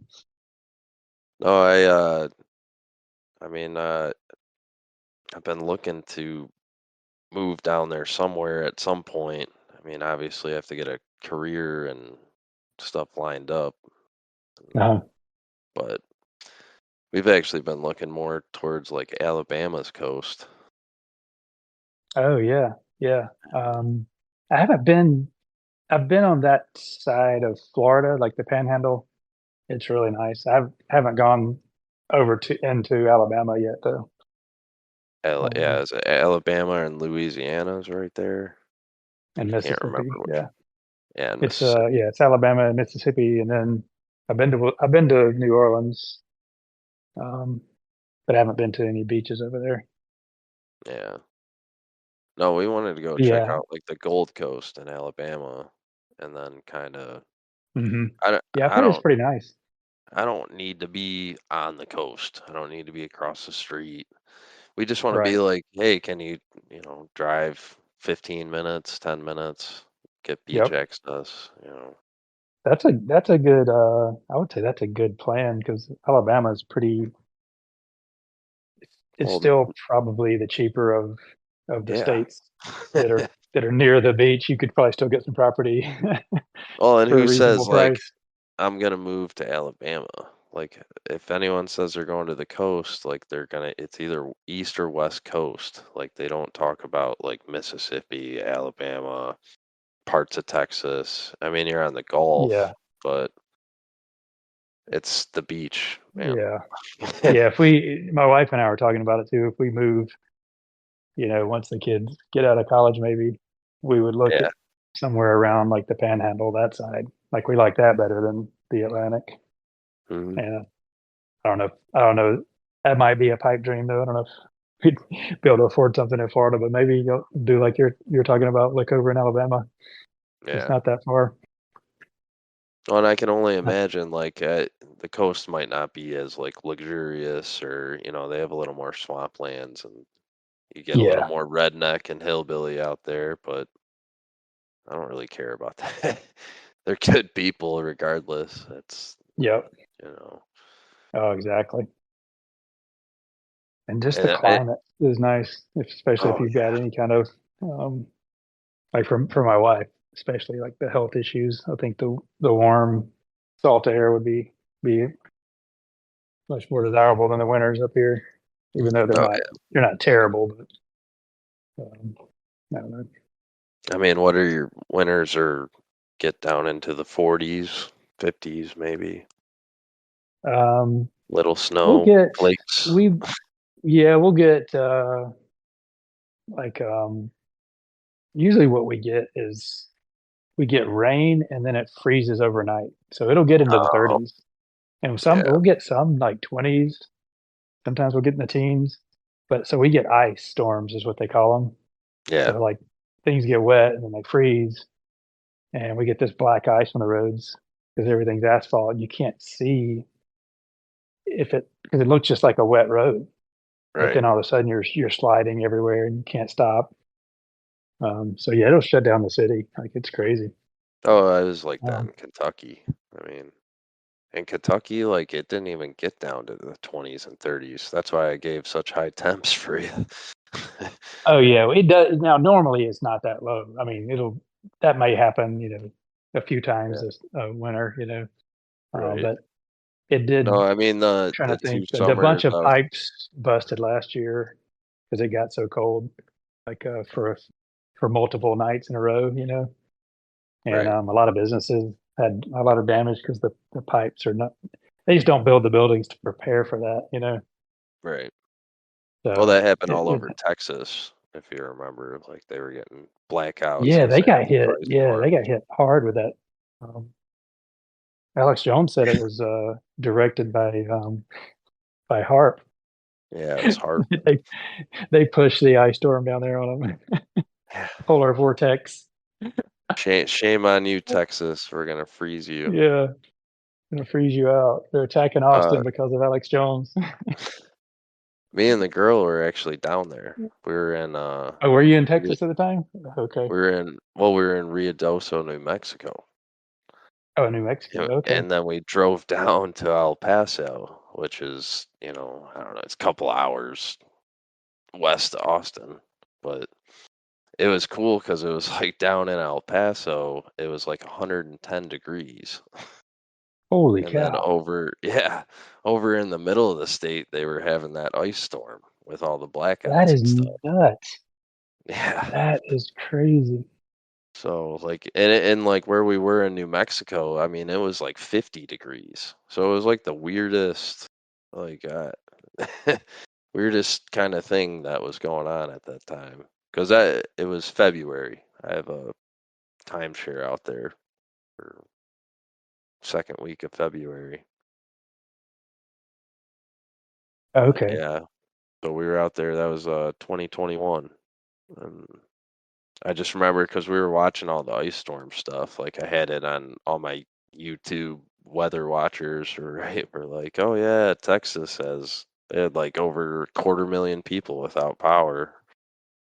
They were sending people, from all over the place, emergency electrical services to go fix it all up for Yep. the ice, and that's what like half the my timeshare actually got given up. So when we got out there, we actually got put in an entirely different unit that was like way smaller. So that was a fun trip. First time actually using a timeshare that I had. I never even Uh-huh. wanted the thing, but uh, grandma and How'd you end grandpa up had with a it? bunch of them. Grandma and grandpa had a Oh, bunch. okay. Obviously, Gotcha. they stopped traveling at some point, and they were getting rid of them, and everyone already took a few, Hmm. and I So is just that kind of one of those that you can go to different places, or is it just to that one location? no, I can go. We can use it for other stuff. I haven't utilized it Okay. though, but Gotcha. um, that's why I kind of didn't want it because then I have to like call them and trade it in and And do plan. this. Yeah. Yeah, and I'm more of the hey, do you want to go here next week? And Yeah. You're more like yeah, me. I'm not a planner. My right, wife she'd be fine with a timeshare because she could plan it. But we're pretty with her schedule with the school. We're pretty much have to go during certain breaks right. for most of our stuff. And that's Um, what if you got a timeshare, you'd basically get it for a week or 2 weeks when that was occurring. yeah, And then what are you doing? You're just prepaying for a vacation every year, and it's a little yeah, cheaper. exactly. And yeah, You you know? just get a little, and then if you don't use it, they still keep your money, right? Yep. I have to pay a maintenance fee every year. That's why I didn't want it, because now I pay this maintenance fee. Then you feel like And you have to use it, right? Because you're like, I'm well, and paying for I part, haven't at used least it. part of it. I haven't Oh, used it for the last 2 years. and if you don't pay the fee, you probably lose your status or something, right? I don't know what happens. I would feel like, they just start hitting your credit score, and then you'll start getting like notices, and they never terminate it Oh, though, because they want that contract on you.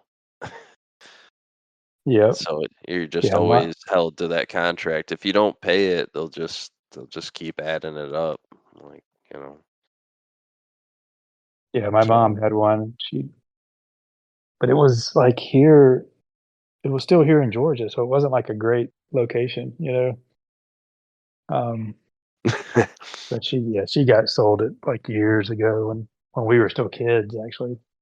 And yeah. so we did use it a lot when we were kids, but when we started getting older, nobody really wanted to go because they're like, "Well, we've done that, you know, 10 or Was 15 it a times locked already." in one? Yeah, so she was locked into it for a long time,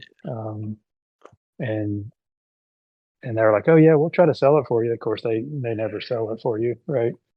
They No. just sell new ones, so they just sell more people into it, Yeah. and Yeah, they trying to they get rid of promised them all these is, things. Yeah, yeah. I think she finally got rid of it. I think she got my sister to take it over for a while, but I'm not sure if she still has it or not. She might, because it wasn't a very expensive one because it's just like in the North Georgia mountains. Yeah, So that's I mean, what. Yeah, it's not a it's a big neat deal. location, but you can't go anywhere else. It's just that one site, so Right. it's you're kind of locked in. Um, Yeah, mine I can it, trade like worldwide. I mean, it's yeah, no, that's actually nice. You've got some right. choices. You don't get And tired of and going that's to the what same place every time. and you can sign up for there's like other ones like well, not another agency. It's a travel agency that like they'll trade your timeshare, Oh, they'll do it, and yeah, for a small and they fee. have well, and they have like more locations, like Oh, okay, they have a different point system, and they have more in they're like a big affiliate program. So then they have all these other groups under their umbrella, and you could okay. trade between it all and stuff. But it's not a small fee. You have to pay like Oh, an extra grand a year or something for them oh to. wow. But when you look at like the extra places they have, and like what you can trade up from your place to what you'll get like a 3 or 4 bedroom condo or something in France, for like Oh, okay. my place here in Riadoso is just like a small, it's a 3 bedroom condo. But it'd be like the place in France would have like a hot tub and pool access and a wristband thing, and like that's what I mean, like you're going to pay all this extra money, and you will get a value, like you'll get all this stuff out of it. Right. But like I said, you're still pre-planning your vacation basically. That's all. It's all just a big to make sure you're paying for a vacation every year. you know. Yeah. Um but it's That's- beneficial. You can do stuff. My parents took on like four of my grandparents had like 8 or 9 of them, Wow. and they actually utilized them. They like both my grandma and grandpa had been a few places like Florida. My grandpa was in the army, so he went, a couple of other countries and California, but outside of that, they had never really traveled. Like when they had their kids, they didn't travel at all, outside of taking Okay. uh, the kids a couple places, around the Midwest. So when they turned 55, grandma retired, grandpa started working from home. They became world travelers instantly, and they got all these timeshares. They travel friends, and um, so they went to like 171 countries, all Oh, seven wow. continents. I mean, if That's pretty cool. whatever Antarctica is. Like they went down to that ice tip or whatever. Did they see the 24-hour sun? I can't. I don't think they did I that. don't know. They're not No, even like. no one's ever done it. Apparently, it's some kind Yeah, of probably theory not. that someone came up with But that they went down to like will prove the globe or something. what's the like the Falkland Islands, and then you can like Oh yeah, shoot yeah. down, and they did that. They did all of South America, like most Oh, of nice. Asia. The only countries they didn't hit was like large portions of Africa. You know, Okay. so that was like they went to like South Africa, they went to parts of the Congo, Madagascar, bunch of stuff like that. But they did it like I said. My grandpa was a tax accountant for years, and it's not that they're like super wealthy. I Mhm. do have wealthy family members, but like my grandparents weren't way up there. He was just really good at moving the money around. And with all those Yeah. timeshares and like the other company that he was set up with and how he traded everything, I mean, like they would go on these trips for next to nothing, spend almost nothing the whole time. And, outside of the pre expenses for the timeshare, for the maintenance fees and the Mhm. flights and stuff, really didn't spend any money, you know? Oh, nice. Yeah. Which, yeah, So I guess if you're very disciplined, it's not a bad idea to prepay for that. well, and then like we traveled with them. Me and my cousin, they took us to every state by like the time we were 14, right? And That's really cool. I mean, well, like we did it by driving. We drove Oh, through every state. you probably didn't think it I was too cool, huh? Driving every I state. liked it. I'm a calm, relaxed. I can sit and read books and Oh, play on a okay. Game Boy. And my cousin and me were the same age. We were basically brothers. Oh, that's nice. Okay. Yeah, like it worked Yeah. out. It was good. And we flew a lot too. I'm just saying, like, to hit all those states in a short period of time, the way we did it was we were like literally state hopping.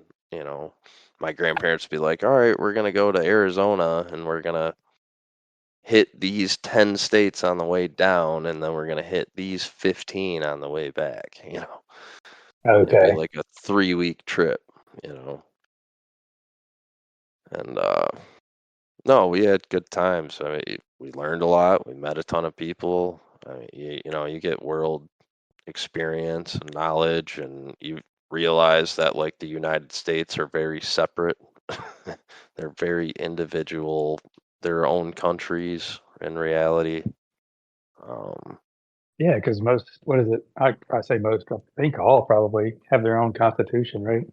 yeah, our own governments, we have our own And constitutions, we have our own borders. You know, it's yeah, so I guess it makes sense that they're independent. Like, why do we even need the federal government, really? Well, and then like even the states themselves, like I mean, I've been over in the New England states. They're much smaller. It's a lot more like the UK and stuff over there. But for the the rest of our states, I mean, Michigan, I still haven't seen this whole state. Like it's massive. It takes forever to drive across the thing. And that's just to like go across it. Like if you're gonna stop and see stuff and do things, it's Right. take you forever. Like the first time I've been to all these places, I just went to the UP for the first time 2 weeks ago. Like I've never crossed What is Mackinac that? Bridge until then. The Upper Peninsula of Michigan, like the Oh, top okay. top half of our state. It's like Yeah. almost as big as the bottom half. I've never ever been up there. I've been all around. I've been up in Wisconsin, right on the border of it. I've Hmm. been on the Canada side. Uh, Like all around it, What I've is that? never Is been that to the UP. Ontario? Is that what's? The UP is surrounded. It's got Superior on top and Huron and Michigan on the bottom. Okay. It No, I was thinking of what town do you go into when you cross over into Canada? oh Or is Windsor, there multiple? Oh, Windsor. Windsor. Okay. So what's the Uh, town in Michigan on the Michigan side? Detroit. Oh, it is Detroit. Okay, because I was going Mhm. to say I know I There's remember being another up there bridge. thinking about driving into Canada, Yeah, but we I have didn't do it. the bridge and the I couldn't remember. tunnel are in Okay. Detroit that go to Windsor. And then there's also another bridge in Port Huron, though, which is way up north. Well, way up north from the bridge and tunnel. Okay. And I don't even know what town that crosses into in Canada. It's it's just some other no-name town like our Port Huron. It's Okay. small cities, but there's Yeah. just a massive, 8-lane bridge up there for going back and forth. Gotcha. No, it was And Windsor is the one I was thinking of. yeah, you're Um, right here. The airport to the bridge is like mhm. 3 minutes. I'm right between them right Okay. now. Like you can, yeah, takes no time at all to get to Canada if you want. Yeah. I went to Holland. You ever been to Holland, Michigan? Yep, it's over by Grand Rapids, or it's a part of Grand Rapids, really. But that's a nice town out there. Yeah, it was pretty nice. Mm. It's a like old town. They got lots of Yeah. old townhouses and farmhouses and stuff. Yeah, I'm trying to remember where I was when I um got the lake effect snow. You got to see that one time. That was pretty That cool. that was probably Holland. Was it? Okay. Yeah, I Because mean we're Holland just on the other standing. side of the state, like from Okay. where I am, from Detroit, it's the west I side. bet that's where it was then. Yeah, 'Cause I because think the lake effect comes from Lake Michigan. It comes okay. west to east. Okay. Yeah, that makes sense. It reminded me of like a thunderstorm in Georgia, like how the rain comes in. Sometimes you can just see it coming. It's so Yeah, heavy, but it was just white, like the snow was like that, and then just covers the ground real fast. So it was pretty cool yeah. for you know for a kid from Georgia. It was cool. I'm sure it's can be annoying if you live up there. Sometimes you get too much Just too depends like fast. what you want to do. Yeah, yeah, yeah. Yeah, if you enjoy snow, it's probably great. But Like I mean, Georgia, I I grew up learning. I skied and then snowboarding and all that kind of stuff. So sometimes it was like great when a whiteout's coming and all the ski hmm places open up. you know, it's already cold outside up here half the year. It's like you might as well get some snow. And I mean, if you go skiing and snowboarding and you put on all that stuff and like go up the hill and go down once, like you'll be hmm sweating. It gets hot. I'll bet. Like typically, even when I went out to like Colorado and went up to 10,000 feet and was going down the mountains, it's like I was wearing a sweatshirt, man. Like you get so hot from you're standing on your toes or your heels or whatever, and like you're moving. Plus, you're freaking out because you're flying straight down a mountain. Usually it gets Yeah, your heart going. a little intense. Yep. But yeah, I mean, for that kind of stuff, like I went to school up in Ferris, which is on the west side of the state. So I got hit by the lake effect the whole time I was up there. And I liked it. I mean, like I said, like there's certain things for the winter I liked. And I mean, I had real bad inflammation because I eat lots of sugar and processed shit and lots of joint pain. So in the winter, it's great because you can go out and make a little seat in the snow and just go sit on your ice pack outside Yeah, for 5-10 minutes and then come back inside and warm up. And we're big on bonfires up here. It's a big Michigan thing is having bonfires regularly. So all spring and fall and even most of the summer when we get the cool nights, I mean, we're outside dragging out all the extra wood out of the forest and making a huge fire. you know Yeah, that's We nice do when it. it's cool out. Yeah, and then even in winter, it's like now, like the house we have, like we have a fireplace inside, and it's nice just to have a little wood fire going, in the middle of winter. Ground's just white outside. You know. Yeah, that is nice. We get I guess we get enough cold days. We start up our fireplace quite a bit last winter. It's kind of nice. No, it's just like the crackling wood, right? You can watch the Yep. flames. Yep. It's funny We because didn't get now a big thing at work is people putting that on their screensavers as like a crackling fireplace. yeah. I do that on the TV because I pretty much quit watching the news at night. So I'll put something on there like that.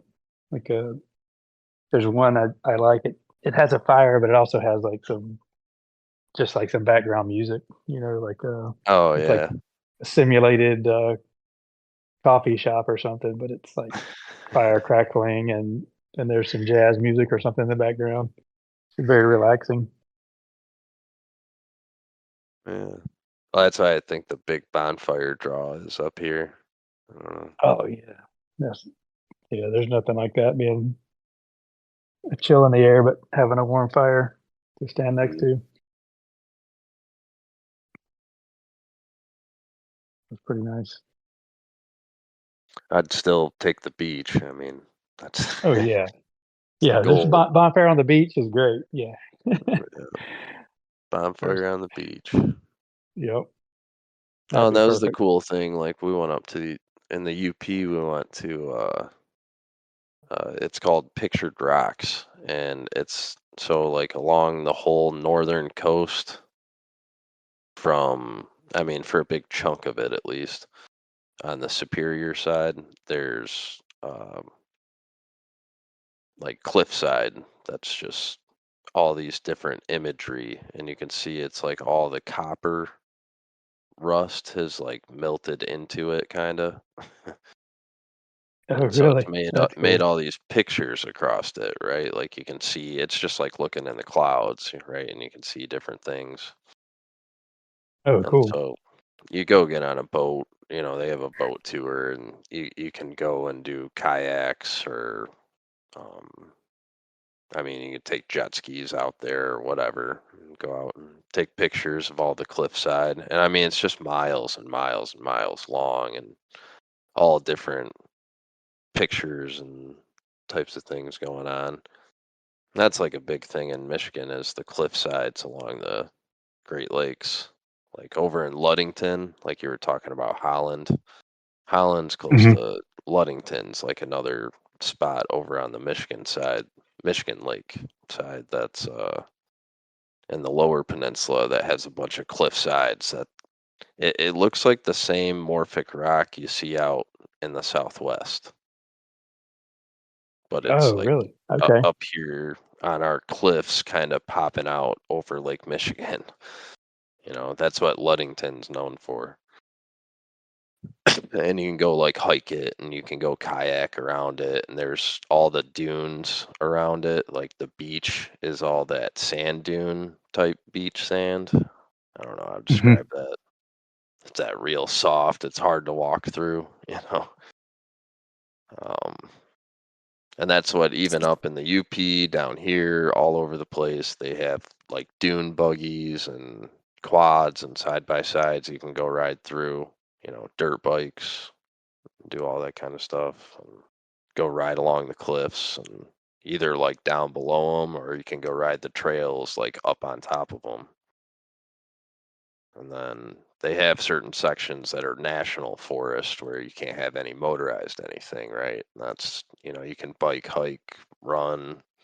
Like me and my cousins and my dad too, back in the day, we used to go out there and go camping. You go camp out there for a couple days, and you go walk around, do whatever, you know. Oh, I bet it's nice. Yeah, I mean, we used to do all that when we used to travel and everything. It's like nowadays, just trying to get everyone to meet together for like a dinner isn't possible. You know? I mean, our family's all very close. We still do. It's harder, a lot less frequent. Definitely can't get camping trips going these days. It doesn't seem like. Plus, it Yeah, doesn't help when your significant other doesn't camp or, you know. yeah, that makes it tough for sure. Well, we can go glamping if you're familiar with that. Oh yeah, yeah. That's more our style. My wife's not a camper either. Oh, and I'm fine with that. It's like I'd still bring a tent and maybe just sleep outside one night, but I'd prefer to bring the living room and the bedroom and everything with us if we can. Yeah. Oh, But I think my girl got home a little while ago. Okay. See what's going on. It's cool to get these one-on-ones, and I know I've never really talked with you before, not too much. Yeah. I go through spurts where I have some time and then a lot Then of don't. times I don't. I just don't. Yeah, I just don't have the time. I usually some kind of kids events going on. Like, like one of them's she's now graduated, about to go off to college, so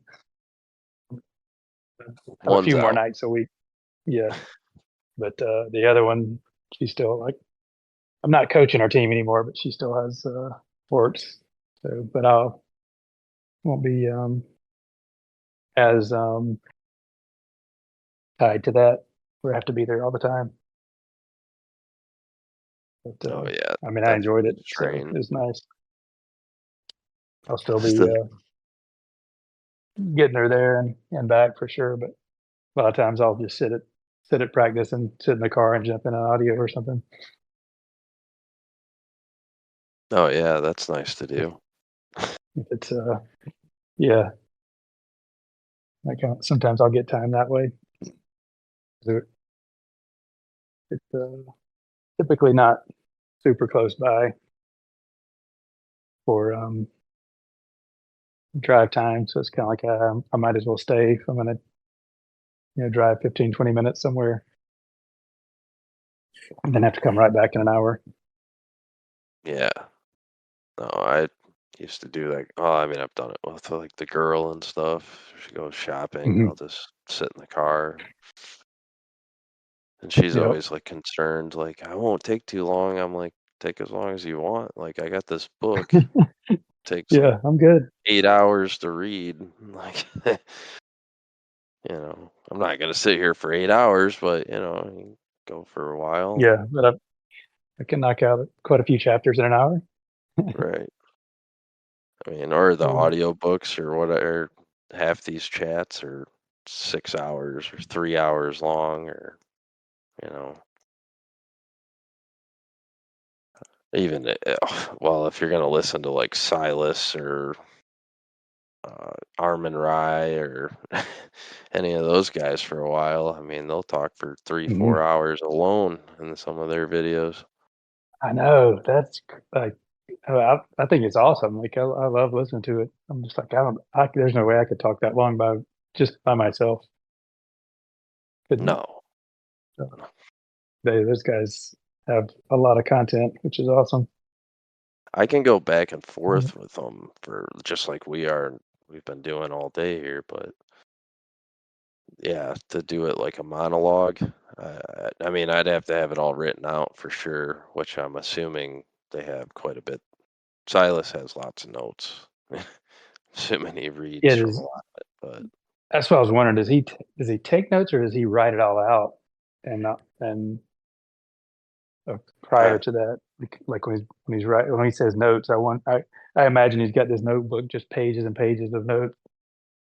yeah, Um, I think he but does. I imagine he's got. It just sounds like he's got a great memory, so a lot of it he can probably just speak. But No, most of it I think is spoken, but I'm sure with a lot of those videos, I think he said he's just got like I would do. because we've talked about it. Because I wanted to Mhm. make videos at one point, and Yeah. like he has, just like bullet points with topics or reminders of like, okay, I want to Cover talk this. about I want this to talk about first. this. This, yeah. Yeah. Yeah, just So, like a broad outline, and then he fills in the details as he's speaking. and that's what his memory is phenomenal when it comes to like regurgitating an entire section of, Steiner's one of his books or something. Yeah, that's amazing. I'm looking if I can remember a sentence that I've You know. memorized. See, I do it with all the stuff. Like I can remember almost every weld ID I've ever worked on every project. I remember every Mhm. project number, all Yeah, all this just stuff, but I can't like read a mythological book and then recite the whole thing to you. I can like paraphrase and give opinion, but I have to go back yeah. and look at it to be like, oh yeah, this Here's the paragraph quote said, from this. yeah, Yeah, yeah. I'm the same way. weird. Unless I Try, memorized it, like I would have to like yeah. try um to do that, but I would have to reread it over and over to memorize that much text. Well, that's what, like, Uh, I had a good chunk of the Bible down for a while, you know? Like, I can oh still wow. easily pull up a lot of verses and just, you Uh-huh. know, read them off, like they're nothing. But that's what I mean. Where Silas, I think, like, that's the thing. I, it's not envy or anything, but it's just like I'm trying to figure out how he does that. I want to know how to do that as far as um, being able to articulate all the information back in order to people. That's what he's able to do. He's able to like read all of that information, Mhm. assess it with his opinion, and regurgitate it to you precisely, and then continue to assess it and go on to the next thing, and keep that completely articulated formula of here's my idea, here's what was said, here's what I would say about that, here's the next thing, right? And it's his sequencing is just amazing. Yeah, he's very, very articulate, and Armin does it and too. There's others, yeah, but you know. yeah. I like to listen to those two talk. It's I get lost on half the stuff they talk about, but I still get some good nuggets, from what Oh they. yeah. Because I want to like ask Armin or Silas, like, hey, what's are you like what's a good starting point, like, because I just don't know a lot of the stuff you guys know, like from the books you've read, like you know what's a good book to start with, learning, um just to Well, what more. it sounds like you've been around these, well, at least like FACO and stuff for a long time, and I have just you I ever just I just delved into started any? like really like 2022, I guess. That's when I Okay, a found couple of FACO. years.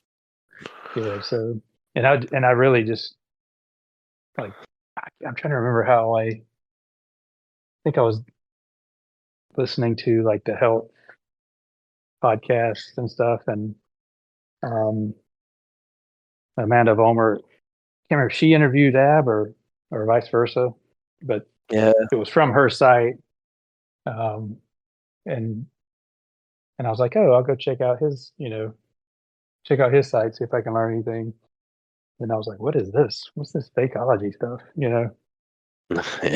And so I just really, in the beginning, I just listened to or watched the FacoTube videos. Um, and then and then I listened to a couple of his live shows, and he kept talking about the audio. So I started listening to some of those, and then that was how I realized, oh, I could listen to these live on Discord.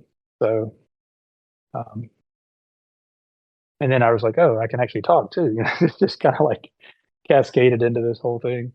Um, but then, yeah, when when I joined was probably after you, I guess, because Dave J was banned, I believe, at that point. But there was still the whole there was just this big turmoil going on because Wild Times hadn't taken over as moderator yet, and because when he took over, I guess he banned some people and it caused a big ruckus and everybody was arguing. I don't know if you remember any of those audios or not. I was like, what did I just get? What did I just get into? Like, this sounds terrible. And then it kind of calmed down for a while, and there were some good audios coming out. But now it seems like it's kind of swung. The pendulum has swung back to the showmanship side of things again.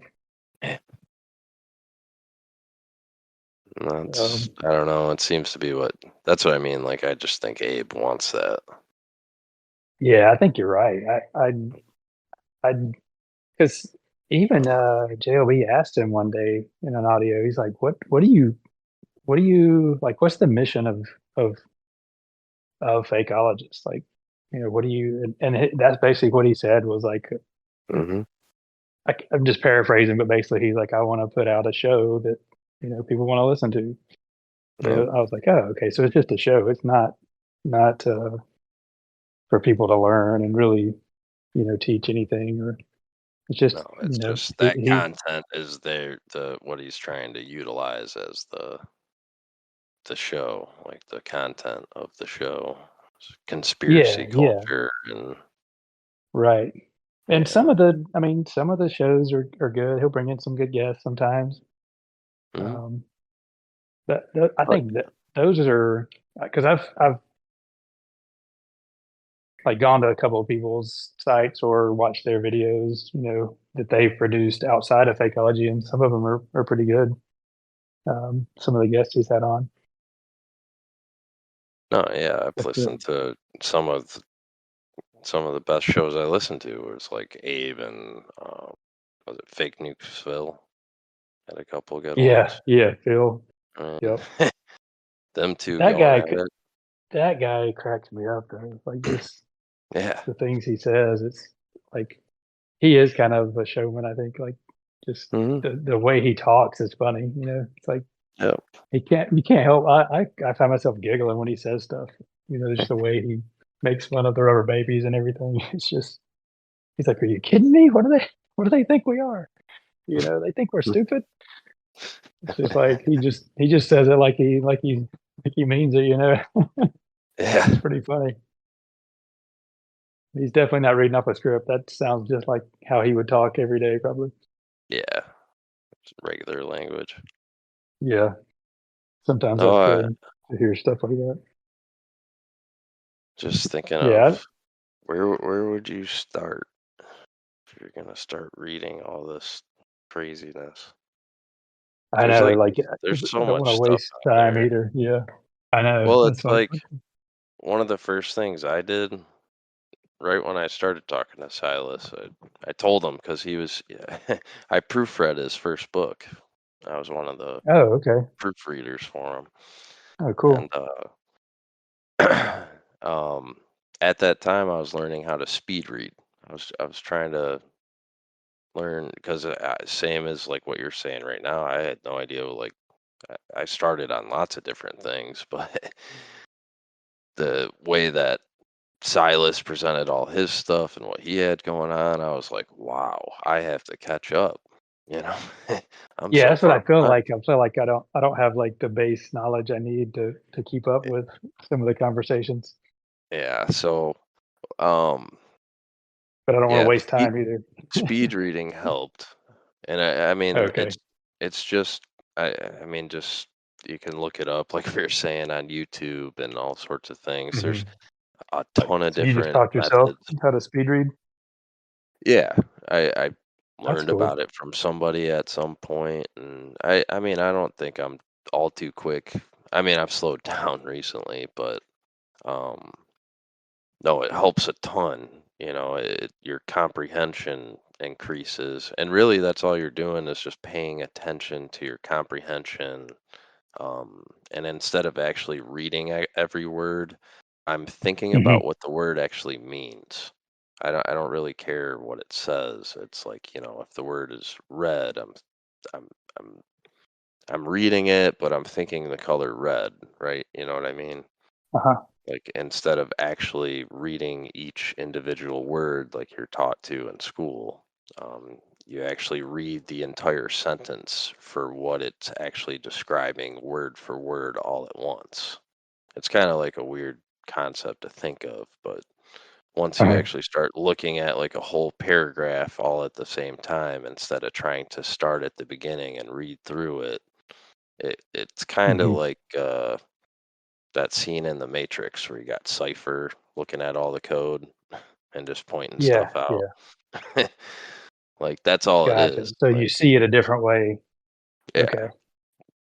And then That that's makes what I mean where there's different ways. That's like one version. There's another one where you chop up the sentences into certain word sections and you just read those okay. sections. And that way you're reading like 5 words at a time instead of one, you know.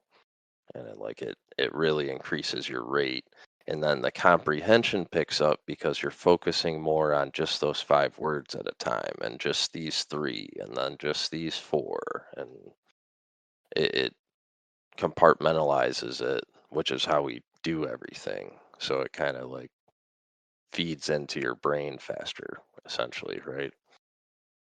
Okay. um, but yeah, just doing a lot of those little techniques and some practicing, and then I just started reading a bunch of content, which I've already done prior to some extent. But when it came to like the Gnostic stuff, the demiurge, or um, I mean, I studied a lot of mythology, but I didn't read all the stories. I didn't know all of them. I didn't know about all the other little gods and demigods and all the different stuff. Um, but yeah, Those I are think. so you would say that those are important to understand all of that, so to understand what they're doing now with the stories that we're being told now, because it's just is it just that they're reusing the old stories Well, and that's then the we're thing is, like, I grew up with a lot of movies. My dad was big Mhm. movie buff. Yeah, Uh, if you watch all the movies, I mean, there's more movies about the Romans, the Greeks, all the mythological gods, and everything else than any other type of movie out there. You know, like what is Gladiator? What is even like Lord of the Rings and stuff? In all uh-huh. reality, that's what they're talking about is like the Battle of Middle Earth over there in the Middle East. Like that's what that's all about, you know? And the Persians and the Greeks and the Romans, and those stories are still being told to us over and over and over again in all the movies. And they're like being revitalized in different ways. Like, Percy Jackson and the Olympians. Yeah, my kids watch that. I figured. Yeah, my I young have my them. youngest, yeah, my youngest loves that stuff. She, Yeah, that's she's all into that. mythos. Yeah, and I think the books she's reading, when I ask her about them, it sounds a lot like those stories being retold, but they're in kind of a science fiction slash fantasy, you know, setting. Yeah. The one she's reading right now, I can't remember the series name, but Oh, because that's by just the way she just Rick Riordan, I think, is the author of the ones that became films. And then he started a newer series in recent years that's like all the Apollo and those gods. Um, well, hers are not the traditional gods. It's but the stories sound similar to like the mythology, stories. so it's the same It's like stories, but the other names. probably, Yeah. but they're different. Yeah, they're like now they're a lot of female characters. I notice, the female Yeah. is the heroine of the story type thing. So I think they're changing the genders around. but yeah, I think it's just retelling the stories. Well, and But even like, like what's the origin? before, back in the early 1900s, like that's you, you want to know where I really started? I started with the books that say that they were published back in like 1500. Okay. And that's where I began. I didn't read like the entirety of every book I ever came across, but like I grabbed a lot of stuff off of one of the websites, with the digital libraries, and Okay. Yeah. they had like digitally scanned books from their libraries that were all any century, you name it, 1800s, 1700s. And that's what I Hmm. mean, where it's like a lot of the works that like Silas went off, he only went off of two books for that first book he did, World Civilizations, like the Rise and Hmm. Fall. Um, there's like That two, was his first one. yeah, there's two books that he references amongst that whole book. I mean, he makes references to a bunch of other things, but there's two titles that within the writing he keeps bringing up these two authors and the two books he used. So like I read those. Okay. I read H.P. Blavatsky's stuff, a couple of different books by her, which she was mostly like Albert Pike era, like late 1800s, early 19. Um, and that's what, like, they all wrote like 50 books, right? Like Hmm. what I did, I typically don't go for the one that everybody references because everyone's referencing it. And I don't go for the one that's unheard of. Somewhere in the middle is usually where I start, and then I'll kind of pick one or two kind of higher or lower out of an author's like collection, right? And then if it's interesting, I read more, if like Hmm. some of them reference other books or it's dead ends to me and I don't really care, I don't move on and I'll just stop reading that Okay. author, right? Um, so yeah, like with Blavatsky, I might have read like maybe a quarter of her work. Albert Pike, I read some of his stuff here and there. And what happens, like with those two in particular, they're so alike. You start reading one work, when you read the other, it's Hmm. almost the same. So it's kind of like, Okay. yeah, Almost it's like, repetitive well, one's or a similar teacher to themes. the other, one's a mentor to the Okay. other. So, Gotcha. um, but yeah, then I just started going through like everybody and anything I could get. So, like, when you read one of those people, they lead you to three or four more. So I started reading like Jack Parsons stuff, um, which is like I read him because that was the oddest connection ever, where you have like Albert Pike tied to Blavatsky, tied to Warner von Braun, the founder of NASA, with Jack Parsons, who was also one of the partial founders of NASA. And you find out that they're tied to Walt Disney. And like when you read Yeah, all their that's books, bizarre, they right? all sound alike. Like they all read the same. So either they had the same ghostwriter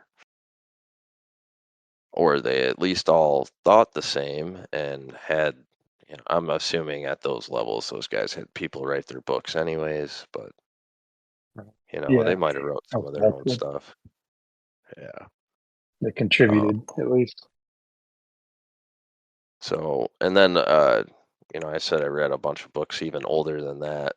Uh, The Bibles, a lot of the older versions of the Bible prior to King James are all before 1600. And when you read those Bibles, they are totally different Hmm. than any Bible you would see Oh, today. really?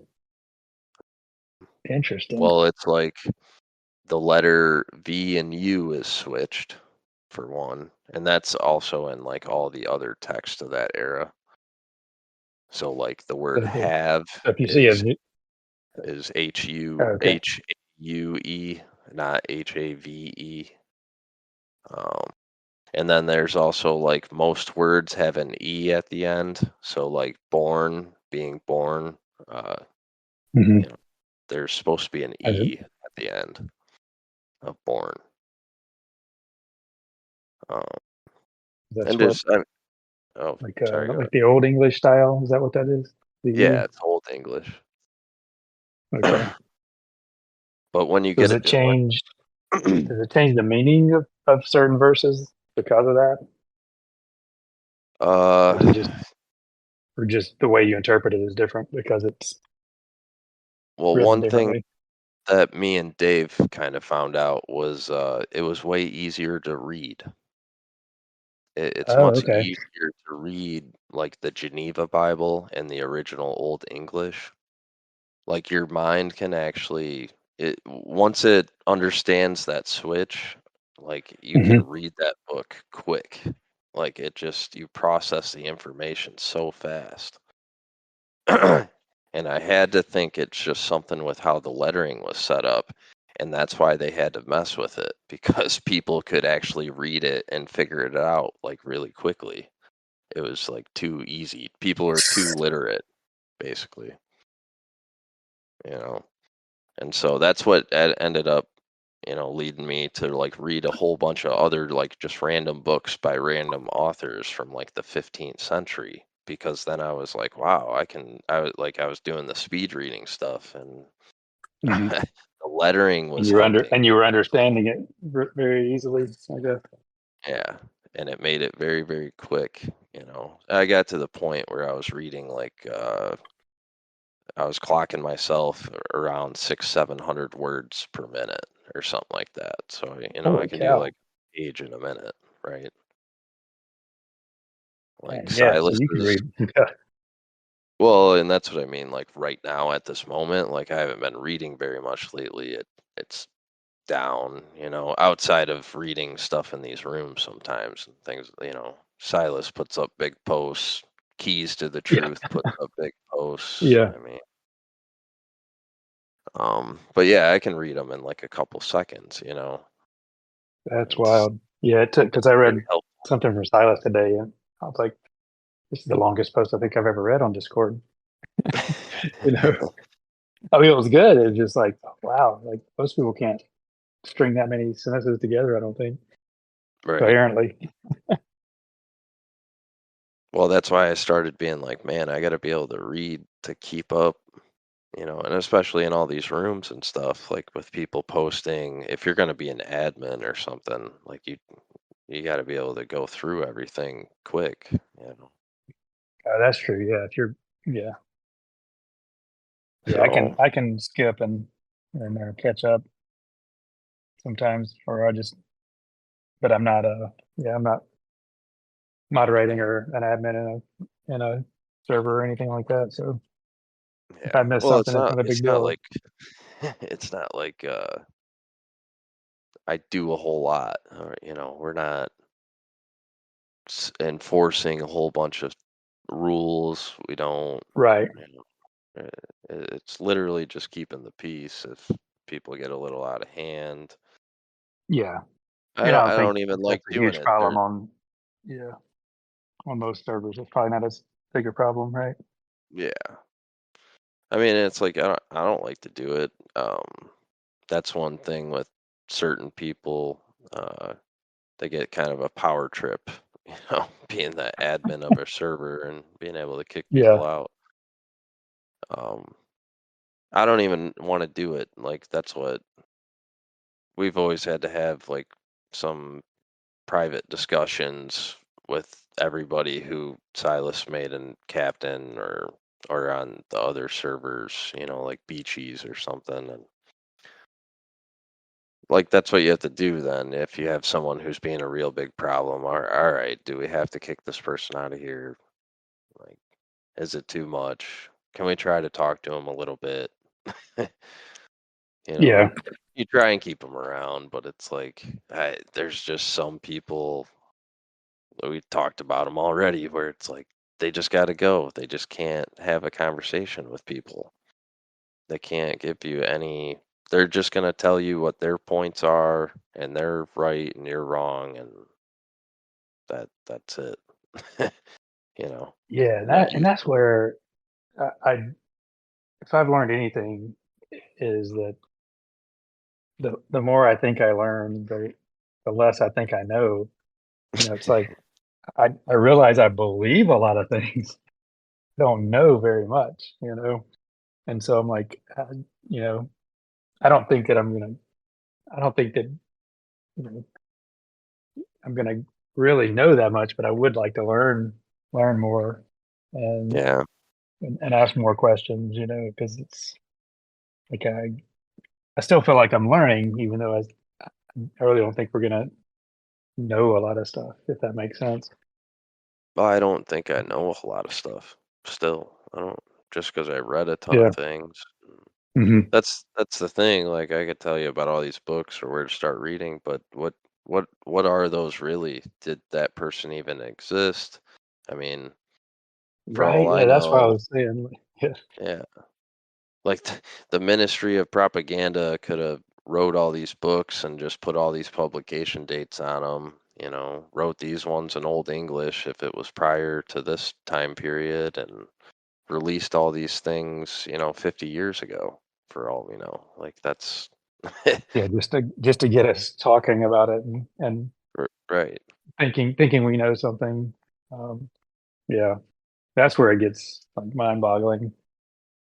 Hmm. But But I do find that, like we were saying earlier, where I just see like there's always truth in everything. That's why, to me, like the mythological stories, I think are a big Mhm. thing because they hide a lot of shit right there. It's all fantasy. It's stories that have been blown out of proportion over ages and ages, probably. Of like Thor and Hercules and Perseus and Zeus and Odin and all this stuff. Like, could just be like kings from a couple hundred years ago that just the big fish story. It just kept getting bigger. That's all it is.